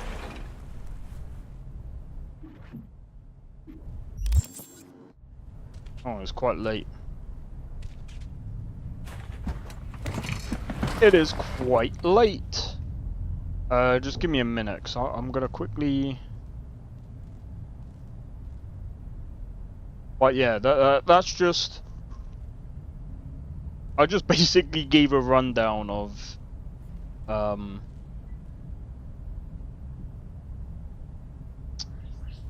Trying to find.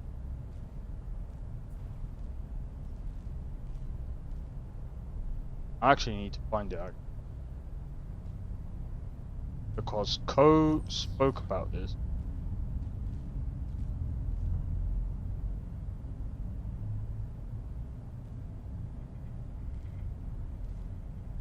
Well, he spoke about developers. He didn't exactly speak about like game engines or anything like that.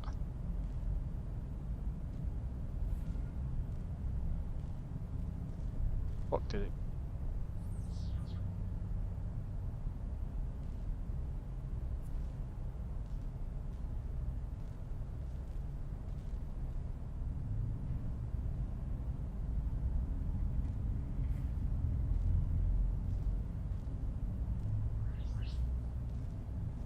I'm still trying to find it.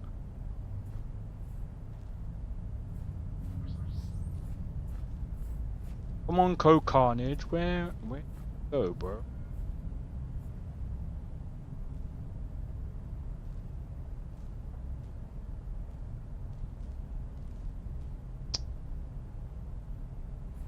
Where do I remember seeing it?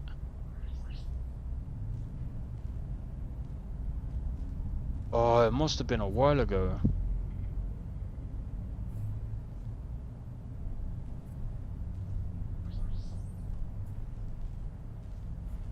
Oh, it couldn't have been that long ago.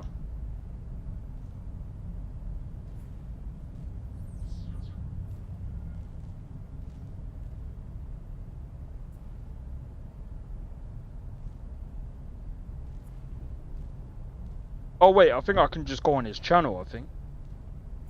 But wait, I might be able to find it. I might be able to find it. Oh my days, why is my history? There we go. Are we going back to an era where devs seem to care more about the products they put out rather than trying to maximize every dollar they can squeeze from the player? We're not going back to that era. We're currently rather firmly fixed in that era. However, we're seeing those institutions collapse around us. We're seeing the Concords fail. We're seeing the Marathons fail. We're seeing the beginnings of a new industry under the surface of the one that's been controlling our games for decades. Unfortunately, we're still very much in that time. I think there's some good indicators on the industry growing some new heads, like a Hydra. And these new heads are not as focused on that as they used to be. I'm not even gonna start listing them off. We've got tons of very good companies doing their own thing, making quality products, clearly putting gamers first, and that's awesome. Those are the companies we need to really be focusing on. And when shit like this happens, we need to be loud and we need to talk about it. Are we going back to an... I agree with him. I agree with him. Like I said, there's lots of developers that are focused on, you know, giving the player, well, there's developers out there that do want to give the players a good game, and there's some developers, but again, as to, you know, there's this publisher developer, I think, you know, sticking them all in, I mean, the thing is, people might see this as sticking them, coating them with this, or painting them with the same brush, but in my opinion, yeah, I think sometimes we do have to do that, especially with cases like, that's bright. Especially with cases like EA, Ubisoft. I mean, bro. I still remember when people were saying about frickin' Witcher 4 being woke. Ridiculous. But anyway, I'm gonna leave it there, guys, because I am going to sort out food and whatnot. Also, tomorrow we'll be doing Skyrim, so don't forget the weekend we will be playing Outer Worlds 2. I've already given my opinion on the game. I don't think it's gonna be like a massive difference between Outer Worlds 2 and or Outer Worlds 1 and Outer Worlds 2.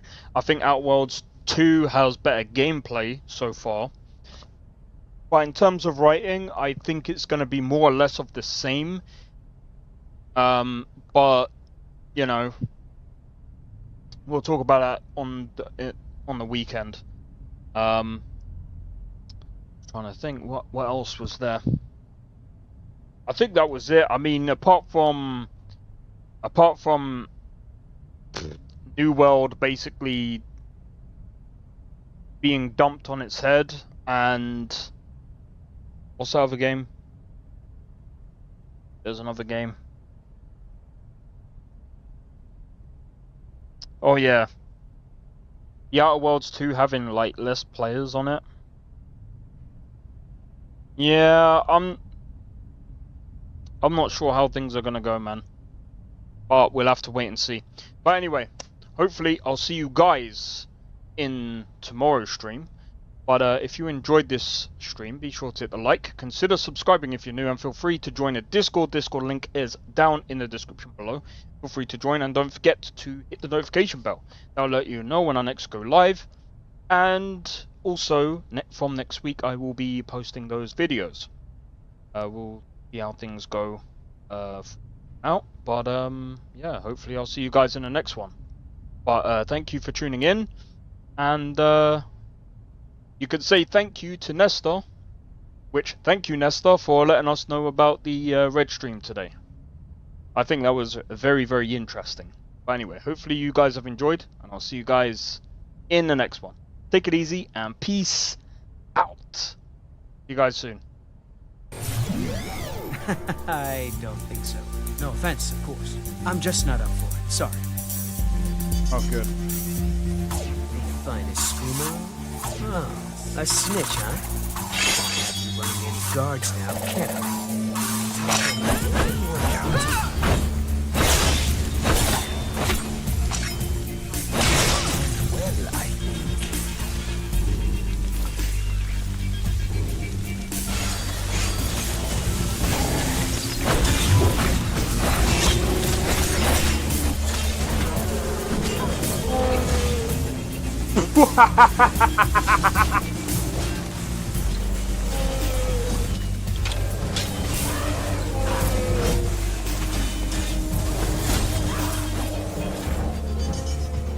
Him for my work.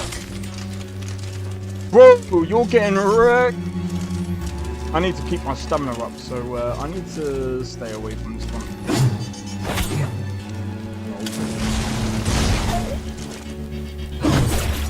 No! Everyone. Teleport everyone. Help!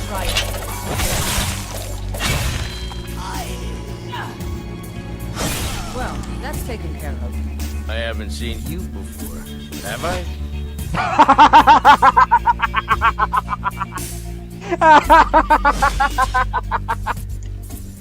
Oh, that's so funny, dude.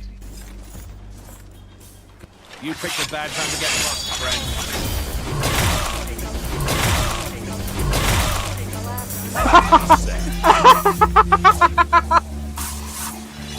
Oh my god!